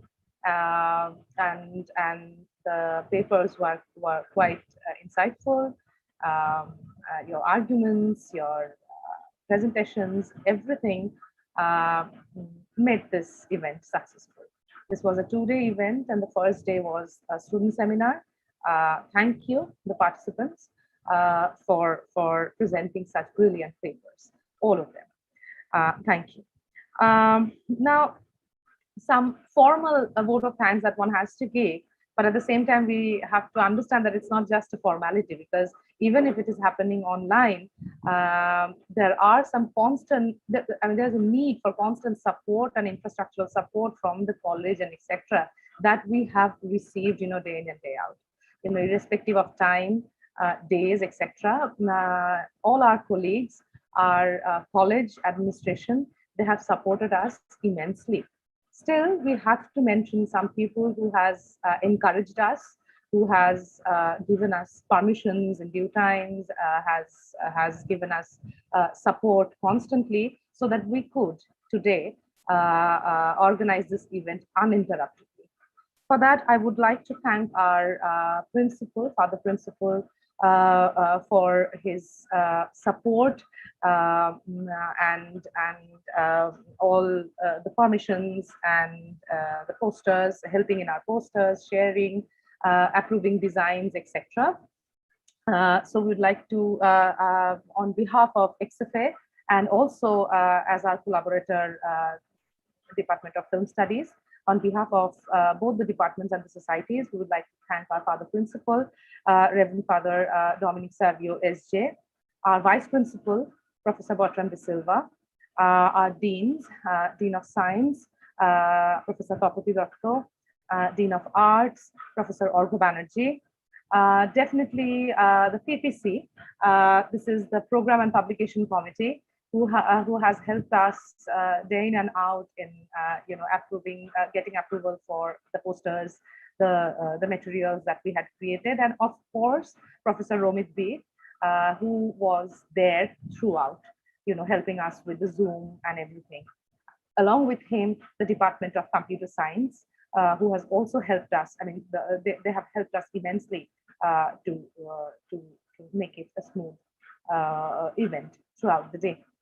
I would also like to thank the XFA core committee members, the student members, and by doing that, I would also like to specially mention some of our, your friends, our students who are already there with us in the Zoom meeting: Ritam, Zufisha, Preruna, Siddharth, Rishabh, Abhiraj.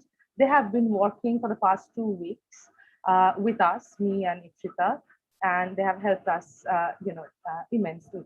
I mean, without them, it's their event. Of course, they had to work, but they have really worked hard. Literally, they made Ikshita's and my work very, very easy. And of course, I would also like to thank Ikshita separately because as a head of the Department of Film Studies, she had agreed to collaborate with us again this year. This is our second year. Last year also we did with Film Studies. So we thank her as well. Thank you very much. I hope I'm not missing out anybody. Even if I'm doing it, it's unintentional. We have to also, Shishiti, thank Professor Ananda Datta for selecting the... Yes. Anindo Shengipto actually helped us to select the papers. We do that to maintain an objectivity so that, because many of our students also send the papers. So to maintain that objectivity, we try to help. And it is from him only we got to know that it was almost impossible to reduce those 40 papers into 13 papers because we were forcing him to select 13 papers. That's it. Thank you very much. Over to you, Ritom or Prerna, whoever is going to take it up, and let's wrap it up. Let's finish our. So with this, we come to an end of day one. We are going to come back again next Sunday. And that will not be a live event. That would be a screening of today's results, as well as the submissions that we will be getting, and that we have already started getting for the submission events that I had already spoken about before SD ma'am gave a vote of thanks. So I hope and I request all of you to be there, to be a part of the audience, to not only get to know about the papers that were judged as the best, but to also see the creativity that the participants are putting in to redesign the legendary artist, director, authors' works and how they are putting it forward in this trying times. So thank you, ma'am.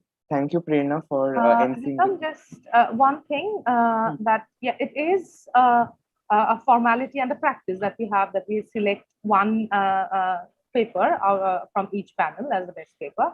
But along with that, all the members will also be getting a participation certificate. Yes, ma'am. I have intimated that. We'll be sending it back to them, the soft copy. Yes, ma'am. Yes, ma'am. So thank you, Prerna, for emceeing with me. Yes, thank you to you too. Thank you to you too. Thank you, ma'am. Thank you, Satyajit ma'am, and thank you, Ikshita ma'am, for letting us do this. And thank you to the technical team as well for managing the entire thing. Yes, Siddharth and Rishabh, you actually saved us. And Zufisha as well. So yes. Thank you. Thank you to everybody. I hope everybody enjoyed it as much as we did in organizing and in participating in the events too. I hope we see you again next Sunday. Please do participate again. And yes, that's till then, stay safe. Ma'am, you can take it up.